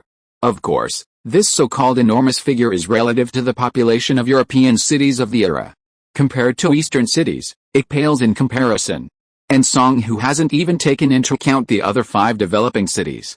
According to Song Hu's connections with these people, the smallest of these 5 cities boasts a population of 30,000, while the largest has already surpassed 100,000. This suggests that within the next 2 years, the populations of these 5 cities will also experience significant growth. With this population growth, demand for many things will increase, leading to the destruction of wildlife habitats. Therefore, Song Hu is considering capturing and domesticating some wild animals while there's still a chance to make a fortune. Otherwise, there's no telling when he'll regret it. Chapter 425 Master, Let the people have a rest. Song Hu thought for a long, happy moment, jotting down his thoughts in his notebook. He then stared blankly at his notebook for a long moment before slowly coming to his senses. I can't believe it. After writing down all this, I've discovered how much I have to do. I can't believe it. I thought I could relax a little, Song Hu muttered to himself, looking at the notes in his notebook. Yes, he was just thinking and writing at the same time, quickly filling up several pages. Looking back now, it seems like a lot, but no matter what, he had to do all the things written down in the notebook. And there couldn't be any delay. Laying the railway couldn't be rushed. After all, he had to wait for a letter from Chen's Hanbang. But he could still start preparing for the livestock farming business he was planning to develop in Ontario City. It was already winter, and while the temperature was still quite low compared to the Great Lakes region in Canada, it was much warmer. Given the abundant water resources surrounding the area, many caribou and elk from areas as far away as Canada migrate here during this season in search of suitable habitats. In recent days, numerous herds of caribou and elk have been spotted near Ontario City, numbering in the tens of thousands. Following these elk and caribou are numerous carnivorous animals, such as Alaskan wolves, coyotes, and brown bears. Fortunately, these carnivores have an abundant food source. Furthermore, Ontario City has a large population, so these carnivores remain cautious and do not pose any threat to urban safety. Wild animals are rarely seen in later generations or virtual worlds. They are likely found only in the Americas. After all, Europeans' awareness of environmental protection developed earlier than in China. Furthermore, given the current era, Song Hu stood up and walked over to the side to open the door. The warmth in the room quickly dissipated, and the temperature dropped rapidly. Outside, the world was already blanketed in snow, and this year's snowfall appeared even heavier than last year's. Thigh-deep snow made it difficult for people to move through it. Fortunately, Ontario had dedicated snowplows, who had already cleared the streets clean. Furthermore, the city's gentry and businesses also took the initiative to clear the snow in front of their own doors. Therefore, compared to the outside world, Ontario was relatively unaffected by the heavy snow. It was past 3 in the afternoon, and everyone was still working at construction sites or in factories. Therefore, there weren't many people on the streets. In Ontario, like in Quebec and Manhattan, there were almost no idle people. In these 3 cities, idlers were looked down upon by everyone. Of course, the exceptions were Chinese gentlemen and government officials. After all, their status and position were different from others. Therefore, they couldn't be compared to others. However, there were still some pedestrians on the streets, hurrying along. Most of these people were of Indian descent, dressed in green military coats or black cotton padded jackets, the kind worn by rural northeasterners before liberation. They carried half a reindeer or a few pheasants. This game was hunted outside the city. They usually sold it to restaurants in the city or enjoyed it themselves. Europeans out on the street would stop Indians returning from hunting and ask if they had their game for sale. If the price was right, they would negotiate and trade on the spot. The Indians believed their kills were large enough to last them and their families, so they could use the money to buy other things. The Europeans, however, were not bothered to hunt outside the city because of the good pay they received. Meanwhile, vendors hawked vegetables from carts covered with thick blankets to protect the vegetables from freezing. Because it was winter, wholesale greenhouse vegetables from Manhattan were more expensive. But because they could eat fresh vegetables in winter, people were still willing to pay for them. Therefore, the vegetable vendors selling vegetables on the street earned a decent income. Of course, sometimes Indians would offer game in exchange for these vegetables, and the vegetable vendors would agree. In Ontario City, the main thoroughfares were paved with railroad tracks. A train from the children's playground, with 20 carriages behind it, rumbled along. Large carts pulled by 2 horses also appeared on the streets. Each of these carts towed a long carriage. Nowadays, in Ontario City, in addition to the city rails, there were also these convenient and fast horse-drawn carriages. They only cost a few copper coins to board, and the convenience of stopping right after you got off was great. Unlike a railroad, you had to wait until you arrived at a station to get off. Of course, horse-drawn carriages couldn't compare in speed. Therefore, people chose their mode of transportation based on their needs. Is this the style of 19th century Europe, or the style of China from the 1940s or 1950s? Song Hu stood by, gazing at the street outside and muttering to himself. In fact, This city has become a complete hodgepodge. This architectural pattern, a blend of Western and Eastern elements, has transformed the city into something neither Chinese nor Western. To Song Hu, it seemed quite bizarre. Simply put, this city was a hodgepodge. Song Hu's residence was a quadrangle-style building with 6 courtyards. It covered a vast area. Outside, however, there was a 4-story stone government building, modeled after the later square-shaped architecture. Opposite them, however, stood a 2-story Gothic building, with a Ming and Qing dynasty corner tower next to it. While the architectural styles were diverse, this was also typical of Ontario. It might look awkward now, but in a few centuries, it might become a tourist attraction. Of course, that would require these buildings to survive for 300 years. The streets of Ontario City are so spacious that 24 horse-drawn carriages can pass side by side without feeling crowded. The reason for making the streets so wide was that the city's chief planner, Professor Liu, took into account the pace of development and the potential for automobiles. Therefore, from the outset of planning, he mandated that the city's streets be wide. According to Professor Liu, the frequent traffic jams in the later, virtual, Huaxia stable are due to this issue not being considered during the original planning process. Therefore, even now that the problem has arisen, it can't be solved. They can't just demolish all the buildings and then expand the streets. Ontario City's rulers can't afford to make such a mistake. Therefore, the streets must be wide. Ontario City has ample land, and the city is still in its early stages of development. Therefore, these things are easy to deal with. It's better than having to deal with such problems later, only to have them addressed unresolved. Thus, Ontario City's streets became the widest of the 3 cities. The people living here were still a little unaccustomed to the wide streets of the city. Indian patrolmen, dressed in black cotton coats and cotton hats, appeared, vigilantly observing the pedestrians. Anyone who looked suspicious would be surrounded and questioned. Of course, they most frequently questioned the small vendors. Standing in front, Song Hu observed through his binoculars as some vendors pulled money from their pockets and placed it in the hands of the Indian patrolman. Then, the patrolman would swagger away with a look of satisfaction. Song Hu had witnessed this more than once. However, he had no intention of stopping it. He knew that clear water attracts fish.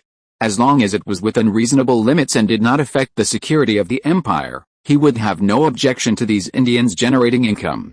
Furthermore, the opportunity to bully the Europeans would greatly increase their work enthusiasm.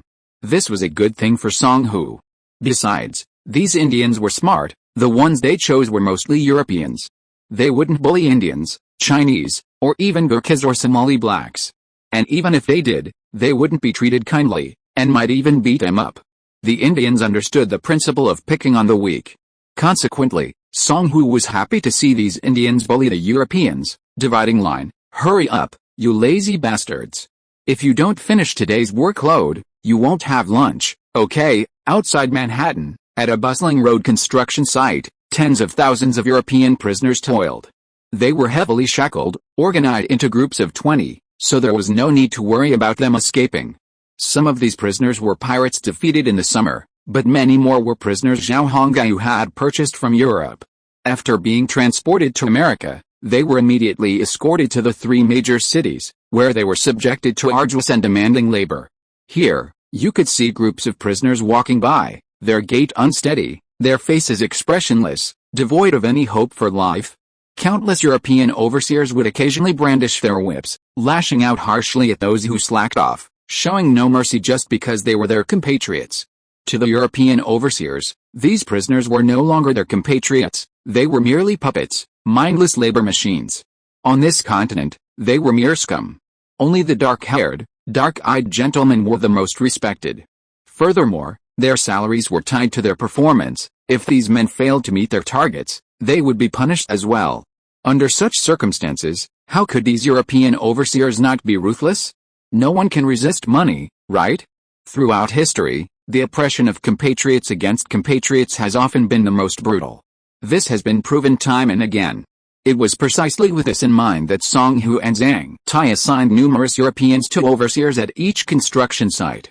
These European overseers indeed satisfied the Chinese masters. Their work was exceptional. Master Bar, we're truly exhausted. Please give us a break. We'll finish today's work after lunch. Please, pleaded a prisoner with an iron hoop around his neck and shackles on his hands and feet. His face was sallow, a sign of his poor condition. Furthermore, in such freezing weather, he was wearing only a thin cotton padded jacket, riddled with holes above the upper edge, the cotton long gone. His lips were livid and cracked from the cold. His hands and feet were covered in chilblains, making him look utterly miserable. The entire group of prisoners stopped at his plea, all looking at him. On their shoulders, they carried a medium-sized log. The man named Bell was a British laborer. His exceptional work had earned him a position as a supervisor at the construction site, with double his previous salary. His only job was to supervise the prisoners, ensuring they completed their assigned tasks on time each day. Technically, the work was easy, and the pay was high. Bao always considered himself lucky. Of course, this wasn't related to his acquaintance with a Chinese lord, and his flattery of him. Snap! The whip struck the pleading prisoner's back, leaving a deep, bloody mark. The mark wasn't visible because of his clothing, but the man who had received the lash was fully aware of it. Ouch, he wailed, then collapsed to the ground. But because of him, the entire team lost their balance, thrown into disarray by his influence. After all, everyone had an iron hoop around their necks, and their handcuffs and leg shackles were linked together by a thick iron chain. Therefore, if one guy moved too much, it would definitely affect the others. Plop! With a dull thud, the shackle on the big guy's shoulder fell to the ground. Bao frowned, and a ferocious look appeared on his face. Jason, you are the laziest guy in the team. Every day because of you, everyone will be punished, and I will also be scolded by the general supervisor. Are you going to cause trouble again today? Bao was furious and kept waving the whip in his hand, crackling, to be continued. If you like this work, you are welcome to vote and vote on Kittian.com. End of this chapter. Thank you so much for reading until the end. Don't forget to give it a like. Looking for more exclusive content and immediate access? Subscribe to our Patreon. Remember, every like, subscription or donation encourages us to continue. Thank you all. See you in the next video.